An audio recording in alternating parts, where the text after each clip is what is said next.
Twilight in Italy by D.H. Lawrence. The Crucifix across the mountains. The imperial road to Italy goes from Munich across the Tyrol, through Innsbruck and Bozen to Verona, over the mountains. Here the great processions passed as the emperors went south or came home again from rosy Italy to their own Germany. And how much has that old imperial vanity clung to the German soul? Did not the German kings inherit the empire of bygone Rome? It was not a very real empire, perhaps, but the sound was high and splendid. Maybe a certain großen Wahn is inherent in the German nature. If only nations would realize that they have certain natural characteristics, if only they could understand and agree to each other's particular nature, how much simpler it would all be. The imperial procession no longer crosses the mountains, going south. That is almost forgotten. The road has almost passed out of mind, but still it is there, and its signs are standing. The crucifixes are there, not mere attributes of the road, yet still having something to do with it. The imperial processions, blessed by the Pope, and accompanied by great bishops, must have planted the holy idol like a new plant among the mountains, there where it multiplied and grew according to the soil and the race that received it. As one goes among the Bavarian uplands and foothills, soon one realizes, here is another land, a strange religion. It is a strange country, remote, out of contact. Perhaps it belongs to the forgotten imperial processions. Coming along the clear open roads that lead to the mountains, one scarcely notices the crucifixes and the shrines. Perhaps one's interest is dead. The crucifix itself is nothing, a factory-made piece of sentimentalism. The soul ignores it. But gradually, one after another, looming shadowily under their hoods, the crucifixes seem to create a new atmosphere over the whole of the countryside, a darkness, a weight in the air that is so unnaturally bright and rare with the reflection from the snows above, a darkness hovering just over the earth. So rare and unearthly the light is, from the mountains, full of strange radiance. Then every now and again recurs the crucifix at the turning of an open, grassy road, holding a shadow and a mystery under its pointed hood.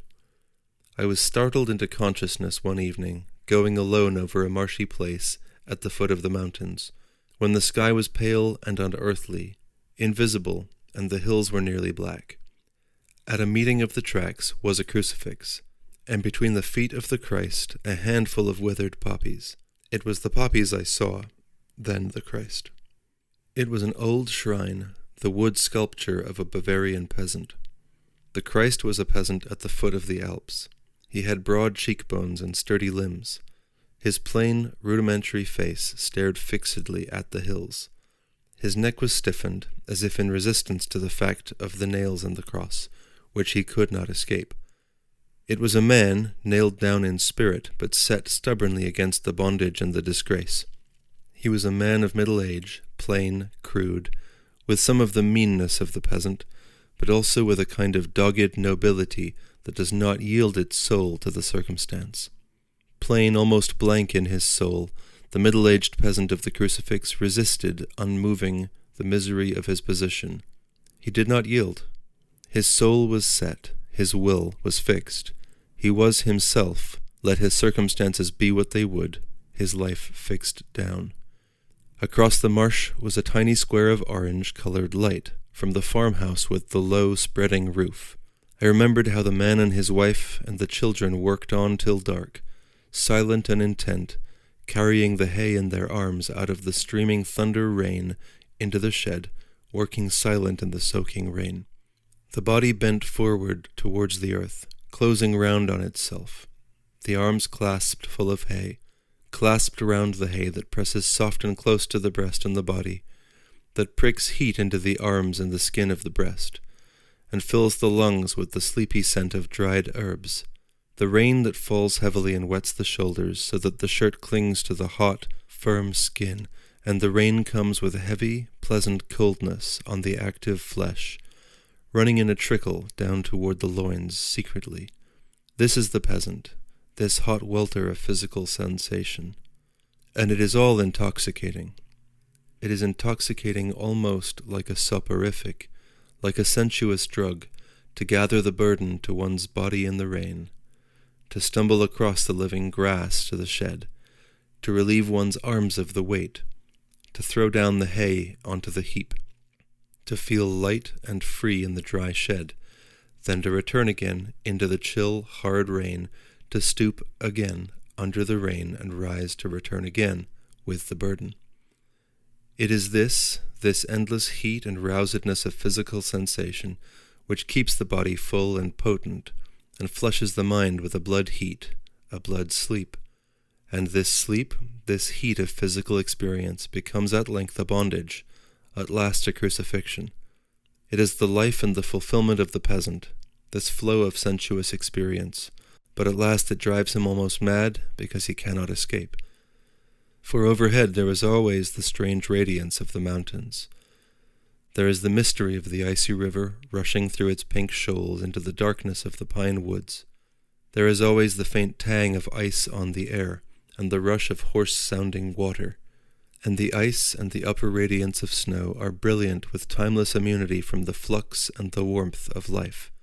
Overhead they transcend all life, all the soft, moist fire of the blood, so that a man must needs live under the radiance of his own negation. There is a strange, clear beauty of form about the men of the Bavarian highlands, about both men and women.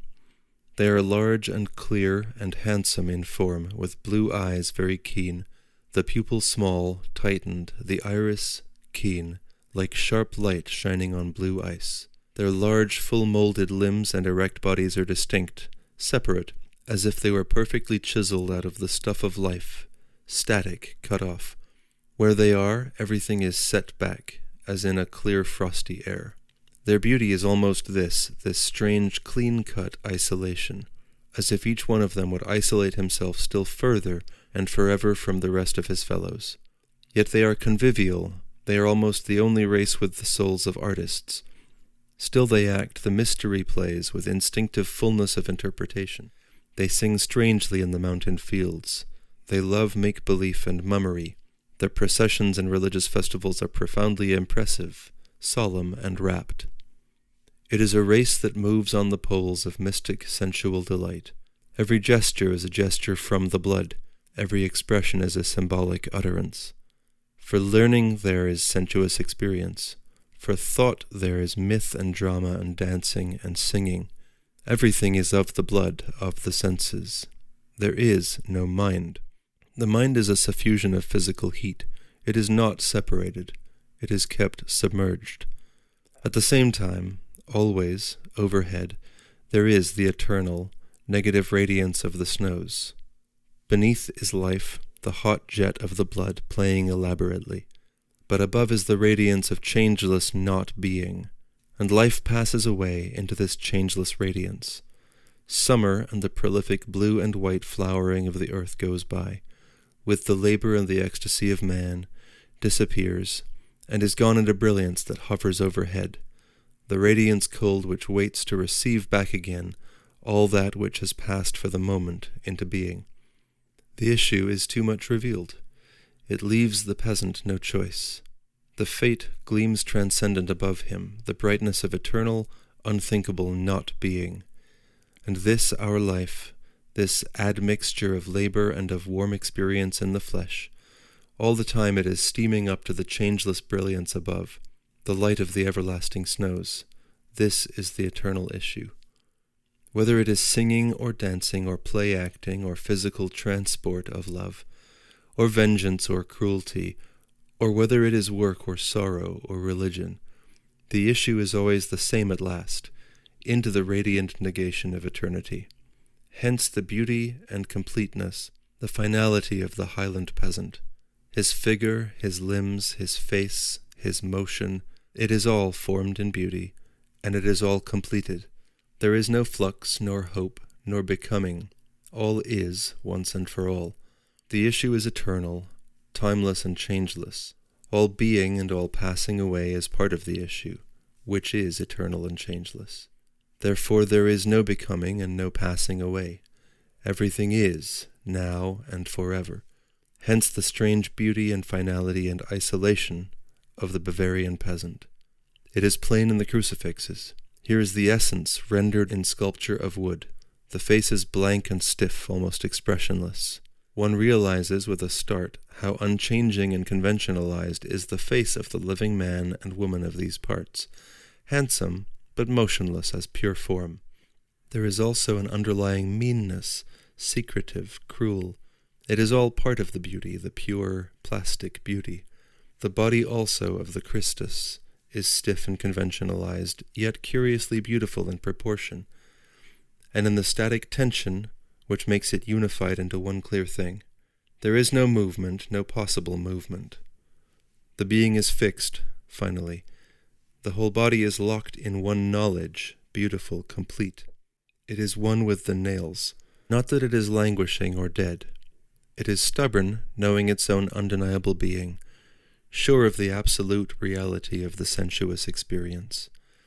Though he is nailed down upon an irrevocable fate, yet within that fate he has the power and the delight of all sensuous experience.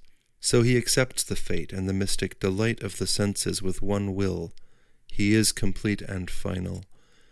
His sensuous experience is supreme, a consummation of life and death at once. It is the same at all times, whether it is moving with the scythe on the hill slopes, or hewing the timber, or steering the raft down the river, which is all effervescent with ice. Whether it is drinking in the gasthouse, or making love, or playing some mummer's part, or hating steadily and cruelly, or whether it is kneeling in spellbound subjection in the incense-filled church, or walking in the strange, dark, subject procession to bless the fields, or cutting the young birch trees for the feast of Frohenleichnam, it is always the same. The dark, powerful mystic, sensuous experience is the whole of him.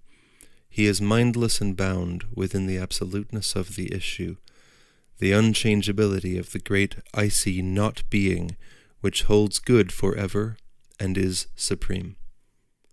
Passing further away toward Austria, traveling up the Isar, till the stream becomes smaller and whiter and the air is colder, the full glamour of the northern hills, which are so marvelously luminous and gleaming with flowers, wanes and gives way to a darkness, a sense of ominousness.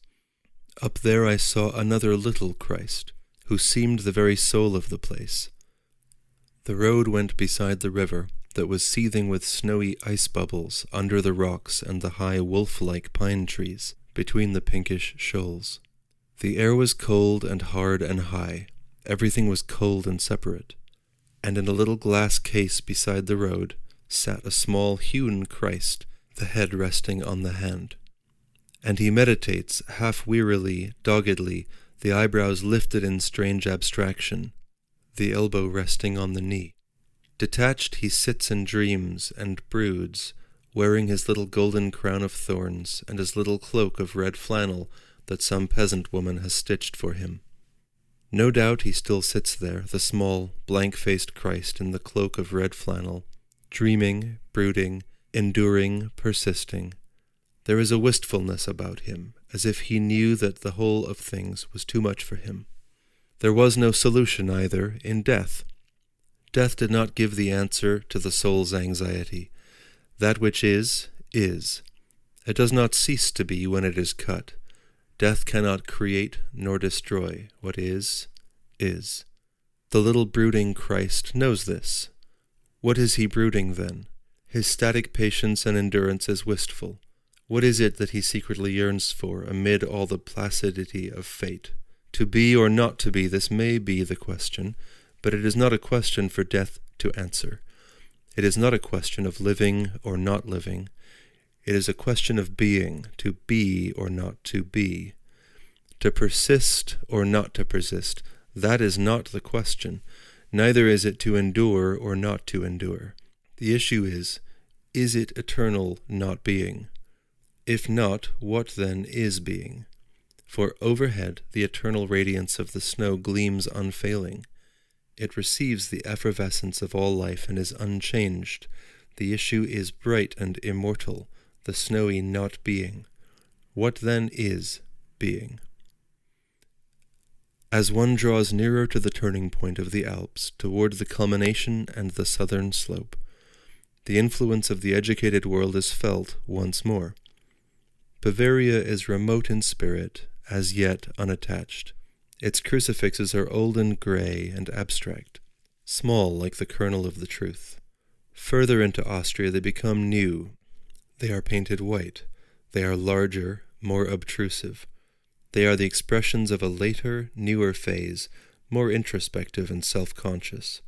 But still, they are genuine expressions of the people's soul. Often one can distinguish the work of a particular artist here and there in a district. In the Zem Valley, in the heart of the Tyrol, behind Innsbruck, there are 5 or 6 crucifixes by one sculptor. He is no longer a peasant working out an idea, conveying a dogma. He is an artist, trained and conscious, probably working in Vienna. He is consciously trying to convey a feeling. He is no longer striving awkwardly to render a truth, a religious fact. The chief of his crucifixes stands deep in the clam, in the dank gorge where it is always half night. The road runs under the rock and trees, halfway up the one side of the pass. Below the stream rushes ceaselessly, embroiled among great stones, making an endless, loud noise. The rock face opposite rises high overhead, with the sky far up, so that one is walking in half-night, an underworld. And just below the path, where the pack horses go climbing to the remote, infolded villages, in the cold gloom of the pass hangs the large, pale Christ. He is larger than life-size. He has fallen forward, just dead, and the weight of the full-grown, mature body hangs on the nails of the hands. So the dead, heavy body drops forward, sags, as if it would tear away and fall under its own weight. It is the end. The face is barren, with a dead expression of weariness, and brutalized with pain and bitterness. The rather ugly, passionate mouth is set forever in the disillusionment of death. Death is the complete disillusionment, set like a seal over the whole body and being, over the suffering and weariness and the bodily passion.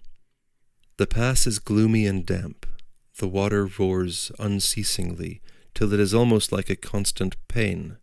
The driver of the pack horses, as he comes up the narrow path in the side of the gorge, cringes his sturdy cheerfulness as if to obliterate himself, drawing near to the large pale Christ, and he takes his hat off as he passes, though he does not look up, but keeps his face averted from the crucifix.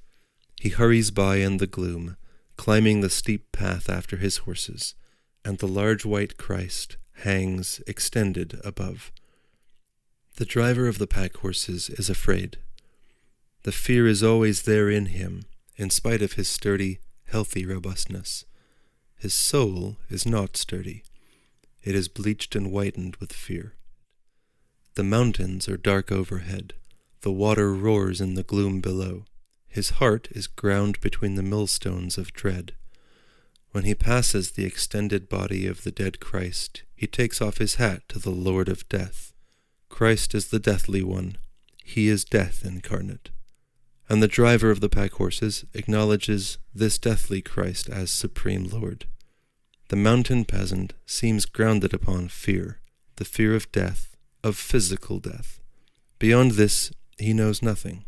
His supreme sensation is in physical pain, and in its culmination. His great climax, his consummation, is death. Therefore he worships it, bows down before it, and is fascinated by it all the while. It is his fulfillment, death, and his approach to fulfillment is through physical pain. And so these monuments to physical death are found everywhere in the valleys. By the same hand that carved the big Christ, a little further on at the end of the bridge was another crucifix, a small one.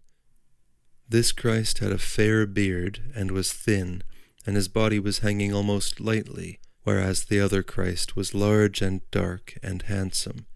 But in this, as well as in the other, was the same neutral triumph of death, complete negative death, so complete as to be abstract, beyond cynicism in its completeness of leaving off. Everywhere is the same obsession with the fact of physical pain, accident, and sudden death. Wherever a misfortune has befallen a man, there is nailed up a little memorial of the event, in propitiation of the god of hurt and death. A man is standing up to his waist in water, drowning in full stream, his arms in the air. The little painting in its wooden frame is nailed to the tree. The spot is sacred to the accident. Again, another little crude picture, fastened to a rock. A tree, falling on a man's leg, smashes it like a stalk, while the blood flies up. Always there is the strange ejaculation of anguish and fear, perpetuated in the little paintings, nailed up in the place of the disaster.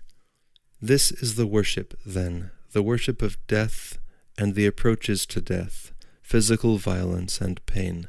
There is something crude and sinister about it, almost like depravity, a form of reverting, turning back along the course of blood by which we have come.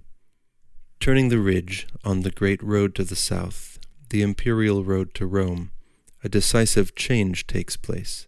The Christs have been taking on various different characters, all of them more or less realistically conveyed.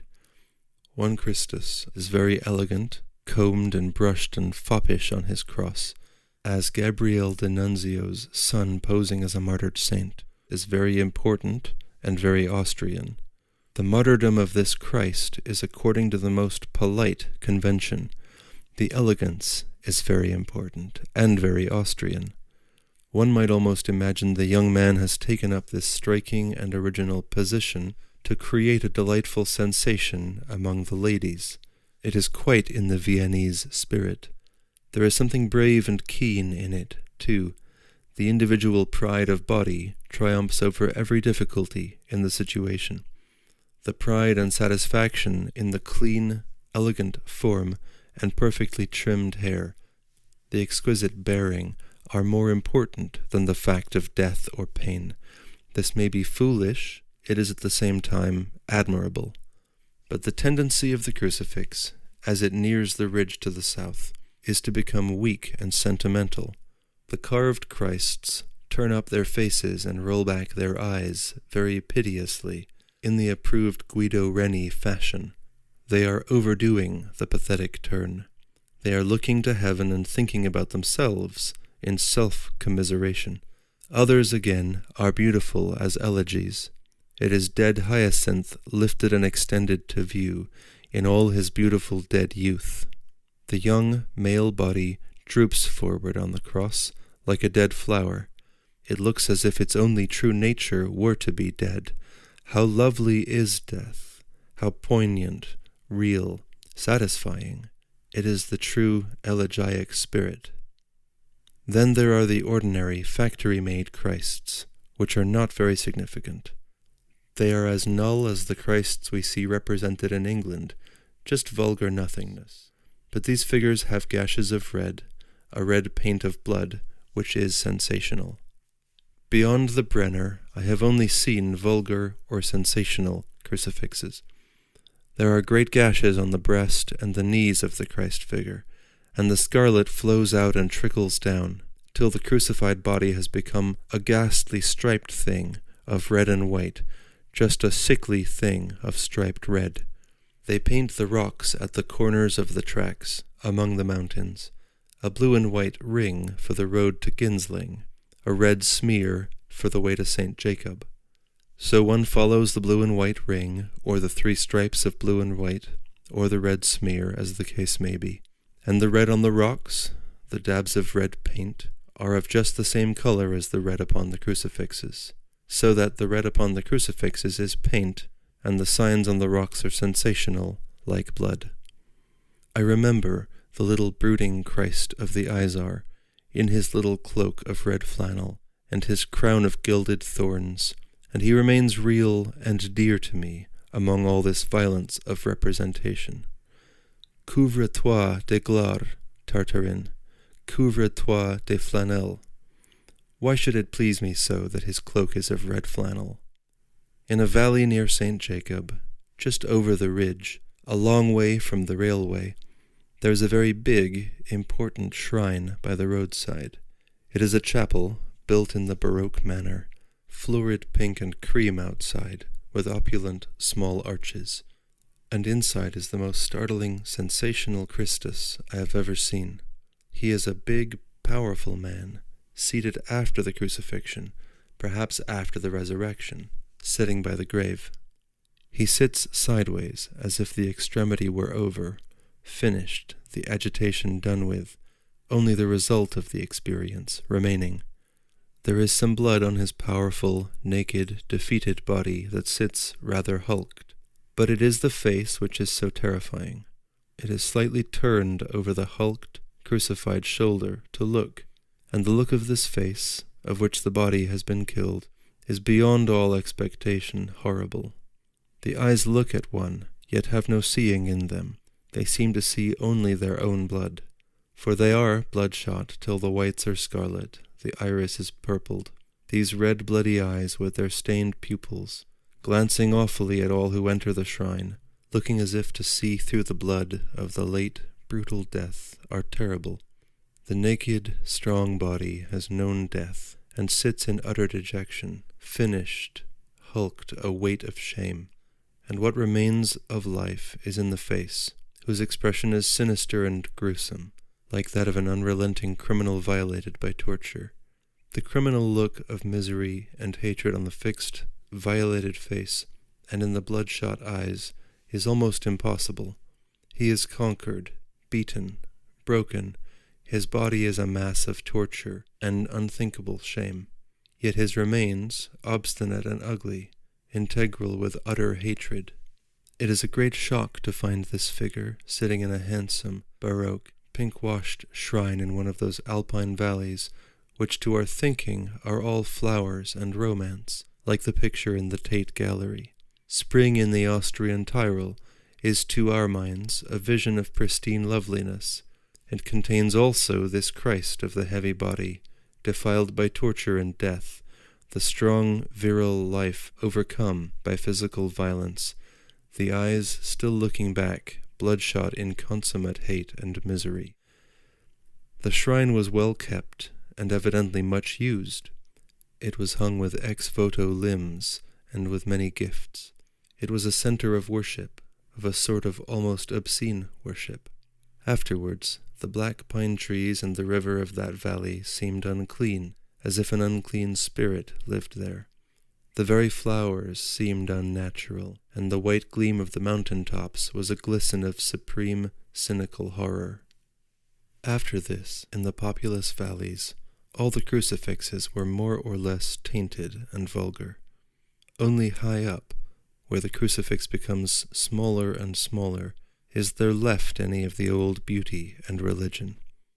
Higher and higher, the monument becomes smaller and smaller, till in the snow it stands out like a post, or a thick arrow stuck barb upwards. The crucifix itself is a small thing under the pointed hood, the barb of the arrow. The snow blows under the tiny shed upon the little exposed Christ. All round is the solid whiteness of snow, the awful curves and concaves of pure whiteness of the mountain top, the hollow whiteness between the peaks, where the path crosses the high extreme ridge of the pass. And here stands the last crucifix, half buried, small and tufted with snow. The guides tramp slowly, heavily past, not observing the presence of the symbol, making no salute. Further down, every mountain peasant lifted his hat, but the guide tramps by without concern. His is a professional importance now. On a small mountain track on the Jaufen, not far from Meran, was a fallen Christus. I was hurrying downhill to escape from an icy wind which almost took away my consciousness, and I was looking up at the gleaming, unchanging snow peaks all around. They seemed like blades immortal in the sky, so I almost ran into a very old Martertafel. It leaned on the cold, stony hillside surrounded by the white peaks in the upper air. The wooden hood was silver-gray with age, and covered on the top with a thicket of lichen which stuck up in hoary tufts. But on the rock at the foot of the post was the fallen Christ, armless, who had tumbled down and lay in an unnatural posture, the naked, ancient wooden sculpture of the body on the naked, living rock. It was one of the old uncouth Christs, hewn out of bare wood, having the long, wedge-shaped limbs and thin, flat legs that are significant of the true spirit, the desire to convey a religious truth, not a sensational experience. The arms of the fallen Christ had broken off at the shoulders, and they hung on their nails as ex-voto limbs hang in the shrines. But these arms dangled from the palms, one at each end of the cross, the muscles carved sparely in the old wood, looking all wrong, upside down, and the icy wind blew them backwards and forwards, so that they gave a painful impression, there in the stark, sterile place of rock and cold. Yet I dared not touch the fallen body of the Christ, that lay on its back in so grotesque a posture at the foot of the post. I wondered who would come and take the broken thing away, and for what purpose. On the Lago De Garda. 1. The Spinner and the Monks. The Holy Spirit is a dove, or an eagle. In the Old Testament it was an eagle. In the New Testament it is a dove. And there are, standing over the Christian world, the churches of the dove and the churches of the eagle. There are, moreover, the churches which do not belong to the Holy Spirit at all, but which are built to pure fancy and logic, such as the Wren churches in London. The churches of the dove are shy and hidden. They nestle among trees, and their bells sound in the mellowness of Sunday. Or they are gathered into a silence of their own in the very midst of the town, so that one passes them by without observing them. They are as if invisible, offering no resistance to the storming of the traffic. But the churches of the eagle stand high, with their heads to the skies, as if they challenged the world below. They are the churches of the Spirit of David, and their bells ring passionately, imperiously, falling on the subservient world below.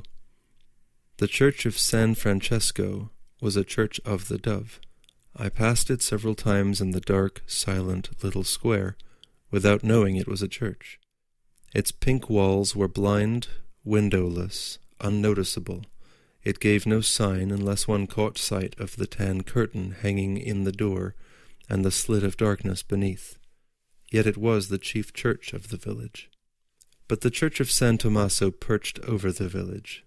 Coming down the cobbled, submerged street, many a time I looked up between the houses and saw the thin old church standing above in the light, as if it perched on the house roofs. Its thin grey neck was held up stiffly. Beyond was a vision of dark foliage and the high hillside. I saw it often, and yet for a long time it never occurred to me that it actually existed. It was like a vision, a thing one does not expect to come close to. It was there standing away upon the housetops against a glamour of foliaged hillside. I was submerged in the village on the uneven cobbled street, between old high walls and cavernous shops, and the houses with flights of steps. For a long time I knew how the day went by the imperious clangor of midday and evening bells striking down upon the houses and the edge of the lake. Yet it did not occur to me to ask where these bells rang, till at last my everyday trance was broken in upon, and I knew the ringing of the church of San Tommaso. The church became a living connection with me. So I set out to find it. I wanted to go to it. It was very near. I could see it from the piazza by the lake, and the village itself only had a few hundreds of inhabitants. The church must be within a stone's throw. Yet I could not find it. I went out of the back door of the house, into the narrow gully of the back street. Women glanced down at me from the top of the flights of steps. Old men stood half turning, half crouching, under the dark shadow of the walls to stare. It was as if the strange creatures of the undershadow were looking at me. I was of another element. The Italian people are called children of the sun. They might better be called children of the shadow. Their souls are dark and nocturnal. If they are to be easy, they must be able to hide, to be hidden in lairs and caves of darkness. Going through these tiny, chaotic back ways of the village was like venturing through the labyrinth made by furtive creatures who watched from out of another element, and I was pale and clear and evanescent like the light, and they were dark and close and constant like the shadow. So I was quite baffled by the tortuous, tiny, deep passages of the village. I could not find my way. I hurried towards the broken end of a street, where the sunshine and the olive trees looked like a mirage before me, and there above me I saw the thin, stiff neck of old San Tommaso, grey and pale in the sun. Yet I could not get up to the church. I found myself again on the piazza. Another day, however, I found a broken staircase, where weeds grew in the gaps the steps had made in falling, and maidenhair hung on the darker side of the wall. I went up unwillingly, because the Italians used this old staircase as a privy, as they will any deep side passage. But I ran up the broken stairway, and came out suddenly, as by a miracle, clean on the platform of my San Tommaso, in the tremendous sunshine. It was another world, the world of the eagle, the world of fierce abstraction. It was all clear, overwhelming sunshine, a platform hung in the light. Just below were the confused, tiled roofs of the village, and beyond them was pale blue water down below. And opposite my face and breast, the clear, luminous snow of the mountain across the lake, level with me, apparently, though really much above. I was in the skies now, looking down from my square terrace of cobbled pavement that was worn like the threshold of the ancient church. Round the terrace ran a low, broad wall, the coping of the upper heaven where I had climbed. There was a blood-red sail like a butterfly breathing down on the blue water, whilst the earth on the near side gave off a green-silver smoke of olive trees, coming up and around the earth-colored roofs. It always remains to me that San Tommaso and its terrace hang suspended above the village, like the lowest step of heaven, of Jacob's ladder. Behind the land rises in a high sweep, but the terrace of San Tommaso is let down from heaven, and does not touch the earth. I went into the church. It was very dark and impregnated with centuries of incense. It affected me like the lair of some enormous creature. My senses were roused. They sprang awake in the hot, spiced darkness. My skin was expectant, as if it expected some contact, some embrace, as if it were aware of the continuity of the physical world, the physical contact with the darkness and the heavy, suggestive substance of the enclosure. It was a thick, fierce darkness of the senses, but my soul shrank. I went out again. The pavement threshold was clear as a jewel. The marvelous clarity of sunshine that becomes blue in the height seemed to distill me into itself. Across, the heavy mountain crouched along the side of the lake, the upper half brilliantly white, belonging to the sky, the lower half dark and grim. So then, that is where heaven and earth are divided. From behind me, on the left, the headland swept down out of a great, pale grey, arid height, through a rush of russet and crimson, to the olive smoke and the water of the level earth. And between, like a blade of the sky cleaving the earth asunder, went the pale blue lake, cleaving mountain from mountain with the triumph of the sky. Then I noticed that a big, blue-checked cloth was spread on the parapet before me, over the parapet of heaven. I wondered why it hung there. Turning round, on the other side of the terrace, under a caper bush that hung like a blood stain from the grey wall above her, stood a little grey woman whose fingers were busy. Like the grey church, she made me feel as if I were not in existence. I was wandering by the parapet of heaven, looking down, But she stood back against the solid wall, under the caper bush, unobserved and unobserving. She was like a fragment of earth. She was a living stone on the terrace, sun-bleached. She took no notice of me, who was hesitating, looking down at the earth beneath. She stood back under the sun-bleached, solid wall like a stone rolled down and stayed in a crevice. Her head was tied in a dark red kerchief, but pieces of hair, like dirty snow, quite short, stuck out over her ears, and she was spinning. I wondered so much that I could not cross toward her. She was grey, and her apron, and her dress, and her kerchief, and her hands, and her face were all sun-bleached and sun-stained, grey-y, bluey, browny, like stones and half-coloured leaves, sunny in their colourlessness. In my black coat I felt myself wrong, false, an outsider. She was spinning spontaneously, like a little wind. Under her arm she held a distaff of dark, ripe wood, just a straight stick with a clutch at the end, like a grasp of brown fingers, full of a flush of blackish, rusty fleece, held up near her shoulder. And her fingers were plucking spontaneously at the strands of wool drawn down from it. And, hanging near her feet, spinning round a black thread, spinning busily, like a thing in a gay wind, was her shuttle. Her bobbin wound flat with the coarse, blackish worsted she was making.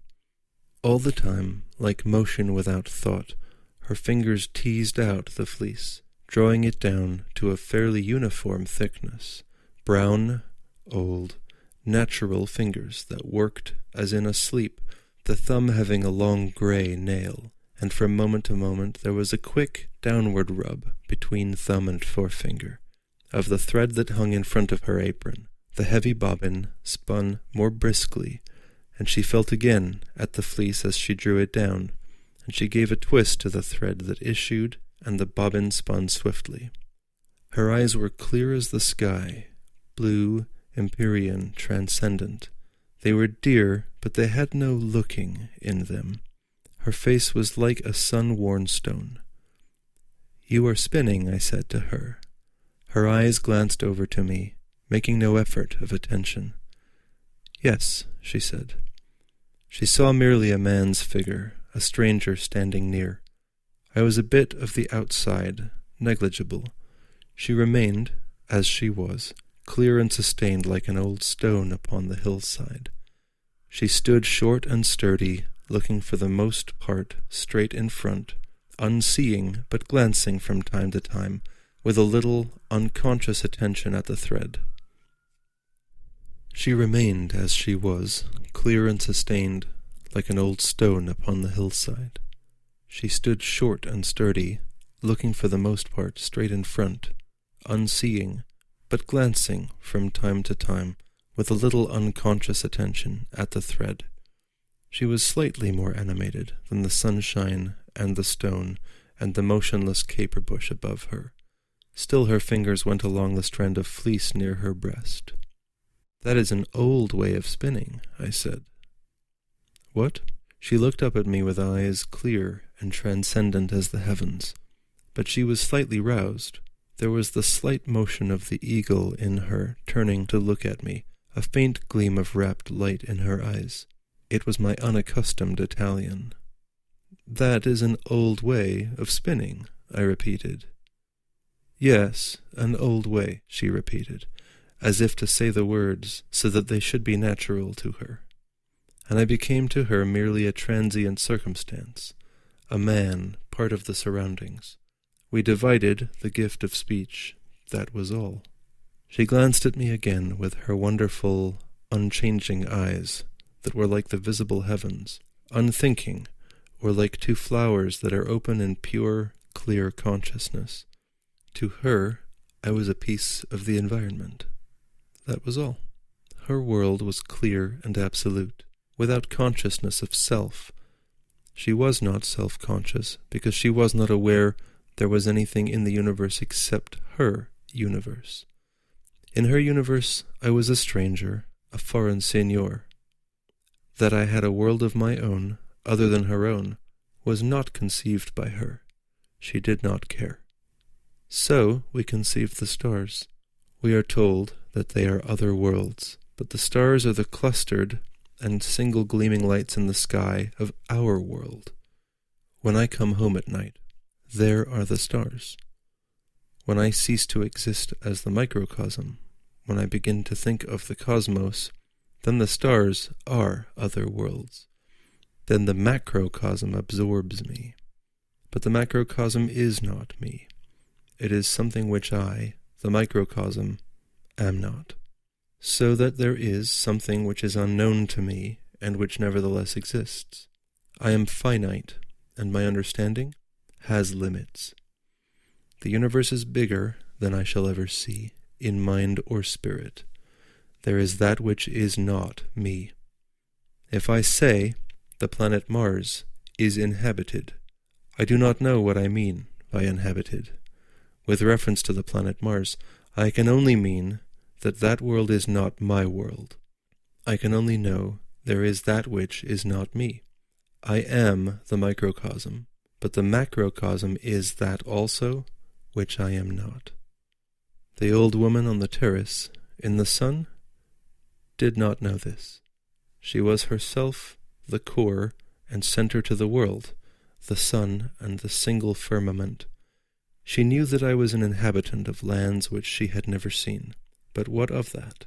There were parts of her own body which she had never seen, which physiologically she could never see. They were none the less her own because she had never seen them. The lands she had not seen were corporate parts of her own living body. The knowledge she had not attained was only the hidden knowledge of her own self. She was the substance of the knowledge, whether she had the knowledge in her mind or not. There was nothing which was not herself ultimately. Even the man, the male, was part of herself. He was the mobile, separate part, but he was none the less herself, because he was sometimes severed from her. If every apple in the world were cut in two, the apple would not be changed. The reality is the apple, which is just the same in the half-apple as in the whole. And she, the old spinning woman, was the apple, eternal, unchangeable, whole even in her partiality. It was this which gave the wonderful clear unconsciousness to her eyes. How could she be conscious of herself when all was herself? She was talking to me of a sheep that had died, but I could not understand because of her dialect. It never occurred to her that I could not understand. She only thought me different, stupid, and she talked on. The ewes had lived under the house, and a part was divided off for the he-goat, because the other people brought their she-goats to be covered by the he-goat. But how the ewe came to die, I could not make out. Her fingers worked away all the time in a little half-fretful movement, yet spontaneous as butterflies leaping here and there. She chattered rapidly on in her Italian that I could not understand, looking meanwhile into my face, because the story roused her somewhat. Yet not a feature moved. Her eyes remained candid and open, and unconscious as the skies. Only a sharp will in them now and then seemed to gleam at me as if to dominate me. Her shuttle had caught in a dead chicory plant and spun no more. She did not notice. I stooped and broke off the twigs. There was a glint of blue on them yet. Seeing what I was doing, she merely withdrew a few inches from the plant. Her bobbin hung free. She went on with her tale, looking at me wonderfully. She seemed like the creation, like the beginning of the world, the first morning. Her eyes were like the first morning of the world, so ageless. Her thread broke. She seemed to take no notice, but mechanically picked up the shuttle, wound up a length of worsted, connected the ends from her wool strand, set the bobbin spinning again, and went on talking in her half-intimate, half-unconscious fashion, as if she were talking to her own world in me. So she stood in the sunshine on the little platform, old and yet like the morning, erect and solitary, sun-colored, sun-discolored, whilst I at her elbow, like a piece of night and moonshine, stood smiling in her eyes, afraid lest she should deny me existence, which she did. She had stopped talking, did not look at me any more, but went on with her spinning, the brown shuttle twisting gaily. So she stood, belonging to the sunshine and the weather, taking no more notice of me than of the dark, stained caper bush which hung from the wall above her head, whilst I, waiting at her side, was like the moon in the daytime sky, overshone, obliterated in spite of my black clothes. "How long has it taken you to do that much?" I asked. She waited a minute, glanced at her bobbin. "This much? I don't know, a day or two." "But you do it quickly." She looked at me as if suspiciously and derisively. Then quite suddenly she stared forward and went across the terrace to the great blue and white checked cloth that was drying on the wall. I hesitated. She had cut off her consciousness from me. So I turned and ran away, taking the steps 2 at a time to get away from her. In a moment I was between the walls, climbing upwards, hidden. The schoolmistress had told me I should find snowdrops behind San Tommaso. If she had not asserted such confident knowledge, I should have doubted her translation of Persnage. She meant Christmas roses all the while. However, I went looking for snowdrops. The walls broke down suddenly, and I was out in a grassy olive orchard, following a track beside pieces of fallen, overgrown masonry. So I came to skirt the brink of a steep little gorge, at the bottom of which a stream was rushing down its steep slant to the lake. Here I stood to look for my snowdrops. The grassy, rocky bank went down steep from my feet. I heard water tittle-tattling away in the deep shadow below. There were pale flecks in the dimness, but these, I knew, were primroses. So I scrambled down. Looking up out of the heavy shadow that lay in the cleft, I could see, right in the sky, grey rocks shining transcendent in the pure empyrean. Are they so far up? I thought. I did not dare to say, am I so far down? But I was uneasy. Nevertheless, it was a lovely place in the cold shadow, complete. When one forgot the shining rocks far above, it was a complete shadowless world of shadow. Primroses were everywhere in nests of pale bloom upon the dark, steep face of the cleft, and tongues of fern hanging out, and here and there under the rods and twigs of bushes were tufts of wrecked Christmas roses, nearly over, but still, in the coldest corners, the lovely buds like handfuls of snow. There had been such crowded, sumptuous tufts of Christmas roses everywhere in the stream gullies, during the shadows of winter, that these few remaining flowers were hardly noticeable. I gathered instead the primroses that smelled of earth and of the weather. There were no snowdrops.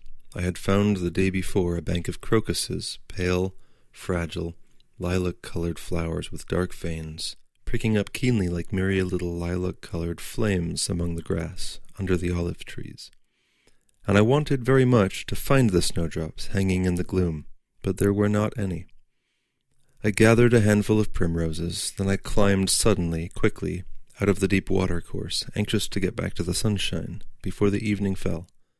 Up above I saw the olive trees and the sunny golden grass, the sunlit grey rocks immensely high up. I was afraid lest the evening would fall whilst I was groping about like an otter in the damp and the darkness, that the day of sunshine would be over. Soon I was up in the sunshine again, on the turf under the olive trees, reassured.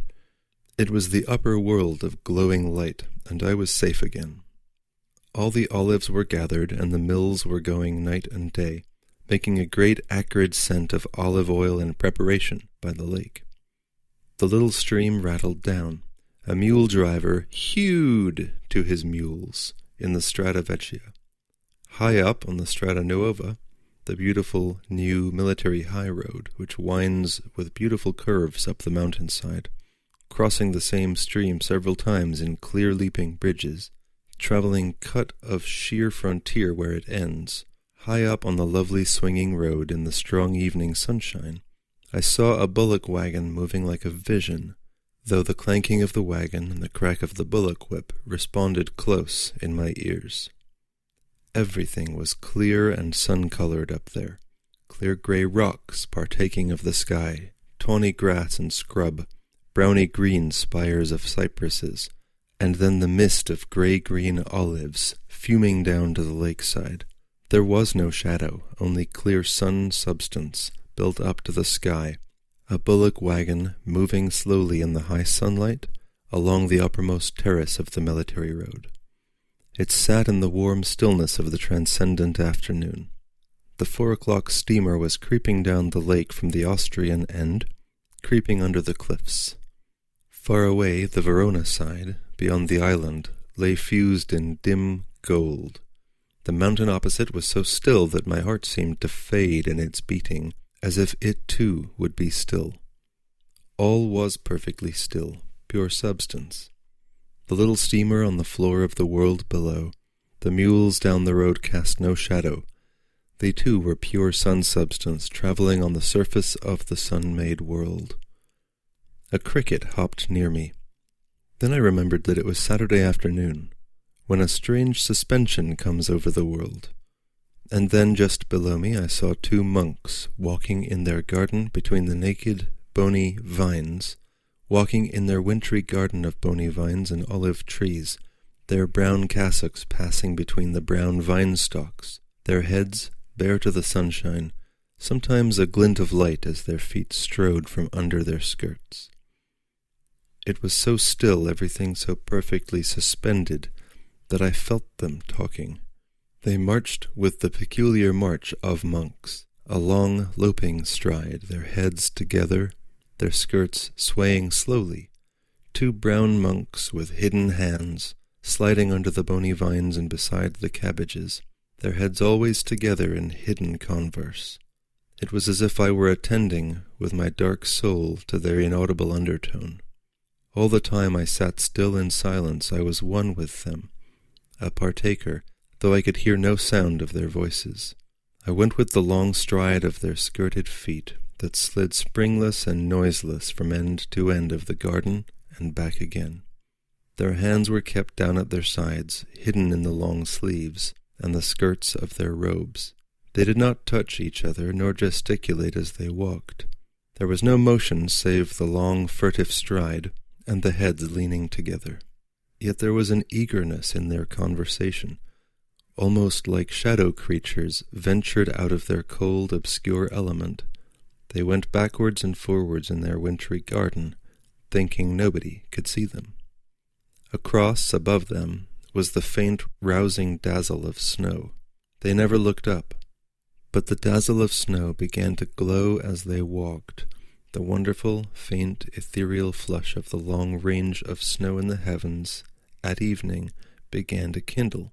Another world was coming to pass, the cold, rare night. It was dawning in exquisite, icy rows upon the long mountain summit opposite. The monks walked backwards and forwards, talking in the first undershadow, and I noticed that above the snow, frail in the bluish sky, a frail moon had put forth, like a thin scalloped film of ice, floated out on the slow current of the coming night, and a bell sounded. And still the monks were pacing backwards and forwards, forwards and backwards, with a strange, neutral regularity. The shadows were coming across everything because of the mountains in the west. Already the olive wood where I sat was extinguished. This was the world of the monks, the rim of pallor between night and day. Here they paced backwards and forwards, in the neutral shadowless light of shadow. Neither the flare of day nor the completeness of night reached them. They paced the narrow path of the twilight, treading in the neutrality of the law. Neither the blood nor the spirit spoke in them, only the law, the abstraction of the average. The infinite is positive and negative, but the average is only neutral. And the monks trod backward and forward down the line of neutrality. Meanwhile, on the length of mountain ridge, the snow grew rosy and incandescent like heaven breaking into blossom. After all, eternal not being and eternal being are the same. In the rosy snow that shone in heaven over a darkened earth was the ecstasy of consummation. Night and day are one, light and dark are one, both the same in the origin and in the issue, both the same in the moment of ecstasy, light fused in darkness and darkness fused in light, as in the rosy snow above the twilight. But in the monks it was not ecstasy, in them it was neutrality, the under-earth. Transcendent above the shadowed, twilit earth was the rosy snow of ecstasy, but spreading far over us, down below, was the neutrality of the twilight, of the monks, the flesh neutralizing the spirit neutralizing the flesh, the law of the average asserted. This was the monks as they paced backward and forward. The moon climbed higher away from the snowy, fading ridge. She became gradually herself. Between the roots of the olive tree was a rosy-tipped daisy just going to sleep. I gathered it and put it among the frail, moony little bunch of primroses, so that its sleep should warm the rest. Also I put in some little periwinkles that were very blue, reminding me of the eyes of that old woman. The day was gone, the twilight was gone, and the snow was invisible as I came down to the side of the lake.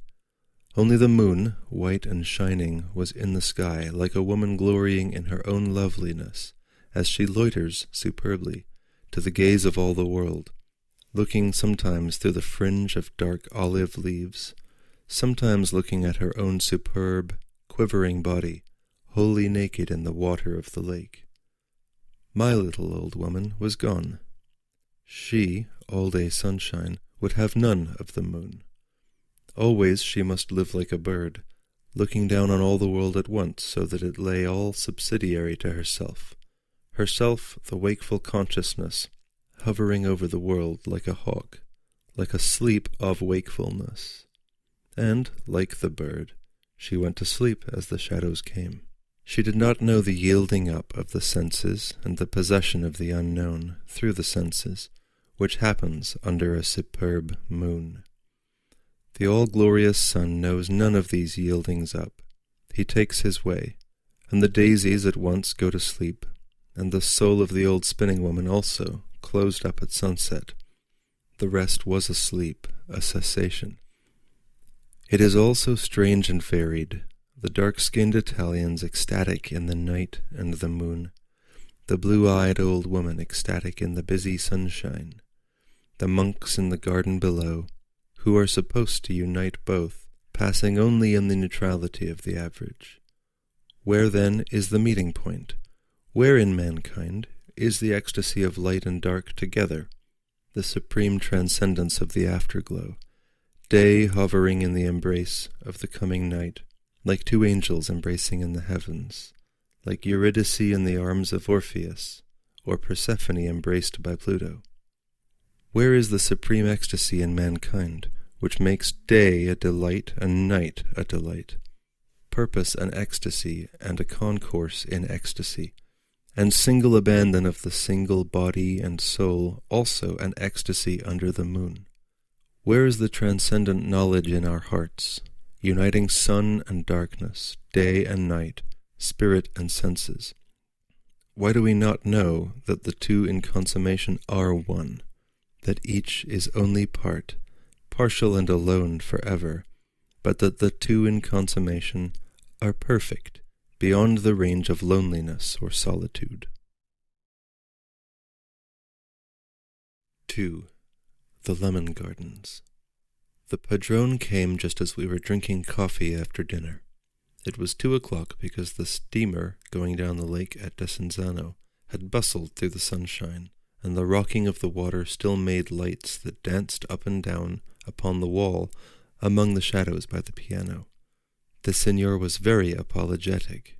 I found him bowing in the hall, cap in one hand, a slip of paper in the other, protesting eagerly in broken French against disturbing me. He is a little, shriveled man, with close-cropped grey hair on his skull and a protruding jaw, which, like his gesticulations, always makes me think of an ancient aristocratic monkey. The signor is a gentleman, and the last shriveled representative of his race. His only outstanding quality, according to the villagers, is his avarice. Mais, monsieur, je crains que je vous dérange. He spreads wide his hands and bows, looking up at me with implicit brown eyes, so ageless in his wrinkled monkey's face, like onyx. He loves to speak French because then he feels grand. He has a queer, naive, ancient passion to be grand.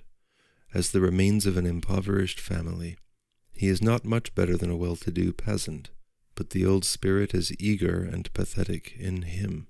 He loves to speak French to me. He holds his chin and waits in his anxiety for the phrase to come. Then it stammers forth, a little rush ending in Italian. But his pride is all on edge. We must continue in French. The hall is cold, yet he will not come into the large room. This is not a courtesy visit. He is not here in his quality of gentleman. He is only an anxious villager. Voyez, monsieur, qu'est-ce que veut dire cela? He shows me the paper. It is an old scrap of print, the picture of an American patent door spring, with directions. Fasten the spring either end up. Wind it up, never unwind. It is laconic and American.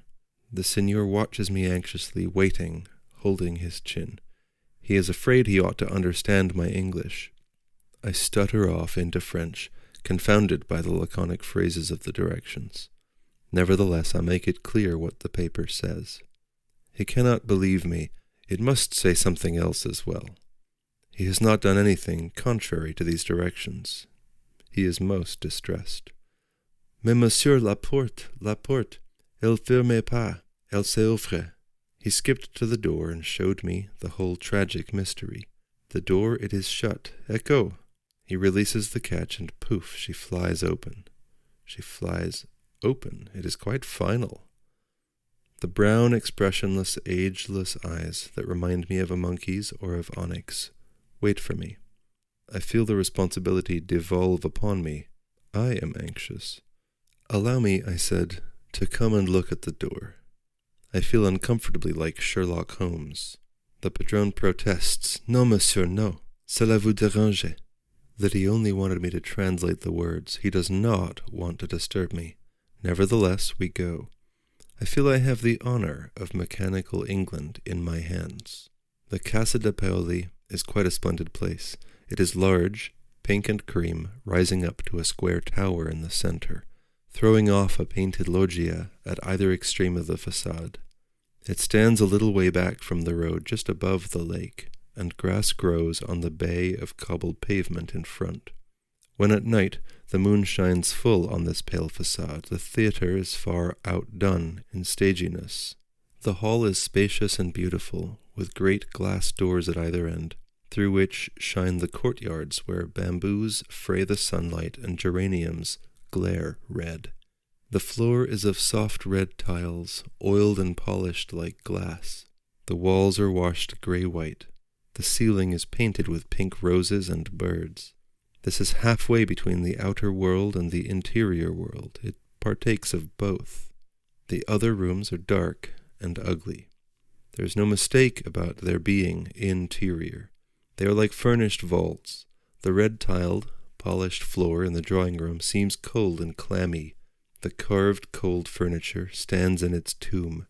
The air has been darkened and starved to death. It is perished. Outside, the sunshine runs like birds singing. Up above, the grey rocks build the sun's substance in heaven. San Tommaso guards the terrace. But inside here is the immemorial shadow.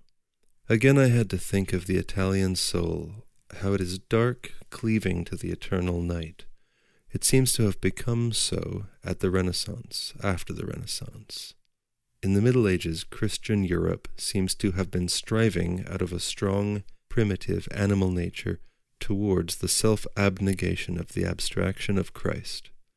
This brought about by itself a great sense of completeness. The two halves were joined by the effort toward the one as yet unrealized. There was a triumphant joy in the whole. But the movement all the time was in one direction, towards the elimination of the flesh. Man wanted more and more to become purely free and abstract. Pure freedom was in pure abstraction. The Word was absolute. When man became as the Word, a pure law, then he was free. But when this conclusion was reached, the movement broke. Already Botticelli painted Aphrodite, queen of the senses, supreme along with Mary, queen of heaven. And Michelangelo suddenly turned back on the whole Christian movement, back to the flesh. The flesh was supreme and godlike in the oneness of the flesh, in the oneness of our physical being. We are one with God, with the Father. God the Father created man in the flesh, in his own image. Michelangelo swung right back to the old Mosaic position. Christ did not exist. To Michelangelo there was no salvation in the Spirit. There was God the Father, the begetter, the author of all flesh. And there was the inexorable law of the flesh, the last judgment, the fall of the immortal flesh into hell. This has been the Italian position ever since. The mind, that is the light. The senses, they are the darkness.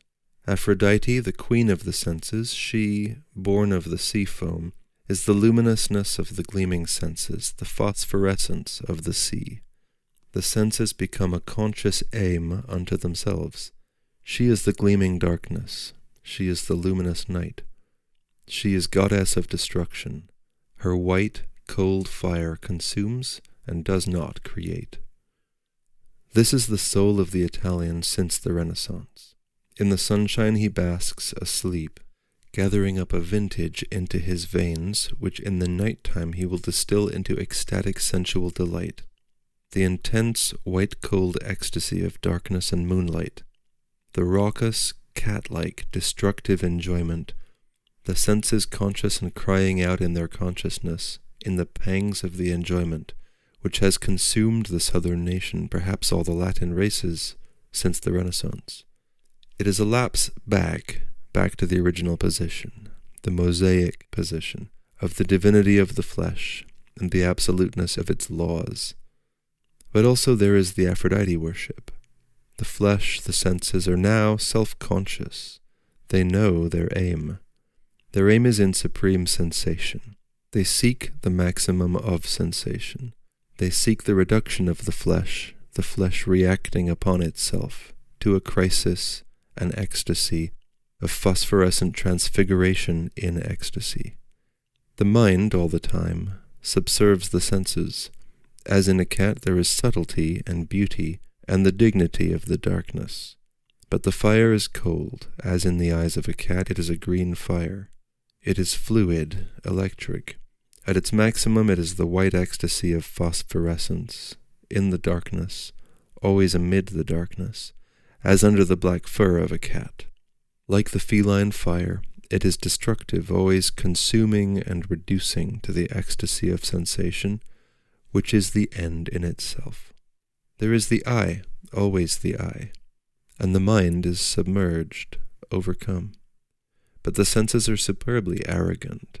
The senses are the absolute, the godlike, for I can never have another man's senses. These are me, my senses absolutely me. And all that is can only come to me through my senses, so that all is me and is administered unto me. The rest that is not me is nothing. It is something which is nothing. So the Italian through centuries has avoided our northern purposive industry, because it had seemed to him a form of nothingness. It is the spirit of the tiger. The tiger is the supreme manifestation of the senses made absolute. This is the tiger burning bright in the forests of the night of Blake. It does indeed burn within the darkness, but the essential fate of the tiger is cold and white, a white ecstasy. It is seen in the white eyes of the blazing cat. This is the supremacy of the flesh which devours all and becomes transfigured into a magnificent brindled flame, a burning bush indeed. This is one way of transfiguration into the eternal flame. the transfiguration through ecstasy in the flesh. Like the tiger in the night, I devour all flesh, I drink all blood, until this fuel blazes up in me to the consummate fire of the infinite. In the ecstasy, I am infinite. I become again the great whole. I am a flame of the one white flame, which is the infinite, the eternal, the originator, the creator, the everlasting God.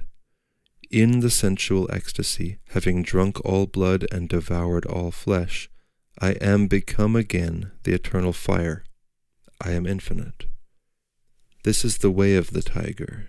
The tiger is supreme. His head is flattened as if there were some great weight on the hard skull, pressing the mind into a stone, pressing it down under the blood, to serve the blood. It is the subjugate instrument of the blood. The will lies above the loins, as it were at the base of the spinal column. There is the living will, the living mind of the tiger, there, in the slender loins. That is the node, there in the spinal cord. So the Italian, so the soldier. This is the spirit of the soldier. He too walks with his consciousness concentrated at the base of the spine, his mind subjugated, submerged. The will of the soldier is the will of the great cats, the will to ecstasy in destruction, in absorbing life into his own life, always his own life supreme, till the ecstasy burst into the white, eternal flame, the infinite, the flame of the infinite. Then he is satisfied. He has been consummated in the infinite. This is the true soldier. This is the immortal climax of the senses. This is the acme of the flesh, the one superb tiger who has devoured all living flesh, and now paces backwards and forwards in the cage of its own infinite, glaring with blind, fierce, absorbed eyes at that which is nothingness to it. The eyes of the tiger cannot see except with the light from within itself, by the light of its own desire. Its own white, cold light is so fierce that the other warm light of day is outshone. It is not, it does not exist. So the white eyes of the tiger gleam to a point of concentrated vision upon that which does not exist. Hence its terrifying sightlessness. The something which I know I am is hollow space to its vision, offers no resistance to the tiger's looking. It can only see of me that which it knows I am, a scent, a resistance, a voluptuous solid, a struggling warm violence that it holds overcome, a running of hot blood between its jaws, a delicious pang of live flesh in the mouth. This it sees, the rest is not. And what is the rest? That which the tiger is not. What is this? What is that which parted ways with the terrific eagle-like angel of the senses at the Renaissance? The Italians said, "We are one in the Father. We will go back." The northern races said, "We are one in Christ. We will go on." What is the consummation in Christ? Man knows satisfaction when he surpasses all conditions and becomes, to himself, consummate in the infinite, when he reaches a state of infinity. In the supreme ecstasy of the flesh, the Dionysic ecstasy, he reaches this state. But how does it come to pass in Christ? It is not the mystic ecstasy. The mystic ecstasy is a special sensual ecstasy. It is the senses satisfying themselves with a self-created object. It is self-projection into the self, the sensuous self satisfied in a projected self. Blessed are the poor in spirit, for theirs is the kingdom of heaven. Blessed are they which are persecuted for righteousness' sake, for theirs is the kingdom of heaven. The kingdom of heaven is this infinite, into which we may be consummated, then, if we are poor in spirit or persecuted for righteousness' sake. Whoever shall smite thee on the right cheek, turn to him the other also. Love your enemies, bless them that curse you, do good to them that hate you, and pray for them which despitefully use you and persecute you. Be ye therefore perfect, even as your Father which is in heaven is perfect. To be perfect, to be one with God, to be infinite and eternal, what shall we do?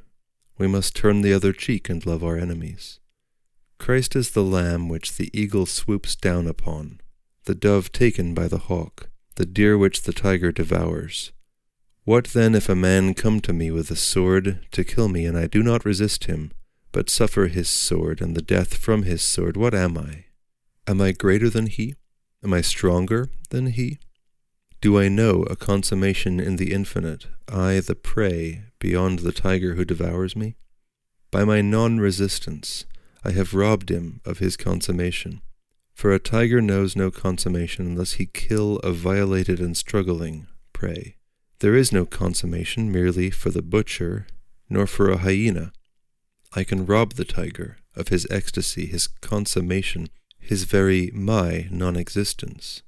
In my non-resistance, the tiger is infinitely destroyed. But I, what am I?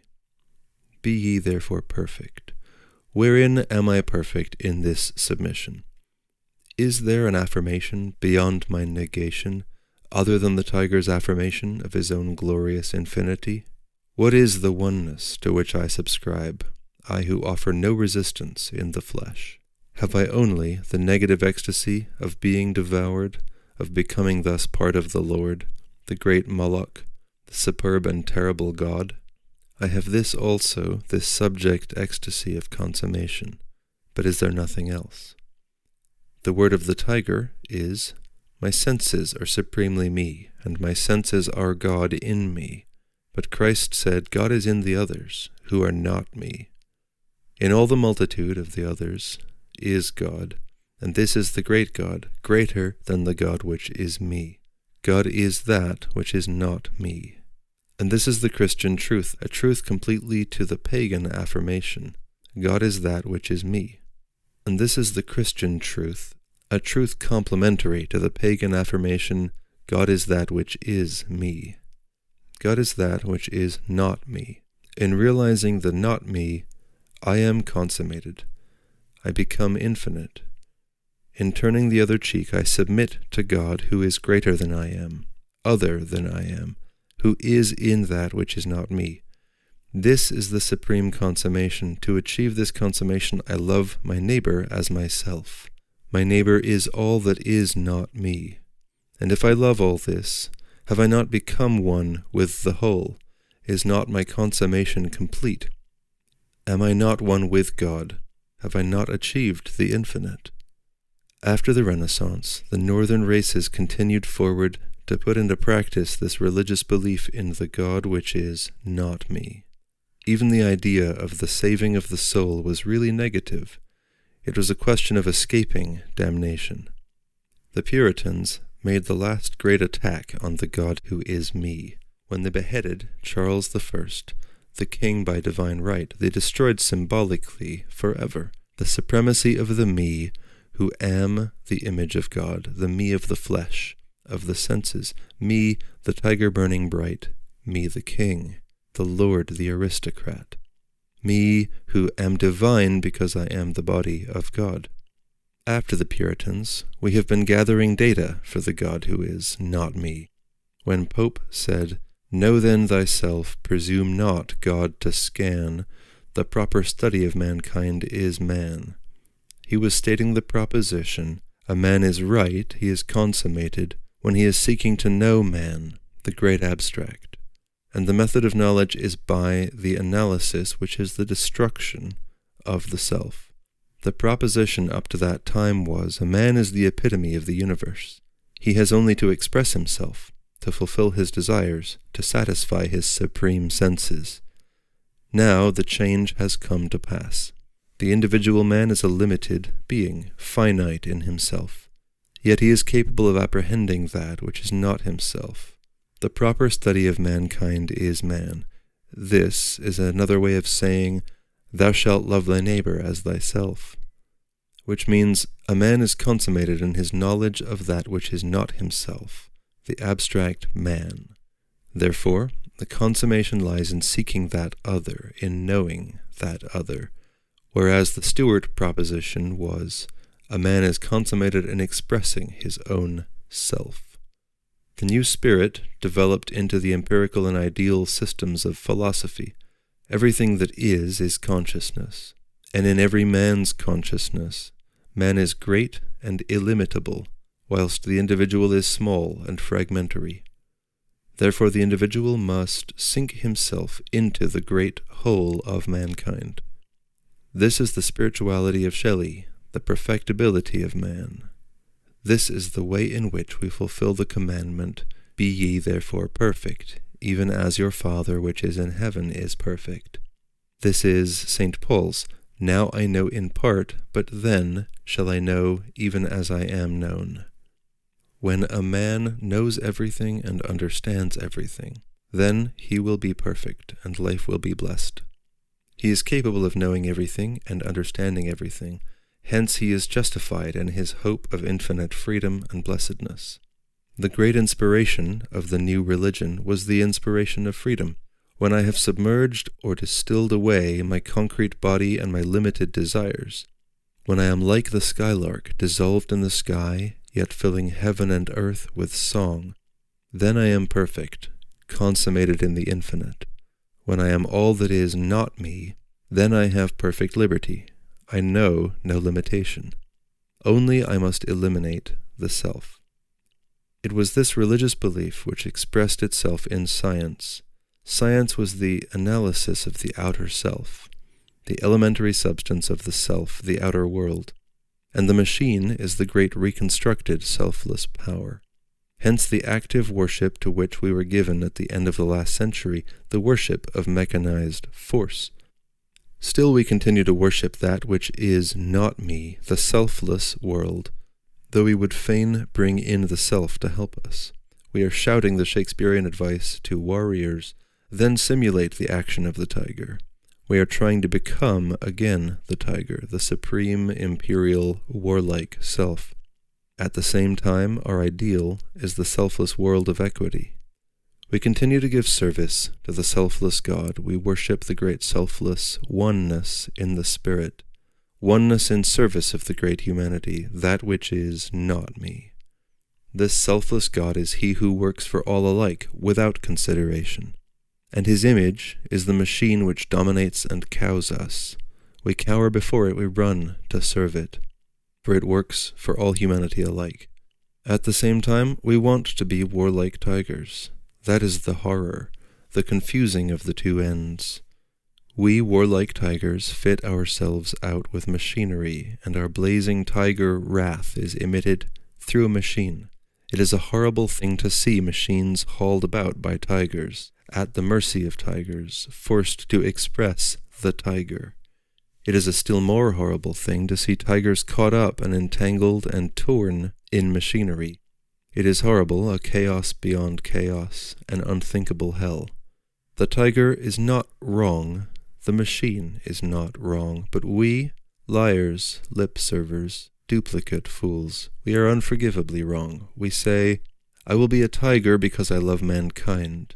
Out of love for other people, out of selfless service to that which is not me, I will even become a tiger," which is absurd. A tiger devours because it is consummated in devouring. It achieves its absolute self in devouring. It does not devour because its unselfish conscience bids it do so, for the sake of the other deer and doves or the other tigers. Having arrived at the one extreme of mechanical selflessness, we immediately embrace the other extreme of the transcendent self, but we try to be both at once. We do not cease to be the one before we become the other. We do not even play the roles in turn. We want to be the tiger and the deer, both in one, which is just ghastly nothingness. We try to say, the tiger is the lamb and the lamb is the tiger, which is nil, naught. The padrone took me into a small room, almost contained in the thickness of the wall. There the Signora's dark eyes glared with surprise and agitation, seeing me intrude. She is younger than the Signor, a mere village tradesman's daughter, and alas, childless. It was quite true the door stood open. Madame put down the screwdriver and drew herself erect. Her eyes were a flame of excitement. This question of a door spring that made the door fly open when it should make it close roused a vivid spark in her soul. It was she who was wrestling with the angel of mechanism. She was about 40 years old and flame-like and fierily sad. I think she did not know she was sad, but her heart was eaten by some impotence in her life. She subdued her flame of life to the little padrone. He was strange and static, scarcely human, ageless, like a monkey. She supported him with her flame, supported his static, ancient, beautiful form, kept it intact. But she did not believe in him. Now, the Signora Gemma held her husband together whilst he undid the screw that fixed the spring. If they had been alone, she would have done it, pretending to be under his direction. But since I was there, he did it himself. A grey, shaky, highly bred little gentleman, standing on a chair with a long screwdriver, whilst his wife stood behind him, her hands half raised to catch him if he should fall. Yet he was strangely absolute, with a strange, intact force in his breeding. They had merely adjusted the strong spring to the shut door, and stretched it slightly in fastening it to the door jamb, so that it drew together the moment the latch was released, and the door flew open. We soon made it right. There was a moment of anxiety. The screw was fixed. And the door swung too.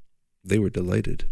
The Signora Gemma, who roused in me an electric kind of melancholy, clasped her hands together in ecstasy as the door swiftly shut itself. "Ecco!" she cried in her vibrating, almost warlike woman's voice. "Ecco!" Her eyes were aflame as they looked at the door. She ran forward to try it herself. She opened the door expectantly, eagerly. Poof! It shut with a bang. "Ecco!" she cried, her voice quivering like bronze, overwrought but triumphant. I must try also. I opened the door. Poof! It shut with a bang. We all exclaimed with joy. Then the Signor de Paoli turned to me with a gracious, bland, formal grin. He turned his back slightly on the woman and stood holding his chin, his strange hoarse mouth grinning almost pompously at me. It was an affair of gentlemen. His wife disappeared as if dismissed. Then the padrone broke into cordial motion. We must drink. He would show me the estate. I had already seen the house. We went out by the glass doors on the left, into the domestic courtyard.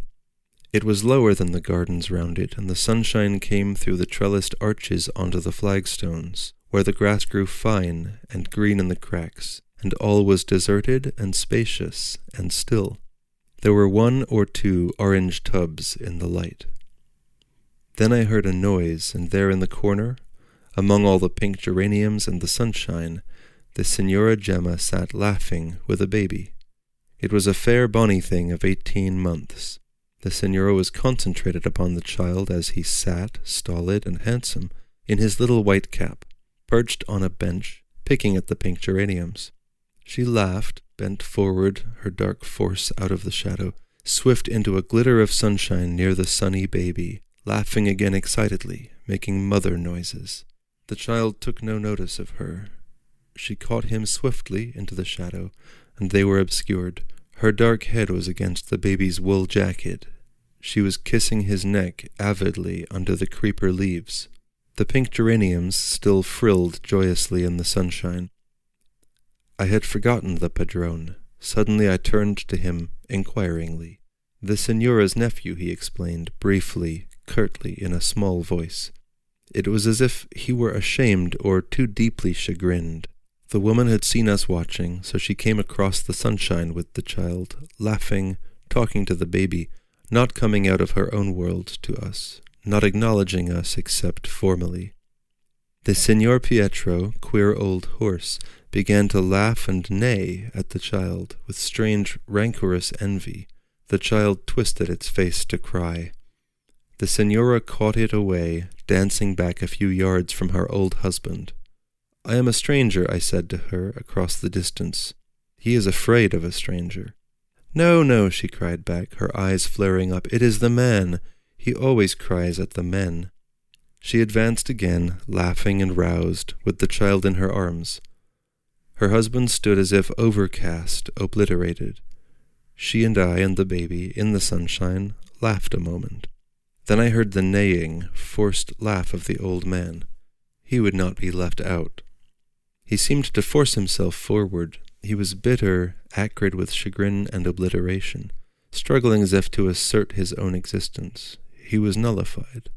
The woman was also uncomfortable. I could see she wanted to go away with the child, to enjoy him alone, with palpitating, pained enjoyment. It was her brother's boy, and the old padrone was as if nullified by her ecstasy over the baby. He held his chin, gloomy, fretful, unimportant. He was annulled. I was startled when I realized it.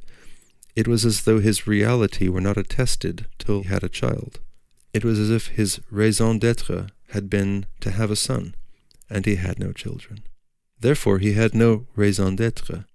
He was nothing, a shadow that vanishes into nothing, and he was ashamed, consumed by his own nothingness. I was startled. This, then, is the secret of Italy's attraction for us, this phallic worship. To the Italian, the phallus is the symbol of individual creative immortality. To each man his own godhead. The child is but the evidence of the godhead. And this is why the Italian is attractive, supple, and beautiful, because he worships the Godhead in the flesh. We envy him, we feel pale and insignificant beside him, yet at the same time we feel superior to him, as if he were a child and we adult. Wherein are we superior? Only because we went beyond the phallus in search of the Godhead, the creative origin, and we found the physical forces and the secrets of science. We have exalted man far above the man who is in each one of us. Our aim is a perfect humanity, a perfect and equable human consciousness, selfless, and we obtain it in the subjection, reduction, analysis, and destruction of the self. So, on we go, active in science and mechanics, and social reform.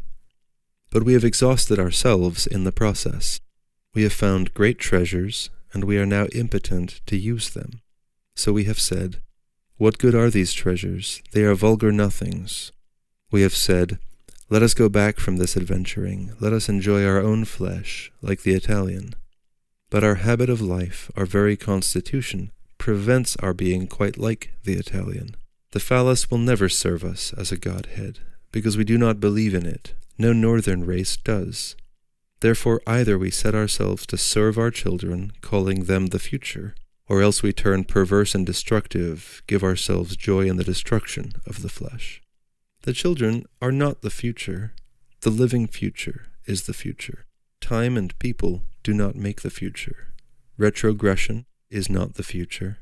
50 million children growing up purposeless, with no purpose save the attainment of their own individual desires, these are not the future. They are only a disintegration of the past. The future is in living, growing truth, in advancing fulfillment. But it is no good. Whatever we do, it is within the greater will towards self-reduction and a perfect society, analysis on the one hand and a mechanical construction on the other.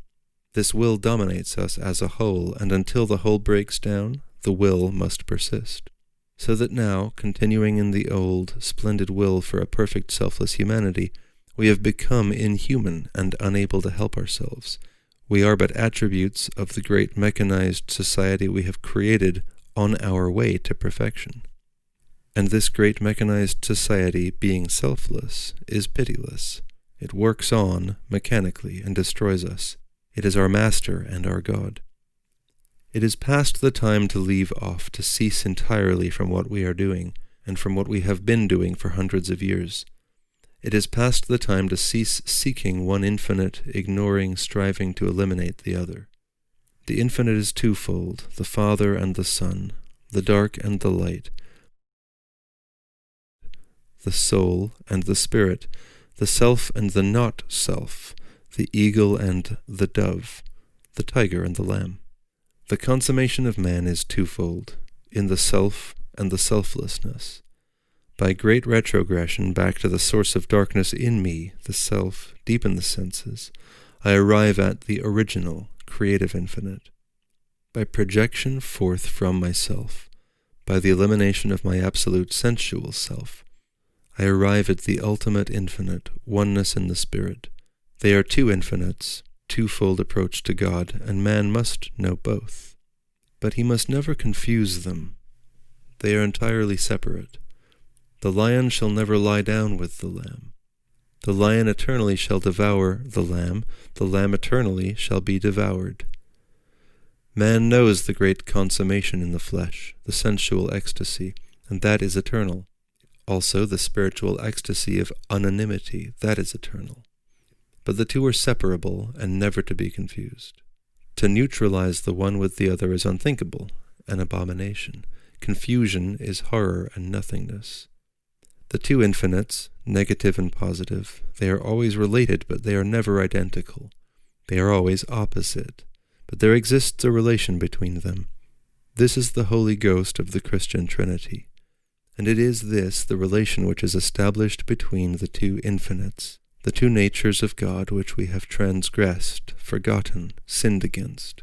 The Father is the Father, and the Son is the Son. I may know the Son and deny the Father, or know the Father and deny the Son, but that which I may never deny, and which I have denied, is the Holy Ghost which relates the dual infinites into one whole, which relates and keeps distinct the dual natures of God. To say that the two are one, this is an inadmissible lie. The two are related by the intervention of the third into a oneness. There are two ways, there is not only one. There are two opposite ways to consummation. But that which relates them, like the base of the triangle, this is the constant, the absolute. This makes the ultimate whole. And in the Holy Spirit I know the two ways, the two infinites, the two consummations. And knowing the two, I admit the whole. But excluding one, I exclude the whole. And confusing the two, I make nullity nihil.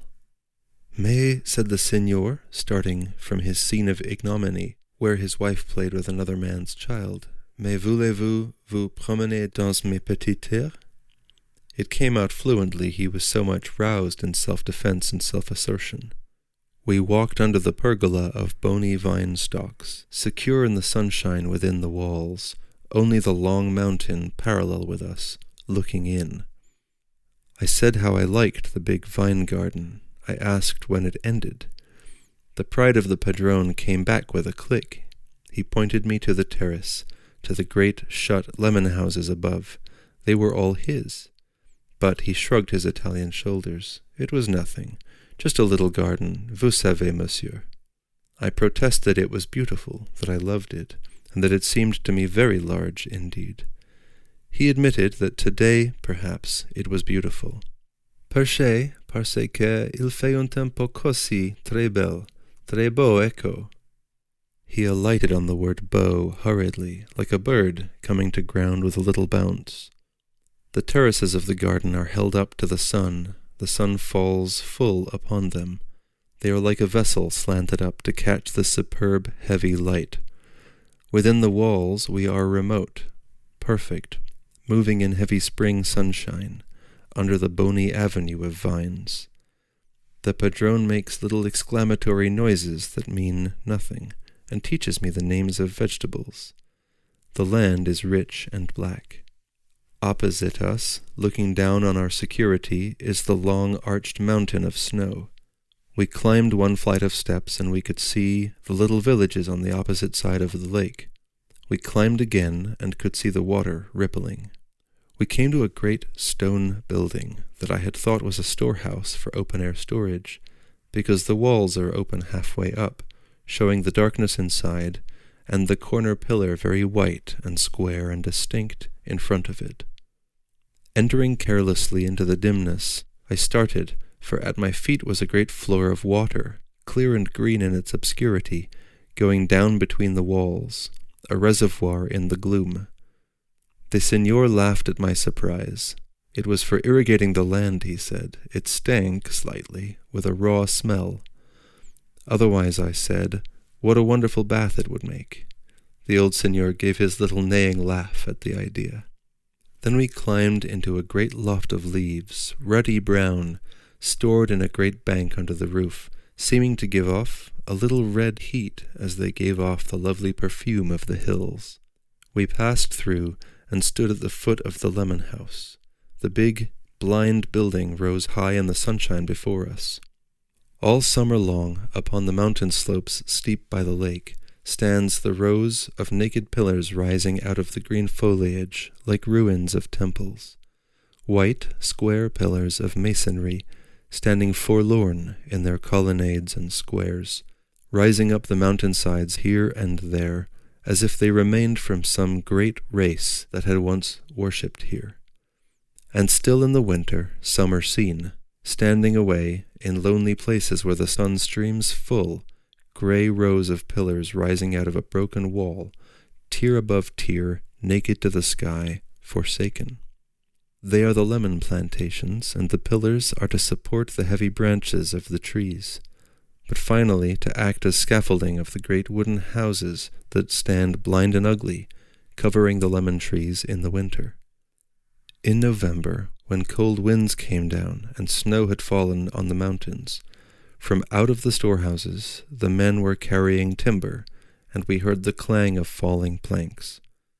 Then, as we walked along the military road on the mountainside, we saw below, on the top of the lemon gardens, long, thin poles laid from pillar to pillar, and we heard the two men talking and singing as they walked across perilously, placing the poles. In their clumsy zoccoli they strode easily across, though they had 20 or 30 feet to fall if they slipped. But the mountainside, rising steeply, seemed near, and above their heads the rocks glowed high into the sky, so that the sense of elevation must have been taken away. At any rate, they went easily from pillar summit to pillar summit, with a great cave of space below. Then again was the rattling and clang of planks being laid in order, ringing from the mountainside over the blue lake, till a platform of timber, old and brown, projected from the mountainside, a floor, when seen from above, a hanging roof when seen from below. And we, on the road above, saw the men sitting easily on this flimsy hanging platform, hammering the planks. And all day long the sound of hammering echoed among the rocks and olive woods, and came a faint, quick concussion to the men on the boats far out. When the roofs were on, they put in the fronts, blocked in between the white pillars with hulled, dark wood in roughly made panels. And here and there, at irregular intervals, was a pane of glass, pane overlapping pane in the long strip of narrow window. So that now these enormous, unsightly buildings bulge out on the mountainsides, rising in 2 or 3 receding tiers, blind, dark, sordid-looking places. In the morning, I often lie in bed and watch the sunrise. The lake lies dim and milky, the mountains are dark blue at the back, while over them the sky gushes and glistens with light. At a certain place on the mountain ridge the light burns gold, seems to fuse a little groove in the hill's rim. It fuses and fuses at this point, till of a sudden it comes the intense molten living light. The mountains melt suddenly, the light steps down. There is a glitter, a spangle, a clutch of spangles, a great unbearable sun track flashing across the milky lake, and the light falls on my face. Then, looking aside, I hear the little slotting noise which tells me they are opening the lemon gardens. A long panel, here and there, a long slot of darkness at irregular intervals between the brown wood and the glass stripes. Voulez-vous? The Signor bows me in with outstretched hand. Voulez-vous entrer, monsieur? I went into the lemon house, where the poor trees seem to mope in the darkness. It is an immense, dark, cold place. Tall lemon trees, heavy with half-visible fruit, crowd together and rise in the gloom. They look like ghosts in the darkness of the underworld, stately and as if in life, but only grand shadows of themselves. And lurking here and there, I see one of the pillars, but he, too, seems a shadow, not one of the dazzling white fellows I knew. Here we are trees, men, pillars, the dark earth, the sad black paths, shut in this enormous box, It is true, there are long strips of window and slots of space, so that the front is striped, and an occasional beam of light fingers the leaves of an enclosed tree and the sickly round lemons. But it is nevertheless very gloomy. "But it is much colder in here than outside," I said. "Yes," replied the signor, "now. But at night, I think—" I almost wished it were night to try. I wanted to imagine the trees cozy. They seemed now in the underworld.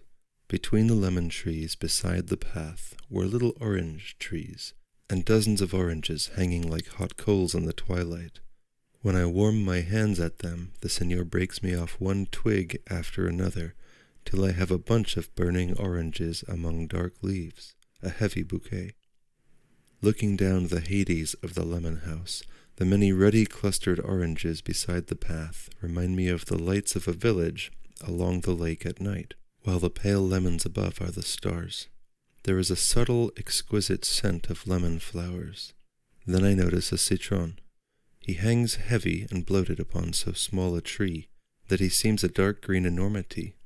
There is a great host of lemons overhead, half visible, a swarm of ruddy oranges by the paths, and here and there a fat citron. It is almost like being under the sea. At the corners of the path were round little patches of ash and stumps of charred wood, where fires had been kindled inside the house on cold nights. For during the 2nd and 3rd weeks in January the snow came down so low on the mountains that, after climbing for an hour, I found myself in a snow lane and saw olive orchards on lawns of snow. The padrone says that all lemons and sweet oranges are grafted on a bitter orange stalk. The plants raised from seed, lemon and sweet orange, fell prey to disease, so the cultivators found it safe only to raise the native bitter orange and then graft upon it.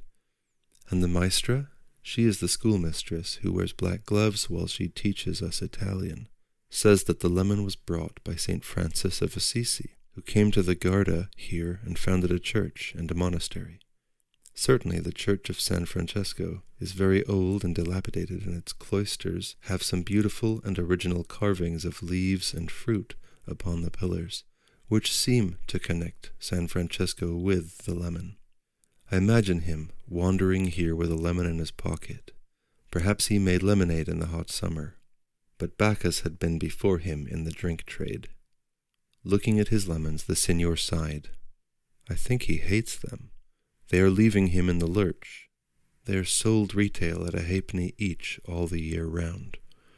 But that is as dear or dearer than in England, I say.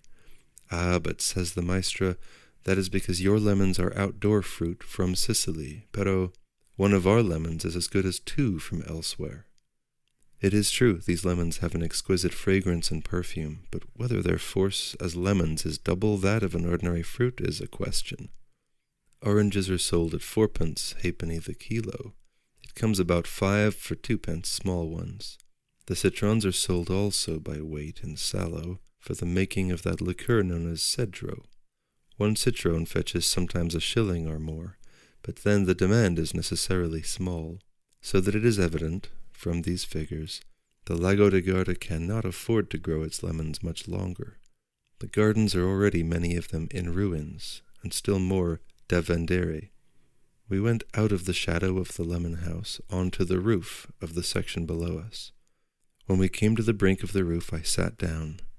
The padrone stood behind me, a shabby, shaky little figure on his roof in the sky, a little figure of dilapidation, dilapidated as the lemon houses themselves. We were always level with the mountain snow opposite. A film of pure blue was on the hills to the right and to the left. There had been a wind, but it was still now. The water breathed an iridescent dust on the far shore, where the villages were groups of specks. On the low level of the world, on the lake, an orange-sailed boat leaned slim to the dark blue water, which had flecks of foam. A woman went downhill quickly, with 2 goats and a sheep. Among the olives a man was whistling. "Voyez," said the padrone, with distant, perfect melancholy. "There was once a lemon garden also there. You see the short pillars cut off to make a pergola for the vine. Once there were twice as many lemons as now. Now we must have vine instead. From that piece of land I had 200 lira a year in lemons. From the vine I have only 80. But wine is a valuable crop, I said. Ah, così, for a man who grows much. For me, poco, più. Suddenly his face broke into a smile of profound melancholy, almost a grin, like a gargoyle. It was the real Italian melancholy, very deep, static. Vous voyez, monsieur, the lemon, it is all the year, but the vine, one crop. He lifts his shoulders and spreads his hands with that gesture of finality and fatality, while his face takes the blank, ageless look of misery, like a monkey's. There is no hope. There is the present. Either that is enough, the present, or there is nothing. I sat and looked at the lake. It was beautiful as paradise, as the first creation. On the shores were the ruined lemon pillars. Standing out in melancholy, the clumsy, enclosed lemon houses seemed ramshackle, bulging among vine stalks and olive trees. The villages, too, clustered upon their churches, seemed to belong to the past. They seemed to be lingering in bygone centuries. But it is very beautiful, I protested. In England, exclaimed the padrone, the same ageless monkey-like grin of fatality, tempered by cunning, coming on his face. In England you have the wealth, les richesses. You have the mineral coal and the machines, vous savez. Here we have the sun. He lifted his withered hand to the sky, to the wonderful source of that blue day, and he smiled in histrionic triumph. But his triumph was only histrionic. The machines were more to his soul than the sun. He did not know these mechanisms, their great human-contrived, inhuman power, and he wanted to know them. As for the sun, that is common property, and no man is distinguished by it. He wanted machines, machine production, money, and human power. He wanted to know the joy of man, who has got the earth in his grip, bound it up with railways, borrowed it with iron fingers, subdued it. He wanted this last triumph of the ego, this last reduction. He wanted to go where the English have gone, beyond the self, into the great inhuman not-self, to create great unliving creators, the machines, out of the active forces of nature that existed before flesh. But he is too old. It remains for the young Italian to embrace his mistress, the machine. I sat on the roof of the lemon house, with the lake below and the snowy mountain opposite, and looked at the ruins of the old, olive-fuming shores, at all the peace of the ancient world still covered in sunshine, and the past seemed to me so lovely that one must look towards it, backwards, only backwards, where there is peace and beauty and no more dissonance. I thought of England, the great mass of London and the black, fuming, laborious Midlands and North Country. It seemed horrible, and yet it was better than the padrone, this old, monkey-like cunning of fatality. It is better to go forward into error than to stay fixed inextricably in the past. Yet what should become of the world? There was London and the industrial countries spreading like a blackness all over the world, horrible, in the end destructive. And the Garda was so lovely. Under the sky of sunshine it was intolerable. For away beyond all the snowy Alps, with the iridescence of eternal ice above them, was this England, black and foul and dry, with her soul worn down, almost worn away. And England was conquering the world with her machines and her horrible destruction of natural life. She was conquering the whole world. And yet was she not herself finished in this work? She had had enough. She had conquered the natural life to the end.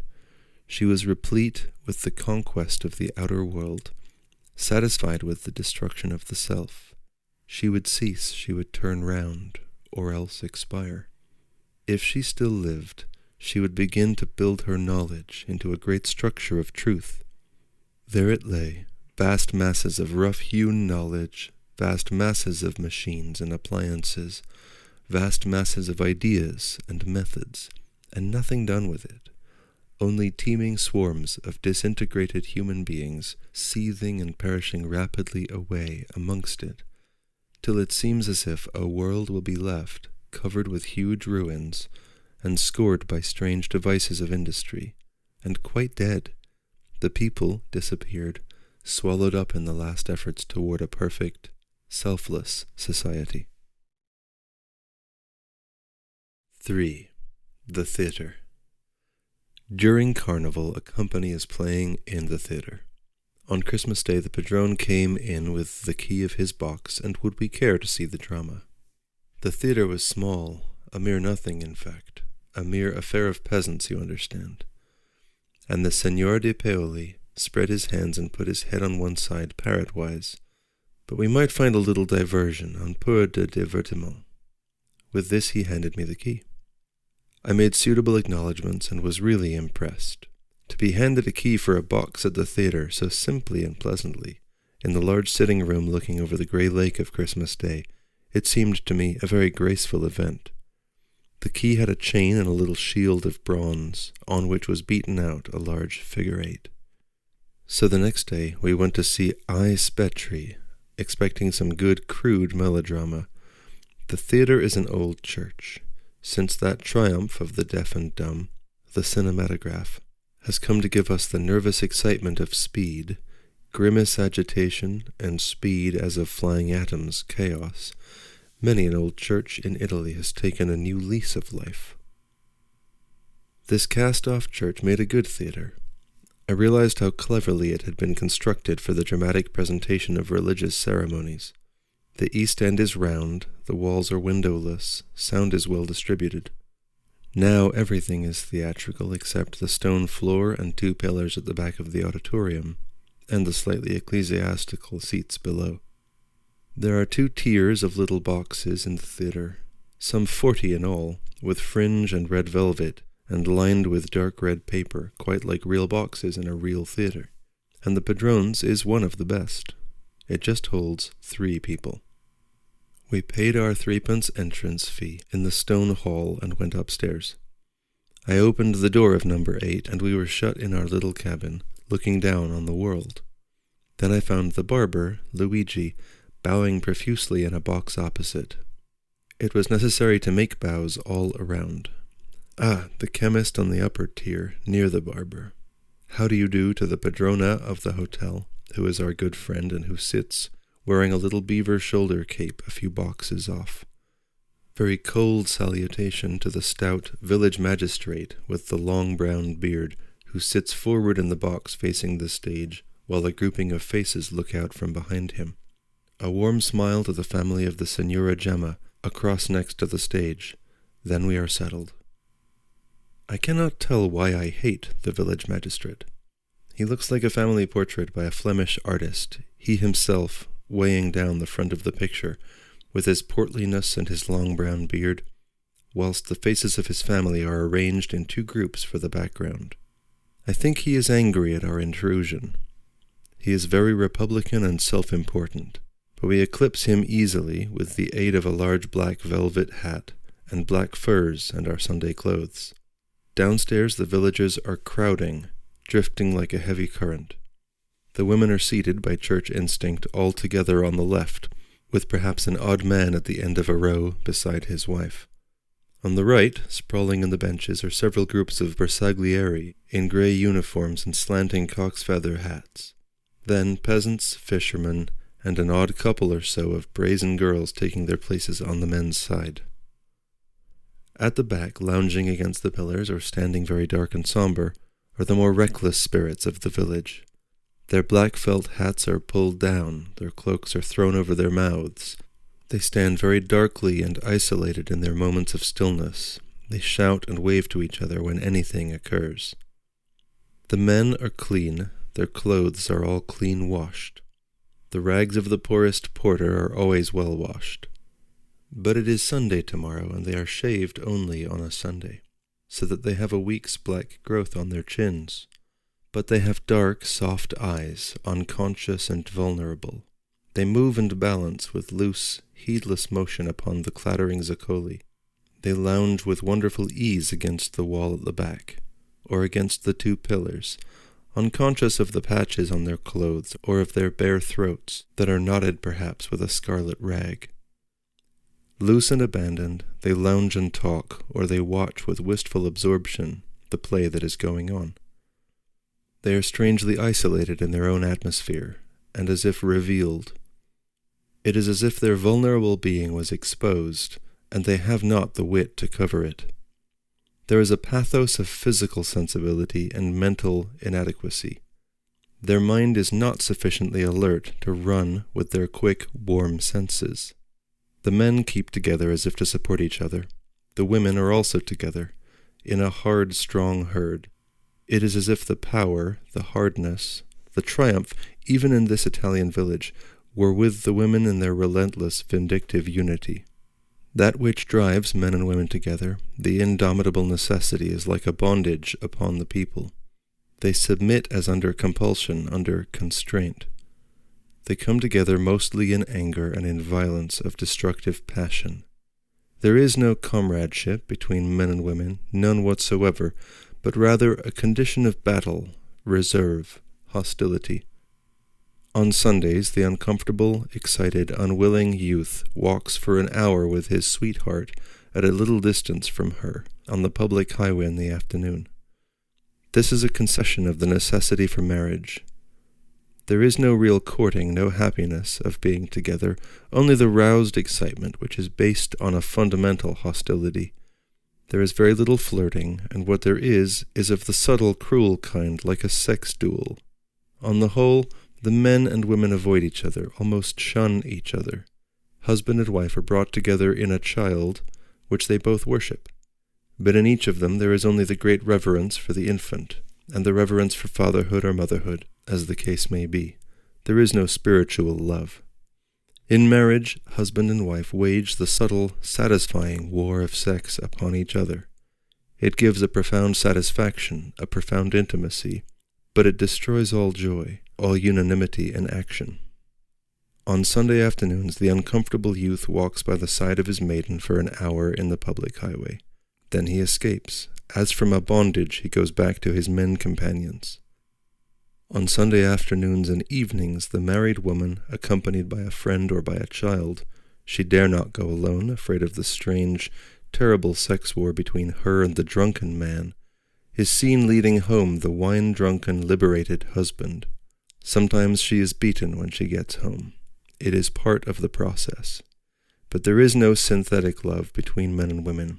There is only passion, and passion is fundamental hatred. The act of love is a fight. The child, the outcome, is divine. Here the union, the oneness, is manifest. Though spirit strove with spirit in mortal conflict during the sex passion, yet the flesh united with flesh in oneness. The phallus is still divine, but the spirit, the mind of man, this has become nothing. So the women triumph. They sit down below in the theater, their perfectly dressed hair gleaming, their backs very straight, their heads carried tensely. They are not very noticeable. They seem held in reserve. They are just as tense and stiff as the men are slack and abandoned. Some strange will holds the women taut. They seem like weapons, dangerous. There is nothing charming nor winning about them. At the best a full, prolific maternity, at the worst a yellow, poisonous bitterness of the flesh that is like a narcotic. But they are too strong for the men. The male spirit, which would subdue the immediate flesh to some conscious or social purpose, is overthrown. The woman in her maternity is the lawgiver, the supreme authority. The authority of the man in work, in public affairs, is something trivial in comparison. The pathetic ignominy of the village male is complete on Sunday afternoon, on his great day of liberation when he is accompanied home, drunk but sinister, by the erect, unswerving, slightly cowed woman. His drunken terrorizing is only pitiable. She is so obviously the more constant power. And this is why the men must go away to America. It is not the money, it is the profound desire to rehabilitate themselves, to recover some dignity as men, as producers, as workers, as creators from the spirit, not only from the flesh. It is a profound desire to get away from women altogether, the terrible subjugation of sex, the phallic worship. The company of actors in the little theatre was from a small town away on the plain beyond Brescia. The curtain rose, everybody was still, with that profound, naive attention which children give. And after a few minutes I realized that I Spetri was Ibsen's Ghosts. The peasants and fishermen of the Garda, even the rows of ungovernable children, sat absorbed in watching as the Norwegian drama unfolded itself. The actors are peasants. The leader is the son of a peasant proprietor. He is qualified as a chemist, but is unsettled, vagrant, prefers play acting. The senior Pietro de Paoli shrugs his shoulders and apologizes for their vulgar accent. It is all the same to me. I am trying to get myself to rights with the play, which I have just lately seen in Munich, perfectly produced and detestable. It was such a change from the hard, ethical, slightly mechanized characters in the German play, which was as perfect an interpretation as I can imagine, to the rather pathetic notion of the Italian peasants, that I had to wait to adjust myself. The mother was a pleasant, comfortable woman, harassed by something, she did not quite know what. The pastor was a ginger-haired caricature imitated from the northern stage, quite a lay figure. The peasants never laughed, they watched solemnly and absorbedly, like children. The servant was just a slim, pert, forward hussy, much too flagrant. And then the son, the actor-manager, he was a dark, ruddy man, broad and thick-set, evidently of peasant origin, but with some education now. He was the important figure. The play was his. And he was strangely disturbing. Dark, ruddy, and powerful. He could not be the blighted son of ghosts, the hectic, unsound northern issue of a diseased father. His flashy Italian passion for his half-sister was real enough to make one uncomfortable, something he wanted and would have in spite of his own soul, something which fundamentally he did not want. It was this contradiction within the man that made the play so interesting. A robust, vigorous man of 38, flaunting and florid as a rather successful Italian can be. Yet there was a secret sickness which oppressed him. But it was no taint in the blood, it was rather a kind of debility in the soul. That which he wanted and would have, the sensual excitement, in his soul he did not want it, no, not at all. And yet he must act from his physical desires, his physical will. His true being, his real self, was impotent. In his soul he was dependent, forlorn. He was childish and dependent on the mother. To hear him say, "Grazie, mamma," would have tormented the mother soul in any woman living. Such a child crying in the night, and for what? For he was hot-blooded, healthy, almost in his prime, and free as a man can be in his circumstances. He had his own way, he admitted no thwarting.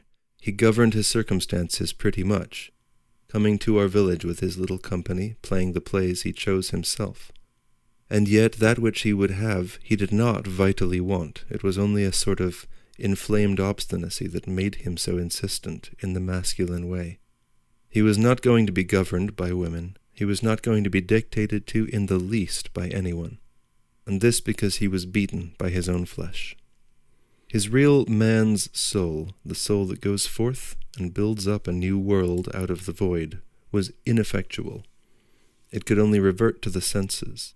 His divinity was the phallic divinity, the other male divinity, which is the spirit that fulfills in the world the new germ of an idea. This was denied and obscured in him, unused. And it was the spirit which cried out helplessly in him through the insistent, inflammable flesh. Even this play-acting was a form of physical gratification for him. It had in it neither real mind nor spirit. It was so different from Ibsen, and so much more moving. Ibsen is exciting, nervously sensational. But this was really moving, a real crying in the night. One loved the Italian nation, and wanted to help it with all one's soul. But when one sees the perfect Ibsen, how one hates the Norwegian and Swedish nations. They are detestable. They seem to be fingering with the mind the secret places and sources of the blood. Impertinent, irreverent, nasty. There is a certain intolerable nastiness about the real Ibsen. The same thing is in Strindberg and in most of the Norwegian and Swedish writings. It is with them a sort of phallic worship also, but now the worship is mental and perverted. The phallus is the real fetish, but it is the source of uncleanliness and corruption and death. It is the Moloch, worshipped in obscenity, which is unbearable. The phallus is a symbol of creative divinity, but it represents only part of creative divinity. The Italian has made it represent the whole, which is now his misery, for he has to destroy his symbol in himself. Which is why the Italian men have the enthusiasm for war, unashamed.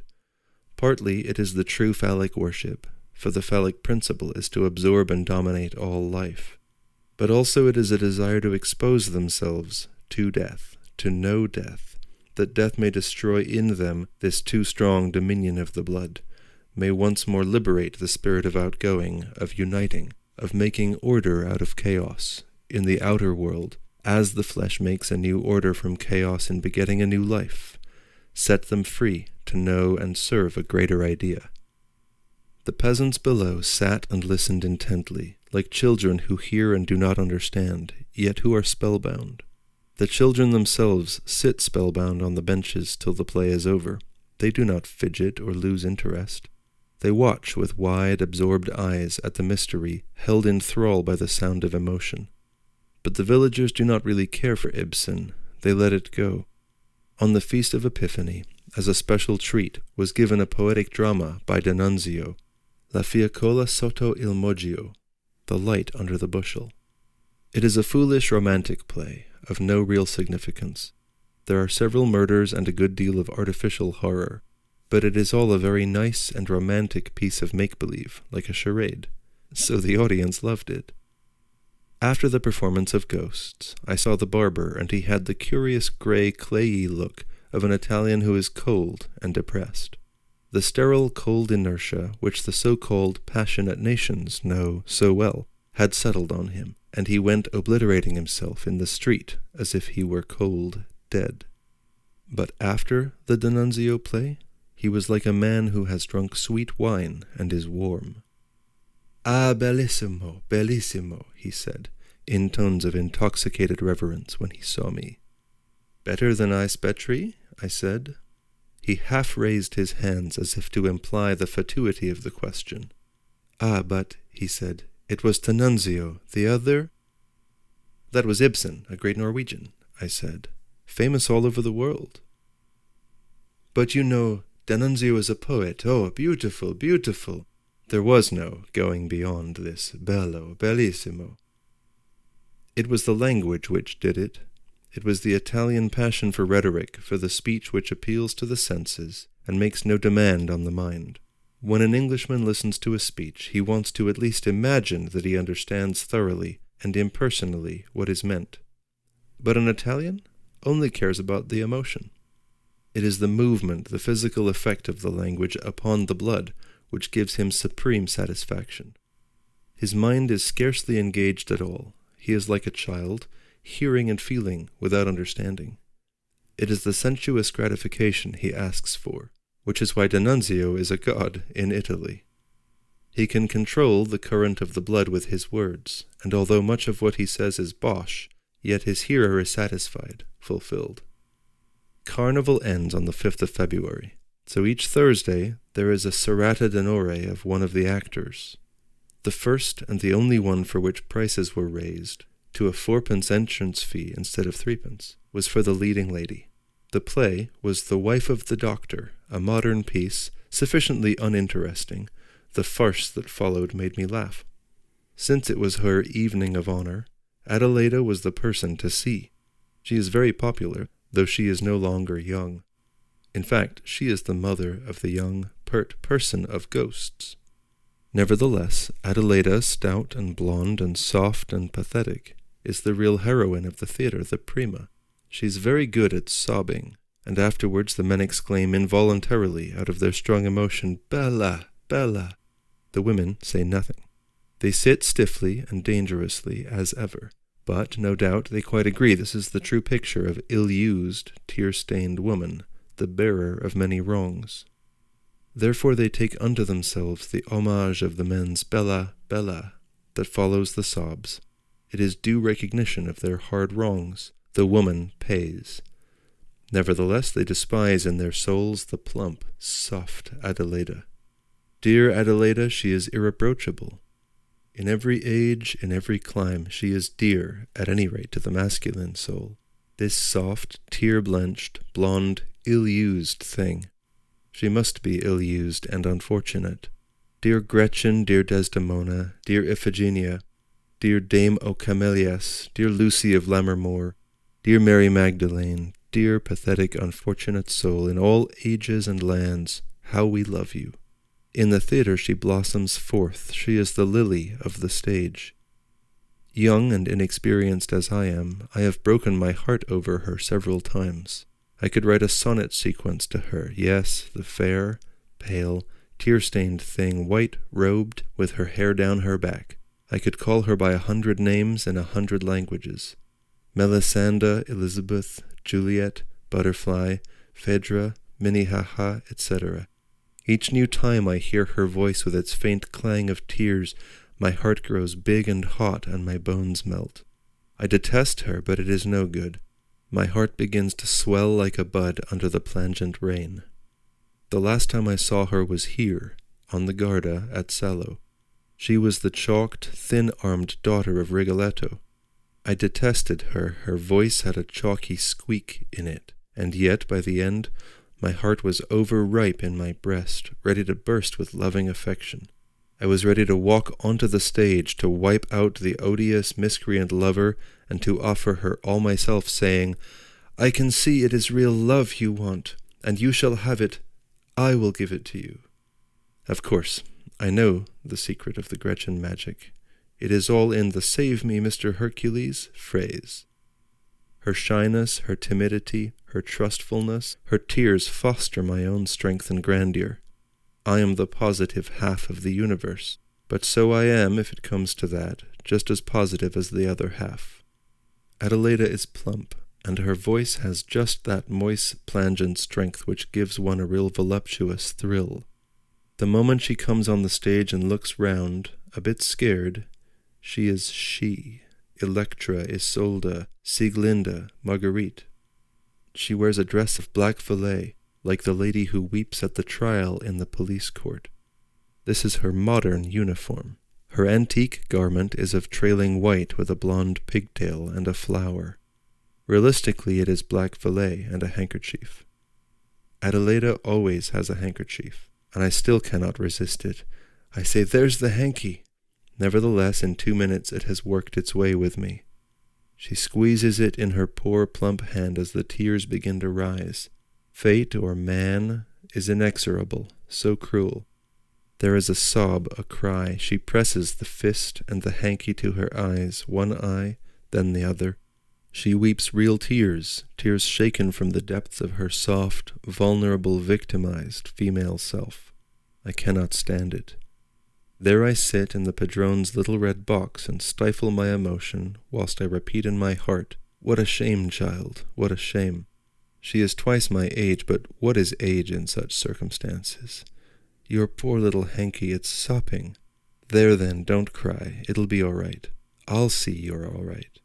All men are not beasts, you know.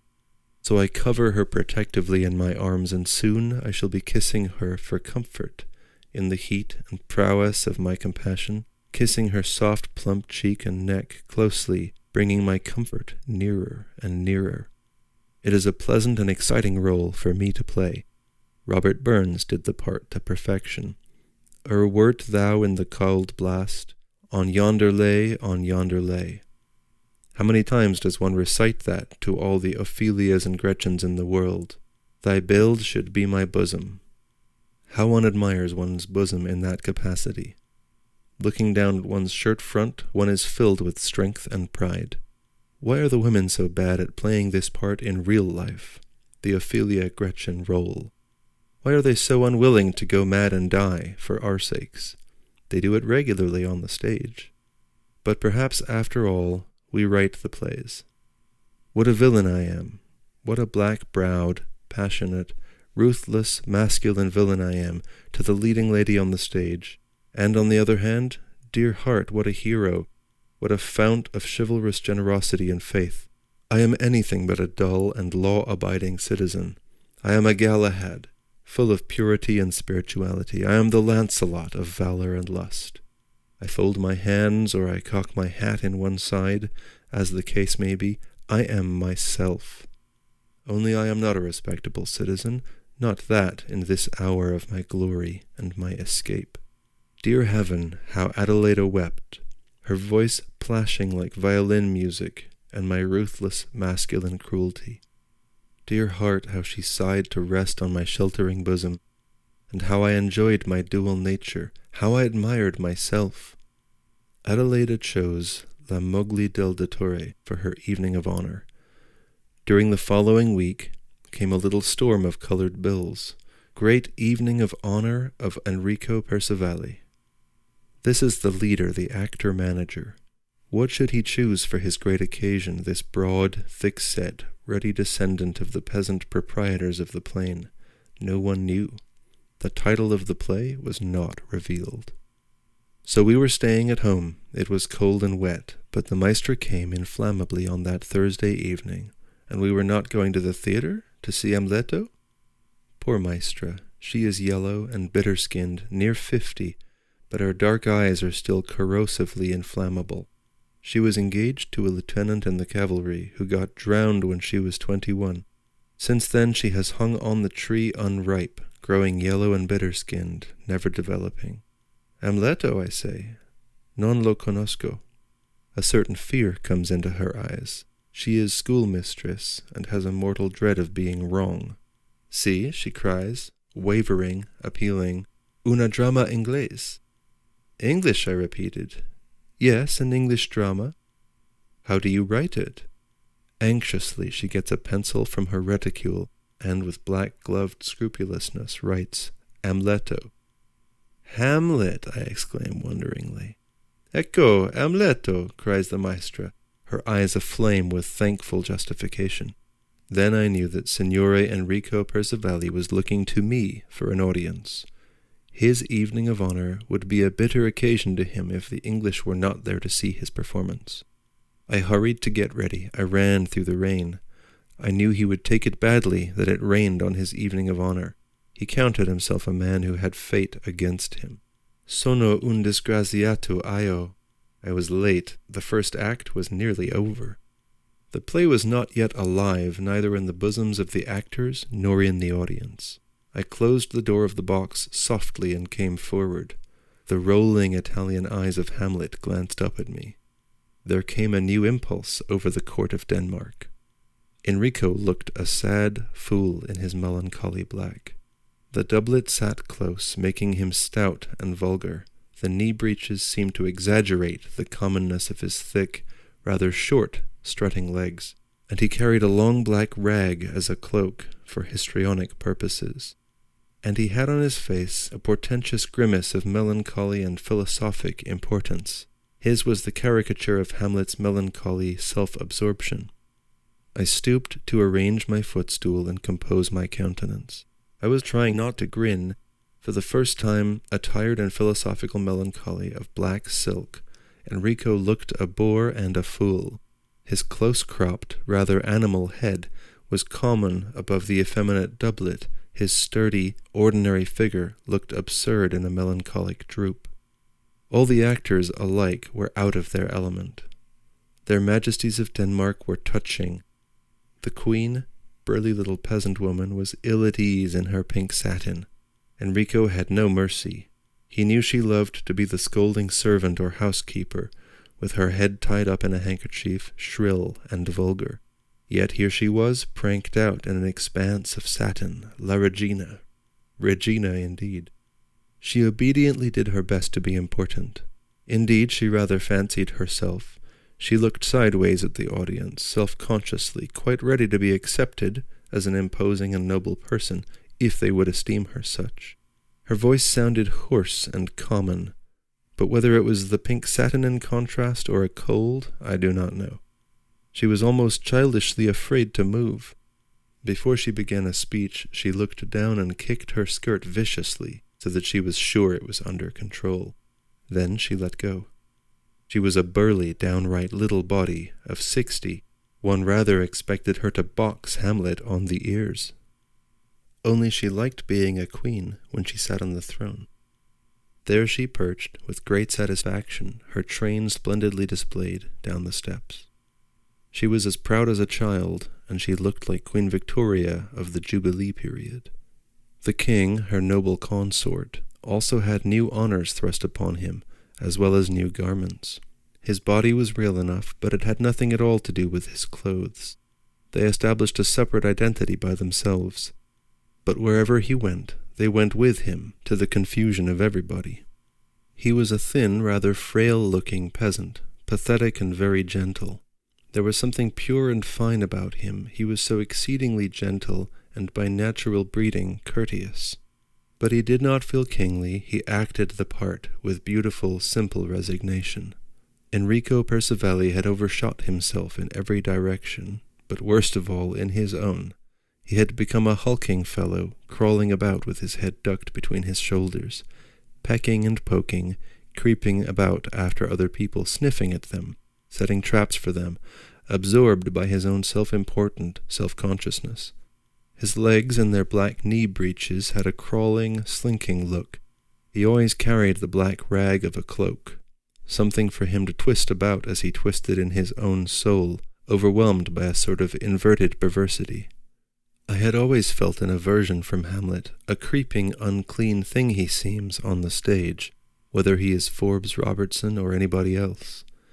His nasty poking and sniffing at his mother, his setting traps for the king, his conceited perversion with Ophelia, make him always intolerable. That character is repulsive in its conception, based on self-dislike and a spirit of disintegration. There is, I think, this strain of cold dislike or self-dislike through much of the Renaissance art, and through all the later Shakespeare. In Shakespeare it is a kind of corruption in the flesh and a conscious revolt from this. A sense of corruption in the flesh makes Hamlet frenzied, for he will never admit that it is his own flesh. Leonardo da Vinci is the same, but Leonardo loves the corruption maliciously. Michelangelo rejects any feeling of corruption. He stands by the flesh only. It is the corresponding reaction, but in the opposite direction. But that is all 400 years ago. Enrico Percivalli has just reached the position. He is Hamlet, and evidently he has great satisfaction in the part. He is the modern Italian, suspicious, isolated, self-nauseated, laboring in a sense of physical corruption. But he will not admit it is in himself. He creeps about in self-conceit, transforming his own self-loathing. With what satisfaction did he reveal corruption in his neighbors he gloated in, letting his mother know he had discovered her incest, her uncleanness, gloated in torturing the incestuous king. Of all the unclean ones, Hamlet was the uncleanest, but he accused only the others. Except in the great speeches, and there Enrico was betrayed, Hamlet suffered the extremity of physical self-loathing, loathing of his own flesh.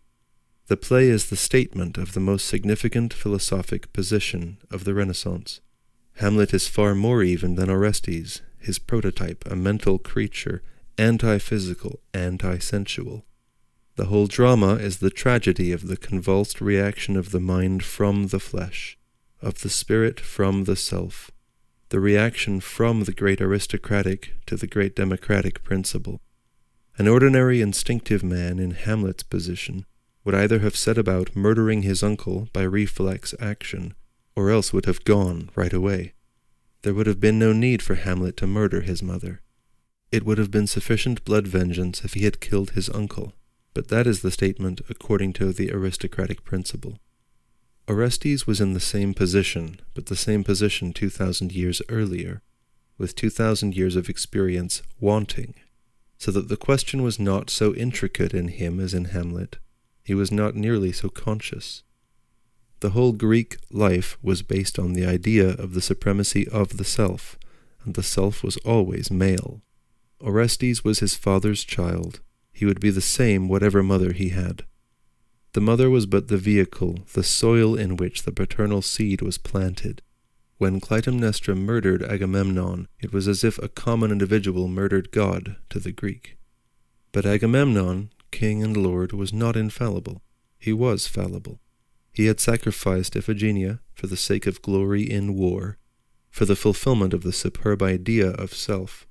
But on the other hand, he had made cruel dissension for the sake of the concubines captured in war. The paternal flesh was fallible, ungodlike. It lusted after meaner pursuits than glory, war, and slaying.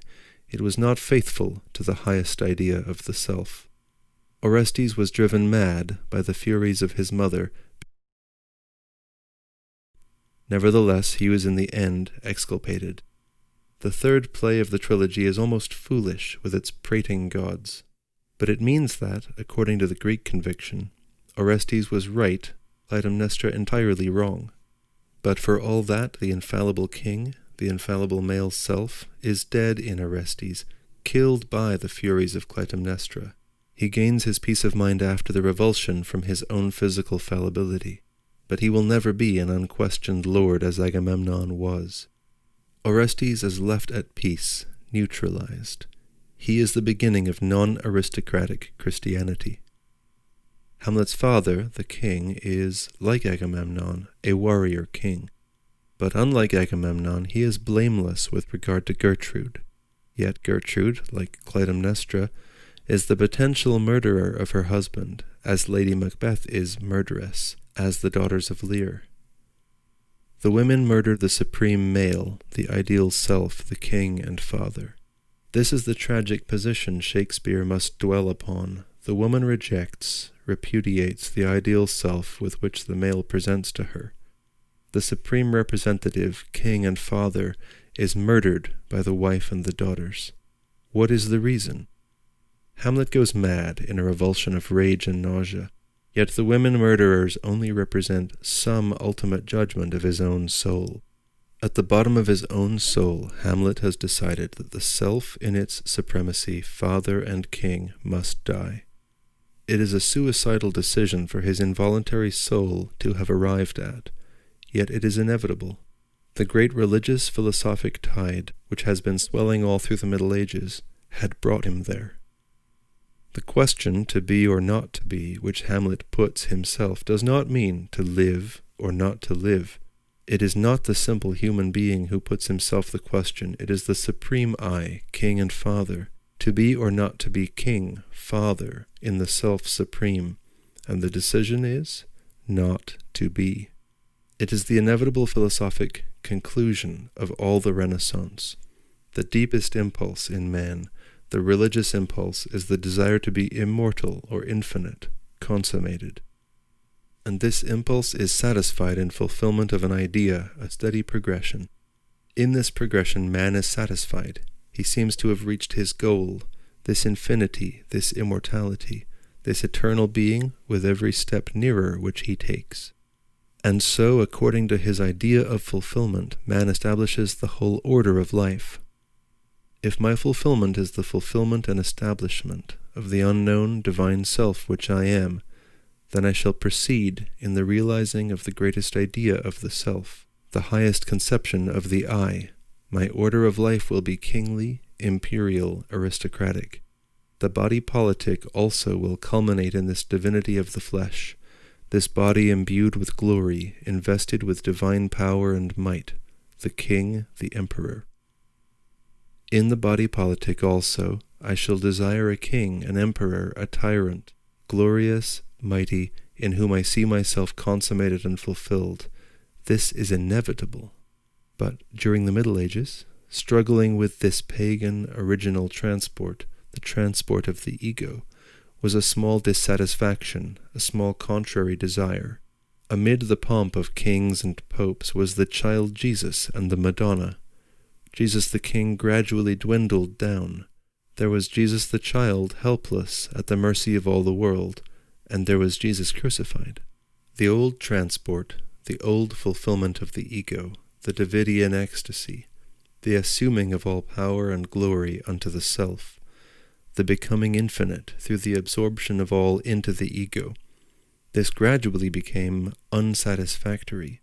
This was not the infinite. This was not immortality. This was eternal death. This was damnation. The monk rose up with his opposite ecstasy, the Christian ecstasy. There was a death to die, the flesh, the self must die, so that the spirit should rise again, immortal, eternal, infinite. I am dead unto myself, but I live in the infinite. The finite me is no more, only the infinite, the eternal is. At the Renaissance, this great half-truth overcame the other great half-truth.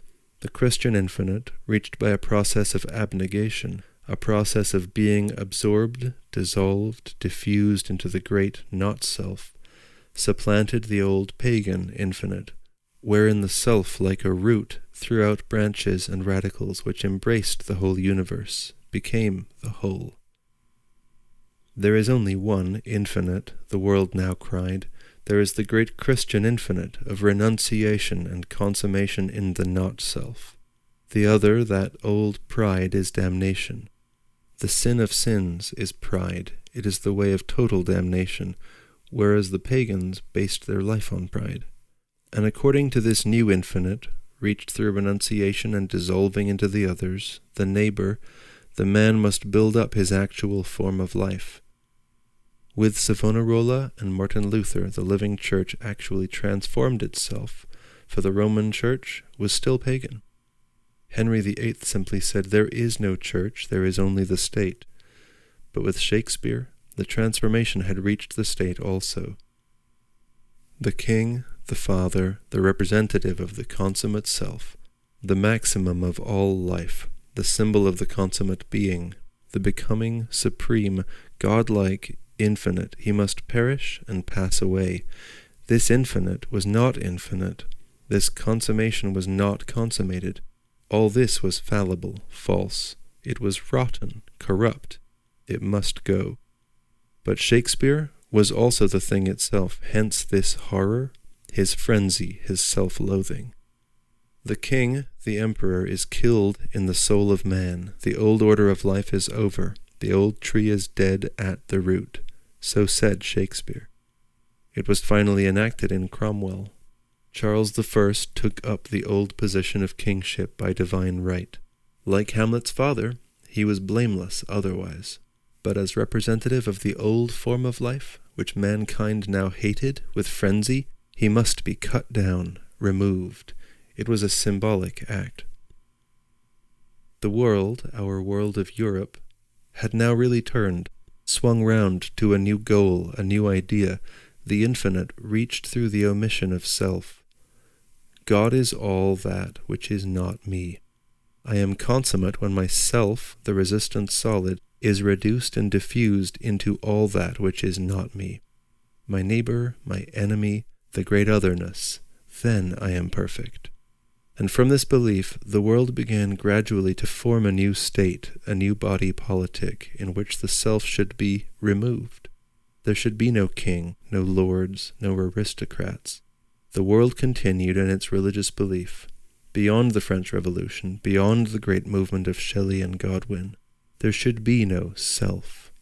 That which was supreme was that which was not me, the other. The governing factor in the state was the idea of the good of others, that is, the common good, and the vital governing idea in the state has been this idea since Cromwell. Before Cromwell, the idea was for the king, because every man saw himself consummated in the king. After Cromwell, the idea was for the good of my neighbor, or for the good of the people, or for the good of the whole. This has been our ruling idea, by which we have more or less lived. Now this has failed. Now we say that the Christian infinite is not infinite. We are tempted, like Nietzsche, to return back to the old pagan infinite, to say that is supreme. Or we are inclined, like the English and the pragmatist, to say there is no infinite, there is no absolute. The only absolute is expediency. The only reality is sensation and momentariness.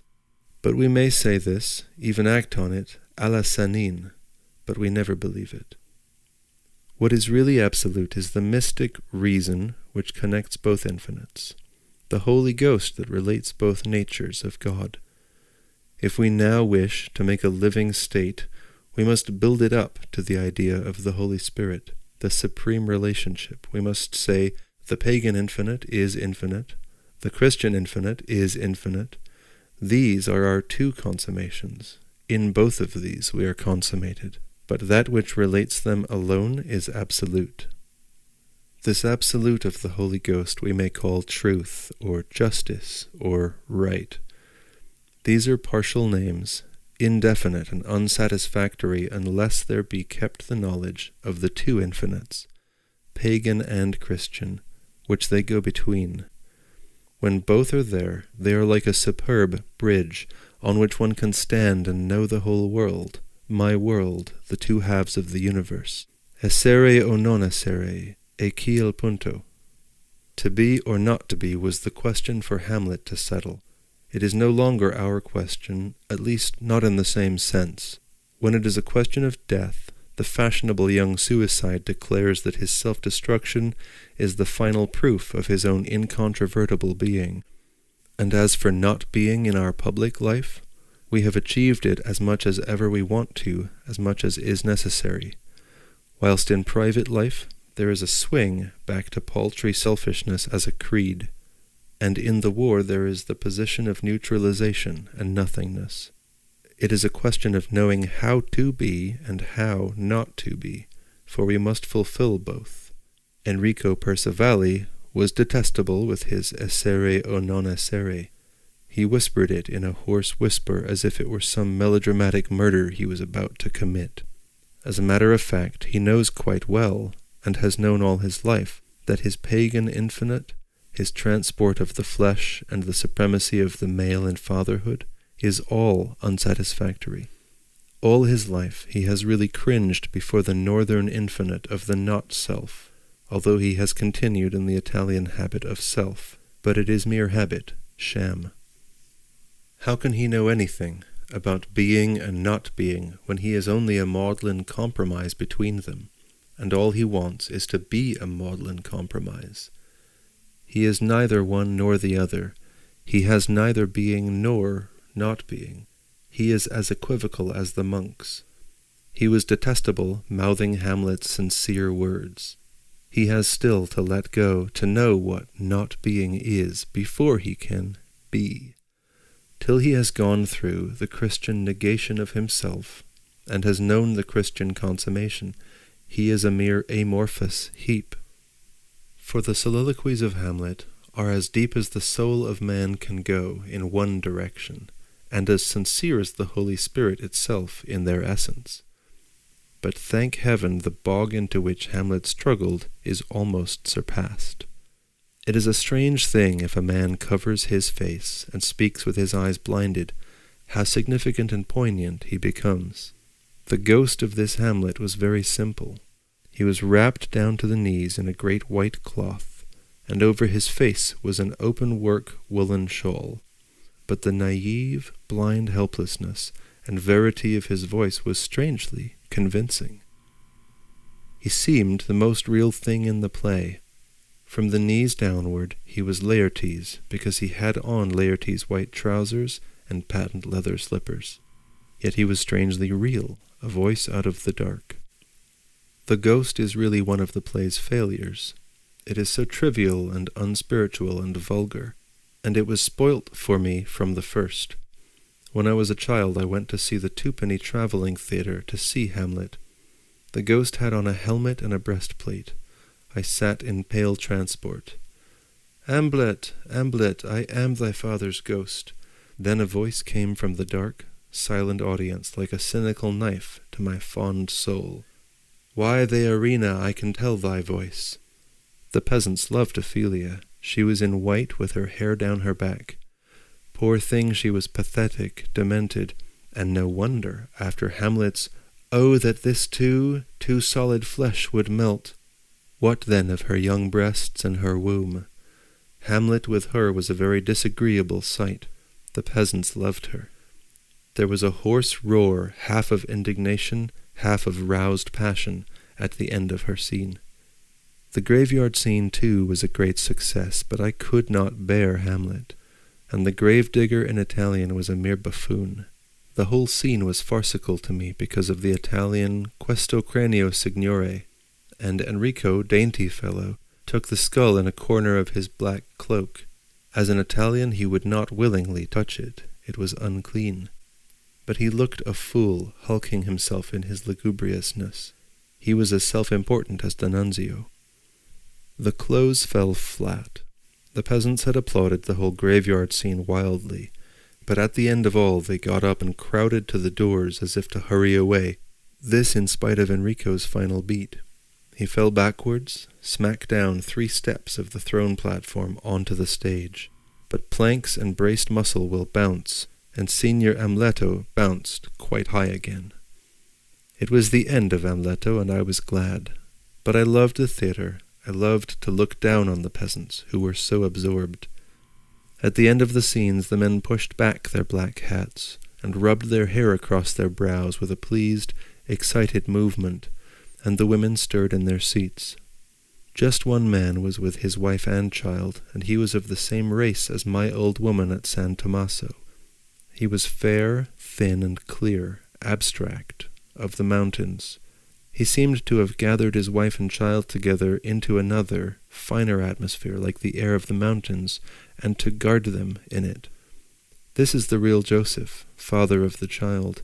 He has a fierce, abstract look, wild and untamed as a hawk, but like a hawk at its own nest, fierce with love. He goes out and buys a tiny bottle of lemonade for a penny, and the mother and child sip it in tiny sips, whilst he bends over like a hawk arching its wings.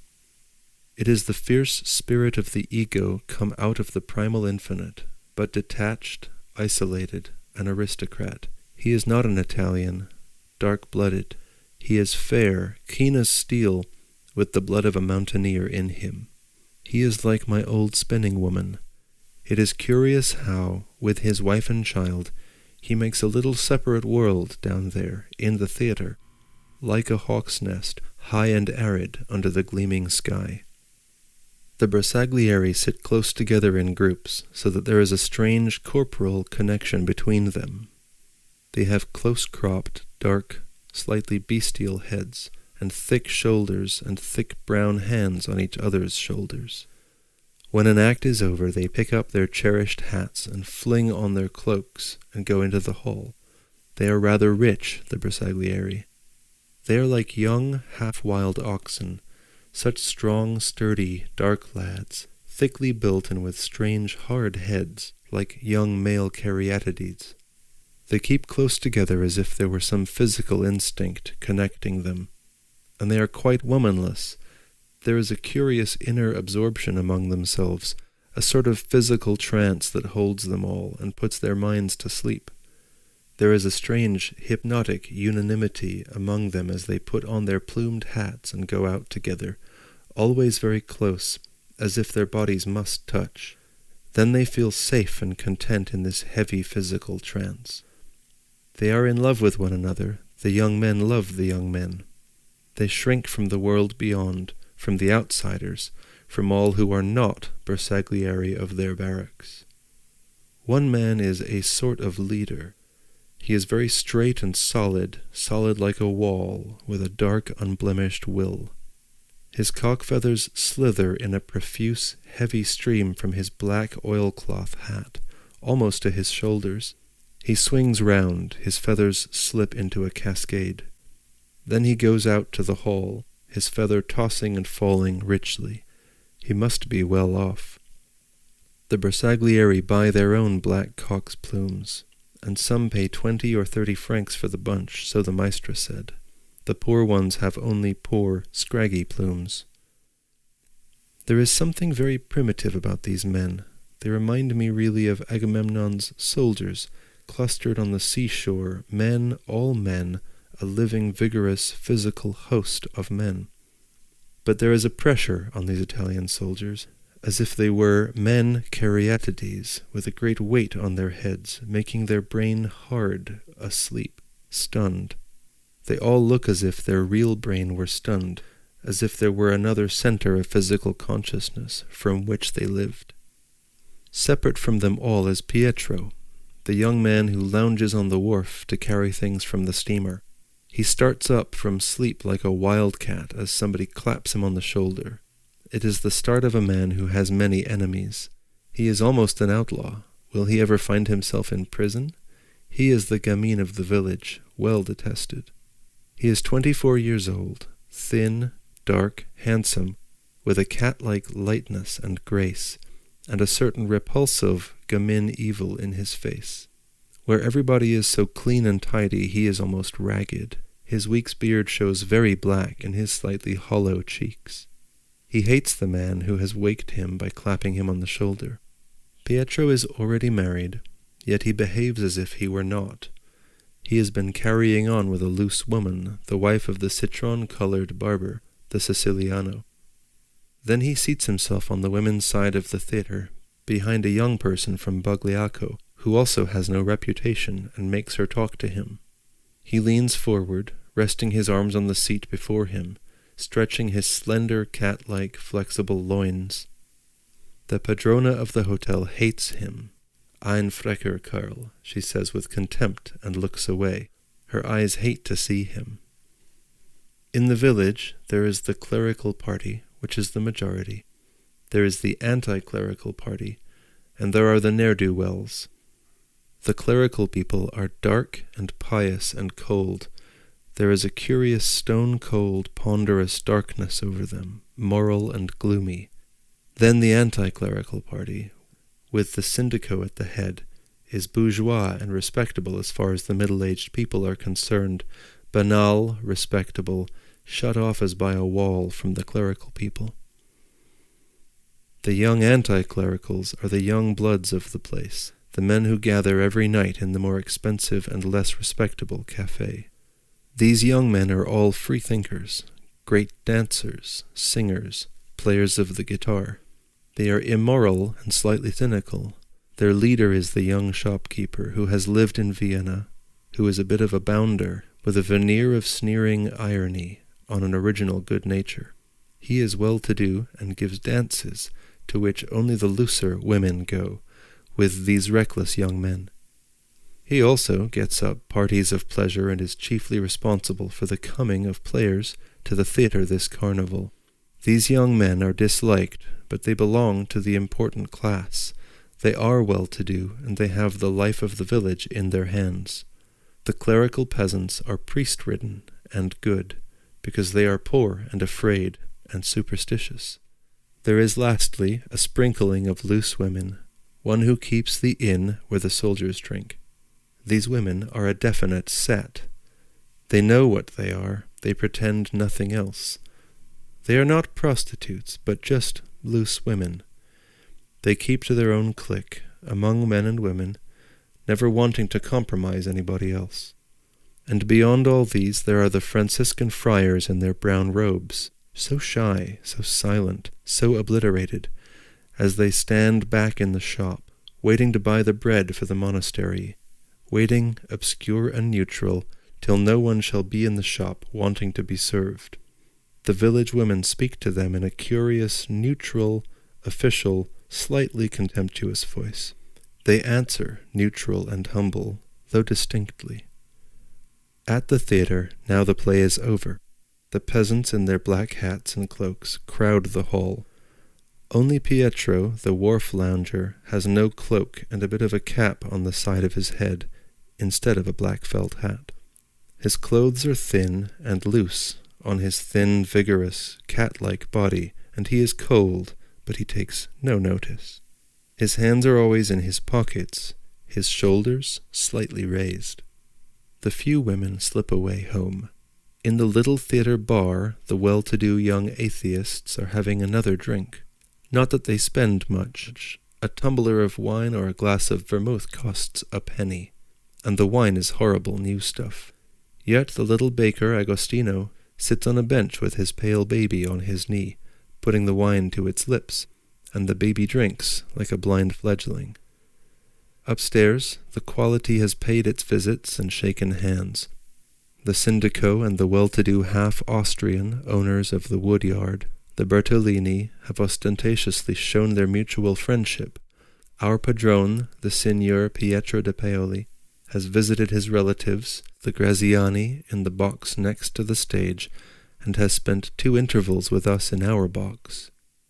Meanwhile, his two peasants standing down below, pathetic, thin contadini of the old school, like worn stones, have looked up at us as if we are the angels in heaven, with a reverential, devotional eye, they themselves far away below, standing in the bay at the back, below all.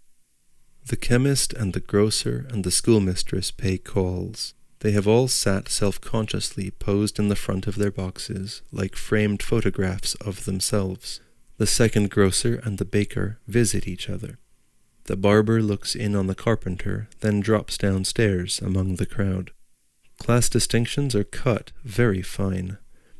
As we pass with the padrona of the hotel, who is a Bavarian, we stop to speak to our own padroni, the Di Paoli. They have a warm handshake and effusive, polite conversation for us. For Maria Samueli, a distant bow. We realize our mistake. The barber, not the Siciliano, but flashy little Luigi with the big tie ring and the curls, knows all about the theatre.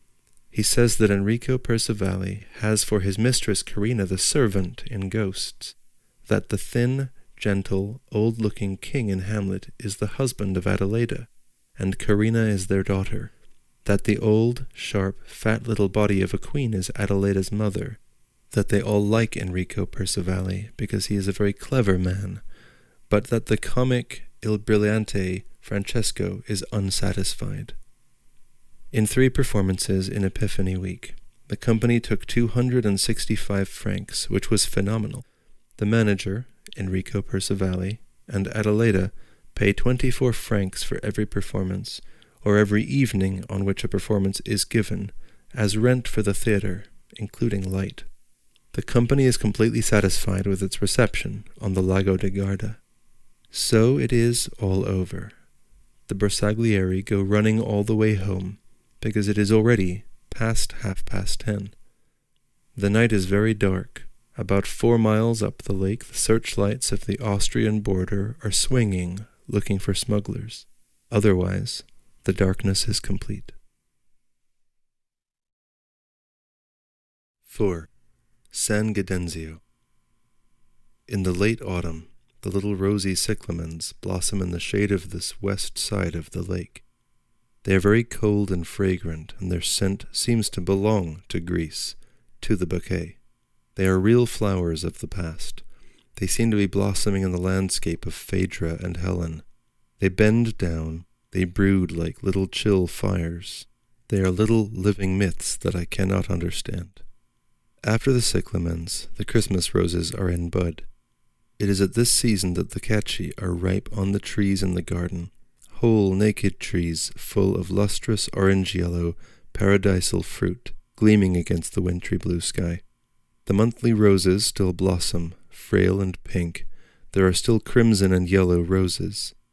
But the vines are bare and the lemon houses shut, and then, midwinter, the lowest buds of the Christmas roses appear under the hedges and rocks and by the streams. They are very lovely, these first, large, cold, pure buds, like violets, like magnolias, but cold, lit up with the light from the snow. The days go by, through the brief silence of winter, when the sunshine is so still and pure, like iced wine, and the dead leaves gleam brown, and the water sounds hoarse in the ravines. It is so still and transcendent, the cypress trees poise like flames of forgotten darkness that should have been blown out at the end of the summer. For as we have candles to light the darkness of night, so the cypresses are candles to keep the darkness aflame in the full sunshine. Meanwhile the Christmas roses become many. They rise from their budded, intact humbleness near the ground. They rise up, they throw up their crystal, they become handsome. They are heaps of confident, mysterious whiteness in the shadow of a rocky stream. It is almost uncanny to see them. They are the flowers of darkness, white and wonderful beyond belief. Then their radiance becomes soiled and brown. They thaw, break, and scatter and vanish away. Already the primroses are coming out, and the almond is in bud. The winter is passing away. On the mountains the fierce snow gleams apricot gold as evening approaches. Gold, apricot, but so bright that it is almost frightening. What can be so fearlessly gleaming when all is shadowy? It is something inhuman and unmitigated between heaven and earth. The heavens are strange and proud all the winter. Their progress goes on without reference to the dim earth. The dawns come, white and translucent. The lake is a moonstone in the dark hills. Then across the lake there stretches a vein of fire, then a whole, orange, flashing track over the whiteness. There is the exquisite silent passage of the day, and then at evening the afterglow, a huge incandescence of rose hanging above and gleaming as if it were the presence of a host of angels in rapture. It gleams like a rapturous chorus, then passes away, and the stars appear, large and flashing. Meanwhile the primroses are dawning on the ground. Their light is growing stronger, spreading over the banks and under the bushes. Between the olive roots the violets are out, large, white, grave violets, and less serious, blue ones. And looking down the hill, among the grey smoke of olive leaves, pink puffs of smoke are rising up. It is the almond and the apricot trees. It is the spring. Soon the primroses are strong on the ground. There is a bank of small, frail crocuses shooting the lavender into this spring. And then the tussocks and tussocks of primroses are fully out. There is full mourning everywhere on the banks, and roadsides and streamsides, and all around the olive roots, a mourning of primroses underfoot, with an invisible threading of many violets, and then the lovely blue clusters of hepatica, really like pieces of blue sky, showing through a clarity of primrose. The few birds are piping thinly and shyly. The streams sing again.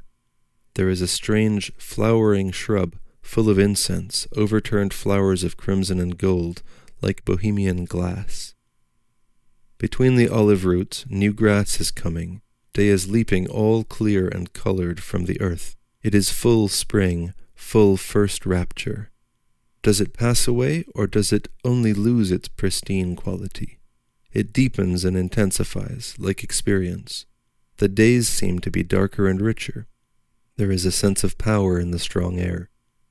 On the banks by the lake the orchids are out, many, many pale bee orchids standing clear from the short grass over the lake, and in the hollows are the grape hyacinths, purple as noon, with the heavy sensual fragrance of noon. They are many-breasted and full of milk, and ripe and sun-darkened, like many-breasted Diana. We could not bear to live down in the village any more, now that the days opened large and spacious, and the evenings drew out in sunshine. We could not bear the indoors, when above us the mountains shone in clear air. It was time to go up, to climb with the sun. So after Easter, we went to San Gaudenzio. It was 3 miles away, up the winding mule track that climbed higher and higher along the lake. Leaving the last house of the village, the path wound on the steep, cliff-like side of the lake, curving into the hollow where the landslip had tumbled the rocks in chaos, then out again onto the bluff of a headland that hung over the lake.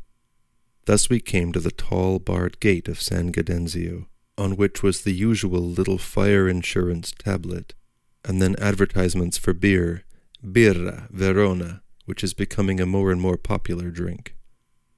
Through the gate, inside the high wall, is the little Garden of Eden, a property of 3 or 4 acres, fairly level upon a headland over the lake. The high wall girds it on the land side and makes it perfectly secluded. On the lake side it is bound by the sudden drops of the land, in sharp banks and terraces, overgrown with ilex and laurel bushes, down to the brink of the cliff, so that the thicket of the first declivities seems to safeguard the property. The pink farmhouse stands almost in the center of the little territory, among the olive trees. It is a solid 6-roomed place about 50 years old, having been rebuilt by Paolo's uncle. Here we came to live for a time with the Fiori, Maria, and Paolo, and their 3 children, Giovanni and Marco and Felicina. Paolo had inherited, or partly inherited, San Gaudenzio, which had been in his family for generations. He was a peasant of 53, very grey and wrinkled and worn-looking, but at the same time robust with full, strong limbs and a powerful chest. His face was old, but his body was solid and powerful. His eyes were blue like upper ice, beautiful. He had been a fair-haired man, now he was almost white. He was strangely like the pictures of peasants in the northern Italian pictures, with the same curious nobility, the same aristocratic, eternal look of motionlessness, something statuesque. His head was hard and fine, the bone finely constructed, though the skin of his face was loose and furrowed with work. His temples had that fine, hard clarity which is seen in Mantegna, an almost jewel-like quality. We all loved Paolo. He was so finished in his being, detached with an almost classic simplicity and gentleness, an eternal kind of sureness. There was also something concluded and unalterable about him, something inaccessible. Maria Fiori was different. She was from the plain, like Enrico Percivali, and the Bersagliere from the Venetian district. She reminded me again of oxen, broad-boned and massive in physique, dark-skinned, slow in her soul. But, like the oxen of the plain, she knew her work. She knew the other people engaged in the work. Her intelligence was attentive and purposive. She had been a housekeeper, a servant, in Venice and Verona before her marriage. She had got the hang of this world, of commerce and activity. She wanted to master it, but she was weighed down by her heavy animal blood.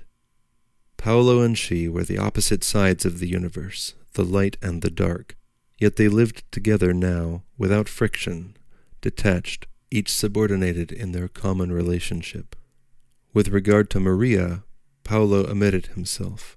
Maria omitted herself with regard to Paolo. Their souls were silent and detached, completely apart, and silent, quite silent. They shared the physical relationship of marriage as if it were something beyond them, a third thing. They had suffered very much in the earlier stages of their connection. Now the storm had gone by, leaving them, as it were, spent. They were both by nature compassionate, vehement, but the lines of their passion were opposite. Hers was the primitive, crude, violent flux of the blood, emotional and undiscriminating, but wanting to mix and mingle. His was the hard, clear, invulnerable passion of the bones, finely tempered and unchangeable. She was the flint and he the steel, but in continual striking together they only destroyed each other. The fire was a third thing, belonging to neither of them. She was still heavy and full of desire. She was much younger than he. "How long did you know your signora before you were married?" she asked me. 6 weeks, I said. "Il Paolo e me 20 giorni, 3 settimane," she cried vehemently. 3 weeks they had known each other when they were married. She still triumphed in the fact. So did Paolo. But it was past, strangely and rather terribly past. What did they want when they came together, Paolo and she? He was a man over 30, she was a woman of 23. They were both violent in desire and of strong will. They came together at once like two wrestlers almost matched in strength. Their meetings must have been splendid. Giovanni, the eldest child, was a tall lad of 16, with soft brown hair and grey eyes, and a clarity of brow, and the same calm simplicity of bearing which made Paolo so complete. But the son had at the same time a certain brownness of skin, a heaviness of blood, which he had from his mother. Paolo was so clear and translucent. In Giovanni the fusion of the parents was perfect. He was a perfect spark from the flint and steel. There was a Paolo in subtle intelligence and feeling, a delicate appreciation of the other person. But the mind was unintelligent. He could not grasp a new order. Maria Fiori was much sharper and more adaptable to the ways of the world. Paolo had an almost glass-like quality, fine and clear and perfectly tempered, but he was also finished and brittle. Maria was much coarser, more vulgar, but also she was more human, more fertile, with crude potentiality. His passion was too fixed in its motion, hers too loose and overwhelming. But Giovanni was beautiful, gentle and courtly like Paolo, but warm, like Maria, ready to flush like a girl with anger or confusion. He stood straight and tall, and seemed to look into the far distance with his clear grey eyes. Yet also he could look at one and touch one with his look, he could meet one. Paolo's blue eyes were like the eyes of the old spinning woman, clear and blue and belonging to the mountains. Their visions seemed to end in space, abstract. They reminded me of the eyes of an eagle, which looks into the sun and which teaches its young to do the same, although they are unwilling. Marco, the second son, was 13 years old. He was his mother's favorite. Giovanni loved his father best. But Marco was his mother's son, with the same brown, gold, and red complexion, like a pomegranate, and coarse black hair, and brown eyes like pebble, like agate, like an animal's eyes. He had the same broad, bovine figure, though he was only a boy, but there was some discrepancy in him. He was not unified, he had no identity. He was strong and full of animal life, but always aimless, as though his wit scarcely controlled him. But he loved his mother with a fundamental, generous, undistinguishing love, only he always forgot what he was going to do. He was much more sensitive than Maria, more shy and reluctant. But his shyness, his sensitiveness, only made him more aimless and awkward, a tiresome clown, slack and uncontrolled, witless. All day long, his mother shouted and shrilled and scolded at him, or hit him angrily. He did not mind, he came up like a cork, warm and roguish and curiously appealing. She loved him with a fierce, protective love, grounded on pain. There was such a split, a contrariety in his soul, one part reacting against the other, which landed him always into trouble. It was when Marco was a baby that Paolo had gone to America. They were poor on San Gaudenzio. There were the few olive trees, the grapes and the fruit. There was the one cow, but these scarcely made a living. Neither was Maria content with the real peasant's lot any more. Polenta at midday and vegetable soup in the evening, and no way out. Nothing to look forward to, no future, only this eternal present. She had been in service and had eaten bread and drunk coffee, and known the flux and variable chance of life. She had departed from the old static conception. She knew what one might be, given a certain chance. The fixture was the thing she militated against. So Paolo went to America, to California, into the gold mines. Maria wanted the future, the endless possibility of life on earth. She wanted her sons to be freer, to achieve a new plane of living. The peasant's life was a slave's life, she said, railing against the poverty and the drudgery. And it was quite true. Paolo and Giovanni worked 12 and 14 hours a day at heavy laborious work that would have broken an Englishman, and there was nothing at the end of it. Yet Paolo was even happy so. This was the truth to him. It was the mother who wanted things different. It was she who railed and railed against the miserable life of the peasants. When we were going to throw to the fowls a dry broken penny roll of white bread, Maria said with anger and shame and resentment in her voice, "Give it to Marco. He will eat it. It isn't too dry for him." White bread was a treat for them even now, when everybody eats bread. And Maria Fiore hated it, that bread should be a treat to her children, when it was the meanest food of all the rest of the world. She was in opposition to this order. She did not want her sons to be peasants, fixed and static as posts driven into the earth. She wanted them to be in the great flux of life, in the midst of all possibilities. So she at length sent Paolo to America to the gold mines.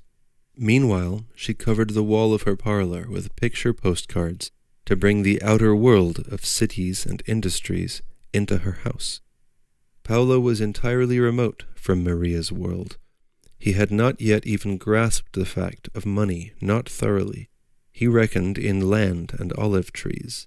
So he had the old fatalistic attitude to his circumstances, even to his food. The earth was the Lord's, and the fullness thereof, also the leanness thereof. Paolo could only do his part and leave the rest. If he ate in plenty, having oil and wine and sausage in the house, and plenty of maize meal, he was glad with the Lord. If he ate meagerly of poor polenta, that was fate. It was the skies that ruled these things, and no man ruled the skies. He took his fate as if it fell from the skies. Maria was exorbitant about money.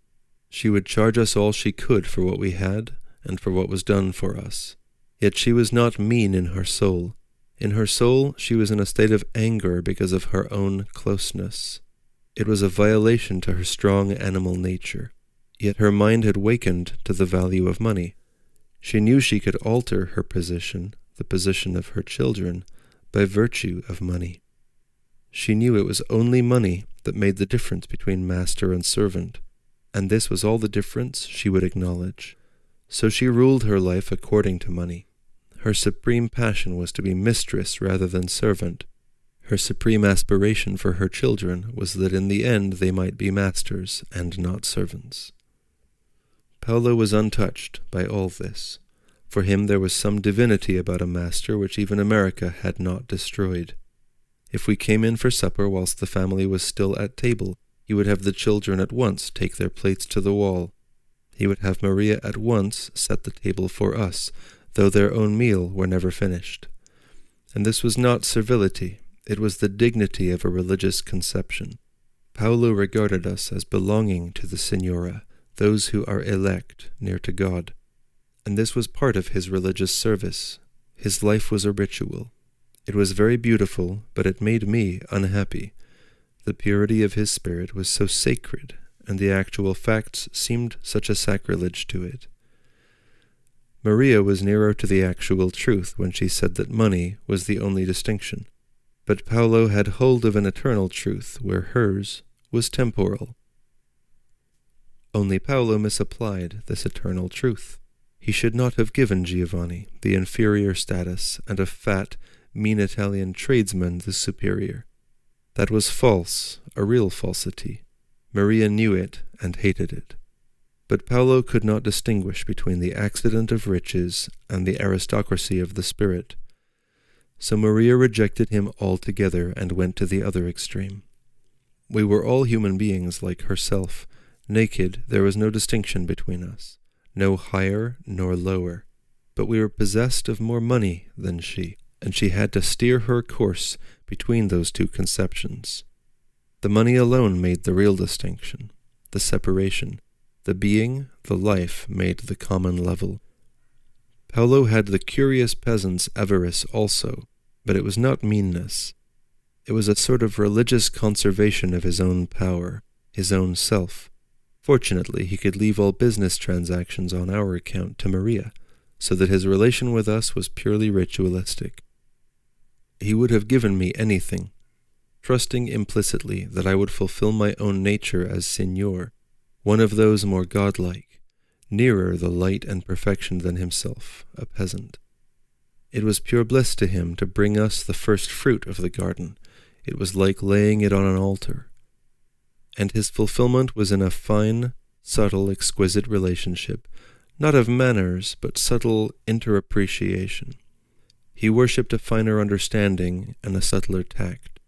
A further fineness and dignity and freedom in bearing was to him an approach towards the divine. So he loved men best of all. They fulfilled his soul. A woman was always a woman, and sex was a low level whereon he did not esteem himself. But a man, a doer, the instrument of God, he was really godlike. Paolo was a conservative.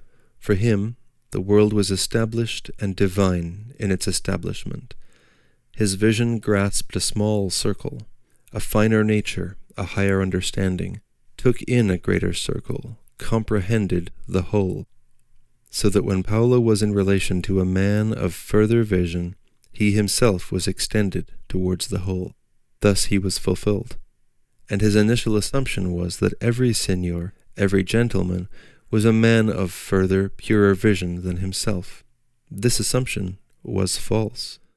But Maria's assumption that no one had a further vision, no one was more elect than herself, that we are all one flesh and blood and being, was even more false. Paolo was mistaken in actual life, but Maria was ultimately mistaken. Paolo, conservative as he was, believing that a priest must be a priest of God, yet very rarely went to church. And he used the religious oaths that Maria hated, even Portia Maria. He always used oaths, either Bacchus or God or Mary or the sacrament. Maria was always offended, yet it was she who, in her soul, jeered at the church and at religion. She wanted the human society as the absolute, without religious abstractions. So Paolo's oaths enraged her because of their profanity, she said. But it was really because of their subscribing to another superhuman order. She jeered at the clerical people. She made a loud clamor of derision when the parish priest of the village above went down to the big village on the lake, and across the piazza, the quay, with 2 pigs in a sack on his shoulder. That was a real picture of the sacred minister to her. One day, when a storm had blown down an olive tree in front of the house, and Paolo and Giovanni were beginning to cut it up, this same priest of Muggiano came to San Gaudenzio. He was an iron-gray, thin, disreputable-looking priest, very talkative and loud and queer. He seemed like an old ne'er-do-well in priest's black, and he talked loudly, almost to himself, as drunken people do. At once he must show the Fiori how to cut up the tree. He must have the axe from Paolo. He shouted to Maria for a glass of wine. She brought it out to him with a sort of insolent deference, insolent contempt of the man and traditional deference to the cloth. The priest drained the tumbler full of wine at one drink, his thin throat with its Adam's apple working, and he did not pay the penny.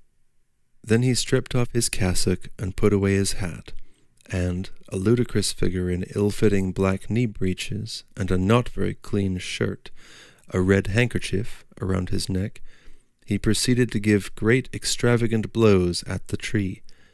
He was like a caricature. In the doorway, Maria was encouraging him rather jeeringly whilst she winked at me. Marco was stifling his hysterical amusement in his mother's apron and prancing with glee. Paolo and Giovanni stood by the fallen tree, very grave and unmoved, inscrutable, abstract. Then the youth came away to the doorway, with a flush mounting on his face and a grimace distorting its youngness. Only Paolo, unmoved and detached, stood by the tree with unchanging, abstract face, very strange, his eyes fixed in the ageless stare which is so characteristic. Meanwhile the priest swung drunken blows at the tree, his thin buttocks bending in the green-black broadcloth, supported on thin shanks, and thin throat growing dull purple in the red-knotted kerchief. Nevertheless, he was doing the job. His face was wet with sweat. He wanted another glass of wine. He took no notice of us.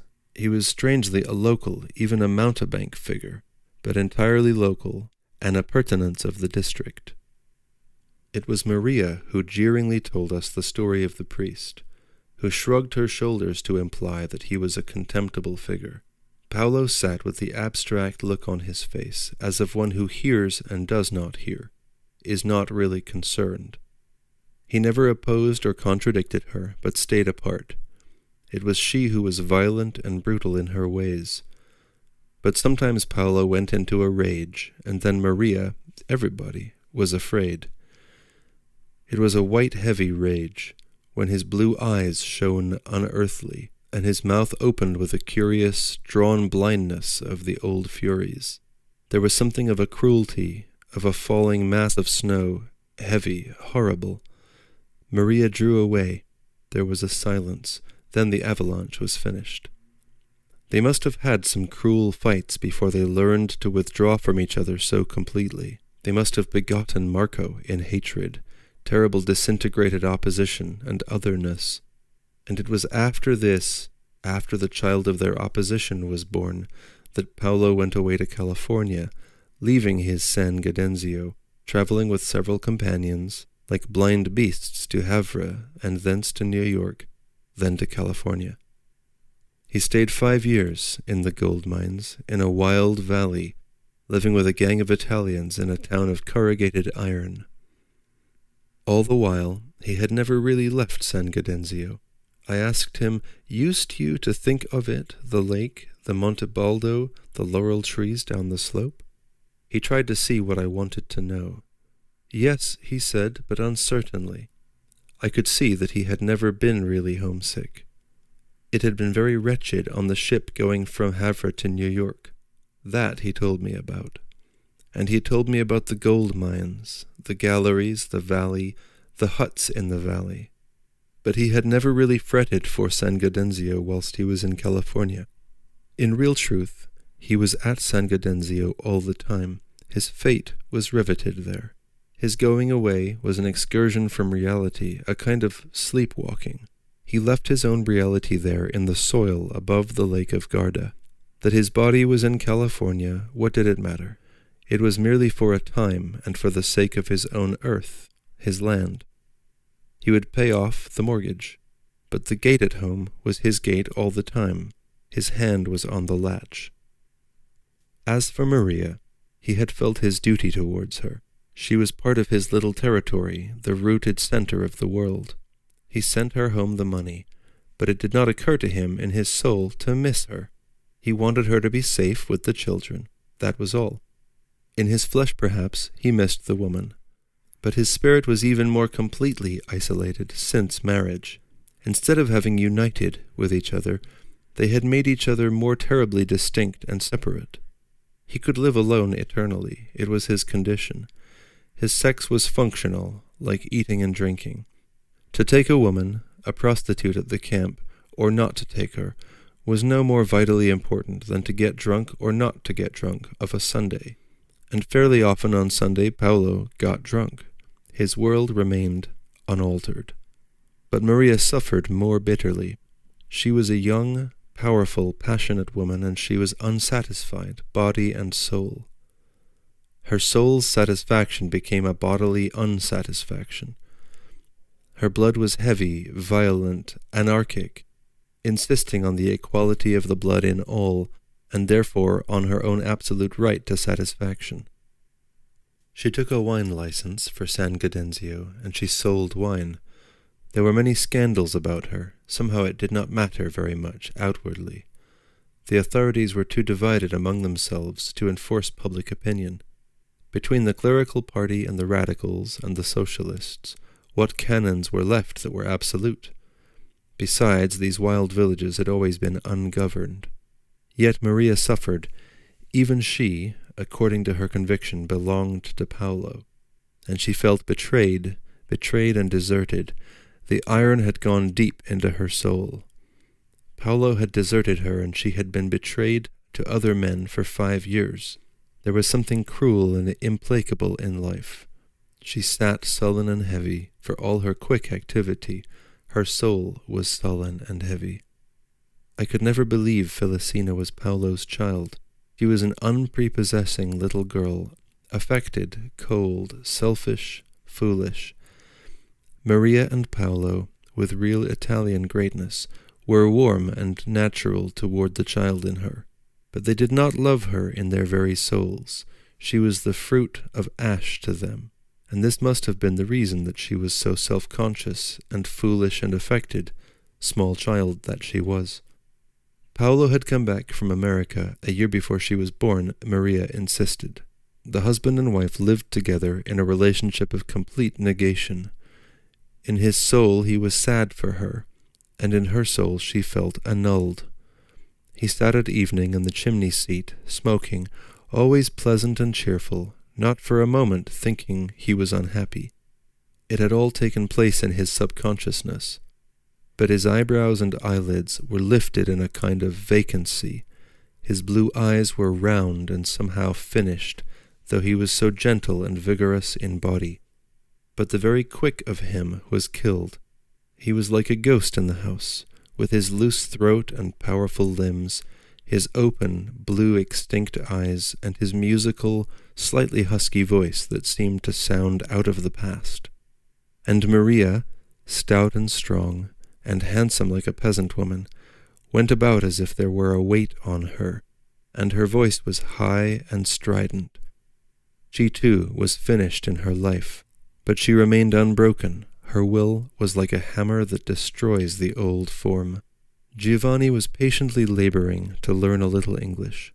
Paolo knew only 4 or 5 words, the chief of which were all right, boss, bread, and day. The youth had these by heart and was studying a little more. He was very graceful and lovable, but he found it difficult to learn. A confused light, like hot tears, would come into his eyes when he had again forgotten the phrase. But he carried the paper about with him, and he made steady progress. He would go to America, he also. Not for anything would he stay in San Gaudenzio. His dream was to be gone. He would come back. The world was not San Gaudenzio to Giovanni.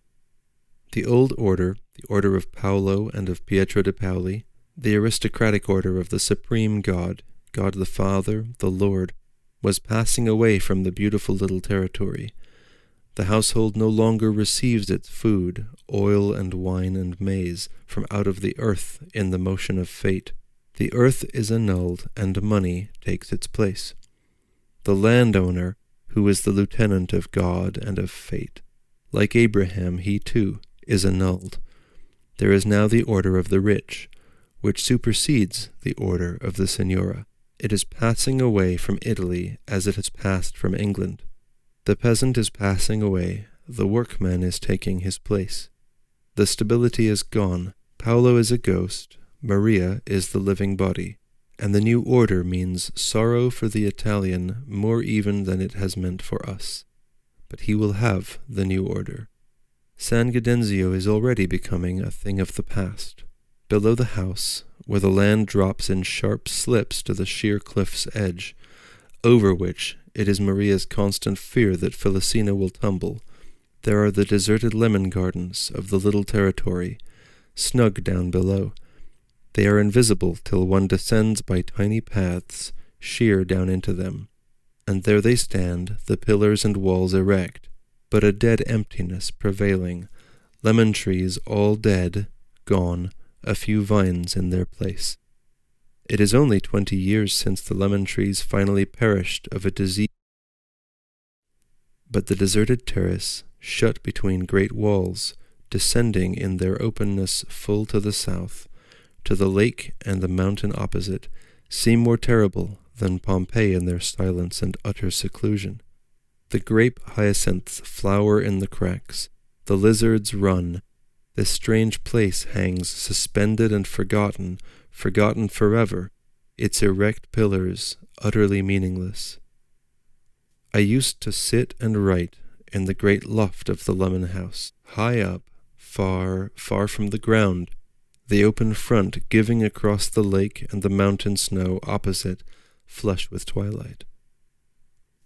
The old matting and boards, the old disused implements of lemon culture, made shadows in the deserted place. Then there would come the call from the back, way above, "Venga, venga mangiare!" We ate in the kitchen, where the olive and laurel wood burned in the open fireplace. It was always soup in the evening. Then we played games or cards, all playing, or there was singing with the accordion and sometimes a rough mountain peasant with a guitar. But it is all passing away. Giovanni is in America, unless he has come back to the war. He will not want to live in San Gaudenzio when he is a man, he says. He and Marco will not spend their lives wringing a little oil and wine out of the rocky soil, even if they are not killed in the fighting which is going on at the end of the lake. In my loft by the lemon houses now I should hear the guns, and Giovanni kissed me with a kind of supplication when I went on to the steamer, as if he were beseeching for a soul. His eyes were bright and clear and lit up with courage. He will make a good fight for the new soul he wants, that is, if they do not kill him in this war. 5. The Dance. Maria had no real license for San Gaudenzio, yet the peasants always called for wine. It is easy to arrange in Italy. The penny is paid another time. The wild old road that skirts the lakeside, scrambling always higher as the precipice becomes steeper, climbing and winding to the villages perched high up, passes under the high boundary wall of San Gaudenzio. between that and the ruined church. But the road went just as much between the vines and past the house as outside, under the wall. For the high gates were always open, and men or women and mules come into the property to call at the door of the homestead. There was a loud shout, "Ah, ah, ah, Maria, opa!" from the outside. Another wild, inarticulate cry from within, and one of the Fiori appeared in the doorway to hail the newcomer. It was usually a man, sometimes a peasant from Muggiano, high up, sometimes a peasant from the wilds of the mountain, a woodcutter or a charcoal burner. He came in and sat in the house place, his glass of wine in his hand between his knees, or on the floor between his feet, and he talked in a few wild phrases, very shy, like a hawk indoors, and unintelligible in his dialect. Sometimes we had a dance. Then, for the wine to drink, 3 men came with mandolins and guitars, and sat in a corner, playing their rapid tunes, while all danced on the dusty brick floor of the little parlor. No strange women were invited, only men. The young bloods from the big village on the lake, the wild men from above. They danced the slow, trailing, lilting polka waltz round and round the small room, the guitars and mandolins twanging rapidly, the dust rising from the soft bricks. There were only the 2 English women, so men danced with men, as the Italians love to do. They love even better to dance with men, with a dear blood friend, than with women. "It's better like this, 2 men?" Giovanni says to me, his blue eyes hot, his face curiously tender. The woodcutters and peasants take off their coats, their throats are bare. They dance with strange intentness, particularly if they have for partner an English signora. Their feet in thick boots are curiously swift and significant, and it is strange to see the English women, as they dance with the peasants, transfigured with a kind of brilliant surprise. All the while, the peasants are very courteous, but quiet. They see the women dilate and flash. They think they have found a footing. They are certain. So the male dancers are quiet, but even grandiloquent, their feet nimble, their bodies wild and confident. They are at a loss when the 2 English signoras move together and laugh excitedly at the end of the dance. "Isn't it fine?" "Fine." Their arms are like iron carrying you round. "Yes, yes, and the muscles on their shoulders. I never knew there were such muscles. I'm almost frightened." "But it's fine, isn't it? I'm getting into the dance." "Yes, yes, you've only to let them take you." Then the glasses are put down. The guitars give their strange, vibrant, almost painful summons, and the dance begins again. It is a strange dance, strange and lilting, and changing as the music changed. But it had always a kind of leisurely dignity, a trailing kind of polka waltz, intimate, passionate, yet never hurried, never violent in its passion, always becoming more intense. The women's faces changed to a kind of transported wonder. They were in the very rhythm of delight. From the soft bricks of the floor, the red ochre rose in a thin cloud of dust, making hazy the shadowy dancers. The 3 musicians, in their black hats and their cloaks, sat obscurely in the corner, making a music that came quicker and quicker, making a dance that grew swifter and more intense, more subtle, the men seeming to fly and to implicate other, strange, inter-rhythmic dance into the women drifting and palpitating, as if their souls shook and resounded to a breeze that was subtly rushing upon them, through them. The men worked their feet, their thighs, swifter, more vividly. The music came to an almost intolerable climax. There was a moment when the dance passed into a possession. The men caught up the women and swung them from the earth, leapt with them for a second, and then the next phase of the dance had begun, slower again, more subtly interwoven, taking perfect, exquisite delight in every interrelated moment, a rhythm within a rhythm, a subtle approaching and drawing nearer to a climax, nearer till, there was the surpassing lift and swing of the women, when the woman's body seemed like a boat lifted over the powerful, exquisite wave of the man's body, perfect for a moment, and then once more. The slow, intense, nearer movement of the dance began, always nearer, nearer, always to a more perfect climax. And the women waited as if in transport for the climax, when they would be flung into a movement surpassing all movement. They were flung, borne away, lifted like a boat on a supreme wave, into the zenith and nave of the heavens, consummate. Then suddenly the dance crashed to an end, and the dancers stood stranded, lost, bewildered, on a strange shore. The air was full of red dust, half lit by the lamp on the wall. The players in the corner were putting down their instruments to take up their glasses, and the dancers sat round the wall, crowding in the little room, faint with the transport of repeated ecstasy. There was a subtle smile on the face of the men, subtle, knowing, so finely sensual that the conscious eyes could scarcely look at it. And the women were dazed, like creatures dazzled by too much light. The light was still on their faces, like a blindness, a reeling, like a transfiguration. The men were bringing wine on a little tin tray, leaning with their proud, vivid loins, their faces flickering with the same subtle smile. Meanwhile, Maria Fiore was splashing water, much water, on the red floor. There was the smell of water among the glowing, transfigured men and women who sat gleaming in another world round the walls. The peasants have chosen their women. For the dark, handsome Englishwoman, who looks like a slightly malignant Madonna, comes Il Duro, for the bella bionda, the woodcutter. But the peasants have always to take their turn after the young well-to-do men from the village below. Nevertheless, they are confident. They cannot understand the middle-class diffidence of the young men who wear collars and ties and finger rings.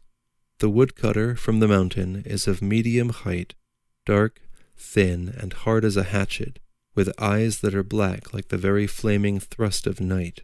He is quite a savage. There is something strange about his dancing, the violent way he works one shoulder.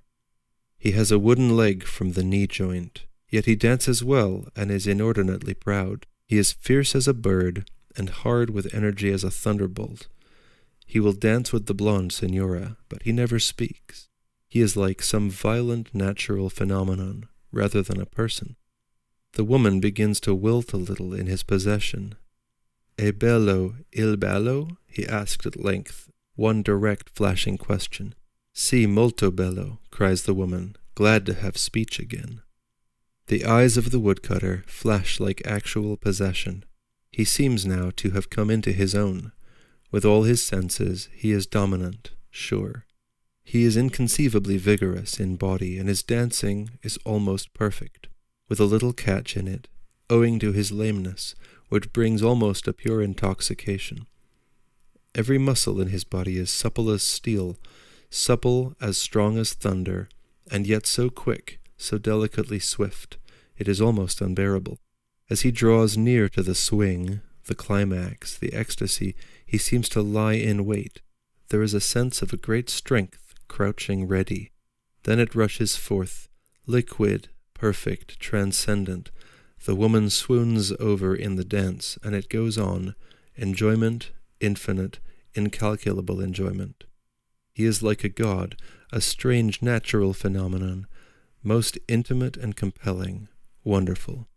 But he is not a human being.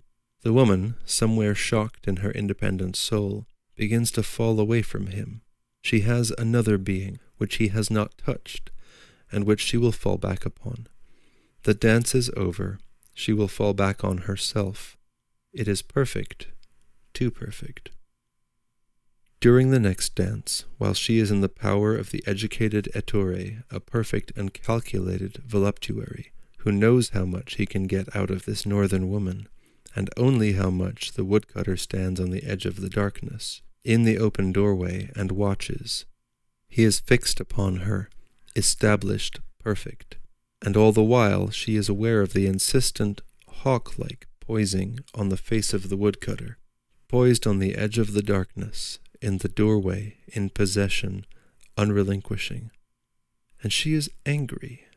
There is something stupid, absurd, in the hard, talon-like eyes watching so fiercely and so confidently in the doorway, sure, unmitigated.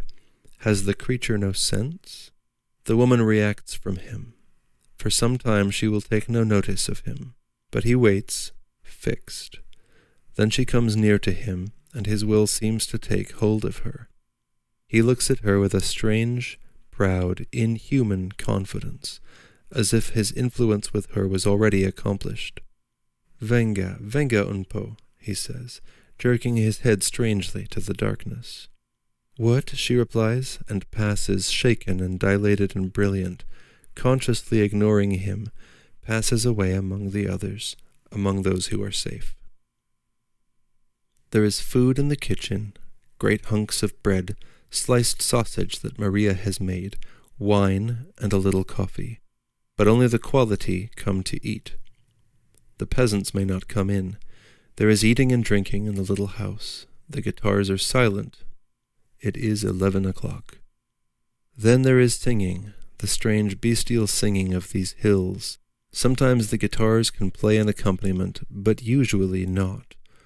Then the men lift up their heads and send out the high, half-howling music, astounding. The words are in dialect. They argue among themselves for a moment. Will the signora understand? They sing. The signora does not understand in the least. So, with a strange, slightly malignant triumph, the men sing all the verses of their song, sitting round the walls of the little parlor.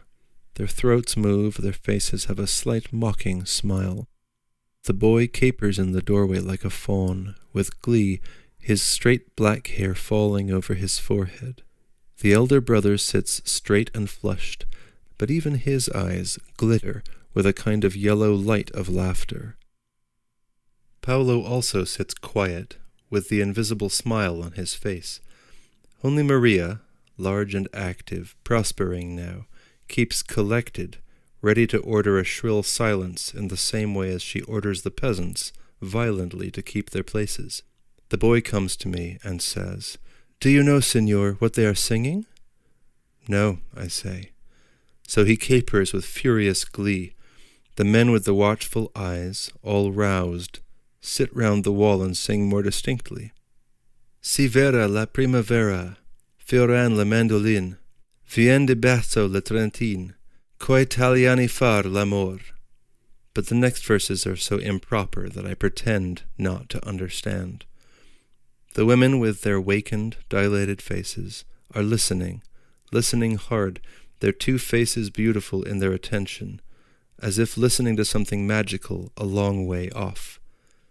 And the men sitting round the wall sing more plainly, coming nearer to the correct Italian. The song comes loud and vibrating, and maliciously from their reedy throats it penetrates everybody. The foreign women can understand the sound, they can feel the malicious, suggestive mockery, but they cannot catch the words. The smile becomes more dangerous on the faces of the men. Then Maria Fiori sees that I have understood, and she cries in her loud, overriding voice, "Basta, basta." The men get up, straighten their bodies with a curious, offering movement. The guitars and mandolins strike the vibrating strings, but the vague northern reserve has come over the Englishwomen. They dance again, but without the fusion in the dance. They have had enough. The musicians are thanked, they rise and go into the night. The men pass off in pairs, but the woodcutter, whose name and whose nickname I could never hear, still hovered on the edge of the darkness. Then Maria sent him also away, complaining that he was too wild, proprio selvatico, and only the quality remained, the well-to-do youths from below. There was a little more coffee and talking, a story of a man who had fallen over a declivity in a lonely part, going home drunk in the evening, and had lain unfound for 18 hours. Then a story of a donkey who had kicked a youth in the chest and killed him. But the women were tired. They would go to bed. Still the two young men would not go away. We all went out to look at the night. The stars were bright overhead. The mountain opposite and the mountains behind us faintly outlined themselves on the sky. Below the lake was a black gulf. A little wind blew cold from the Adige. In the morning the visitors had gone. They had insisted on staying the night. They had eaten 8 eggs each and much bread at 1 o'clock in the morning. Then they had gone to sleep, lying on the floor in the sitting room. In the early sunshine they had drunk coffee and gone down to the village on the lake. Maria was very pleased. She would have made a good deal of money. The 2 young men were rich. Her cupidity seemed like her very blossom.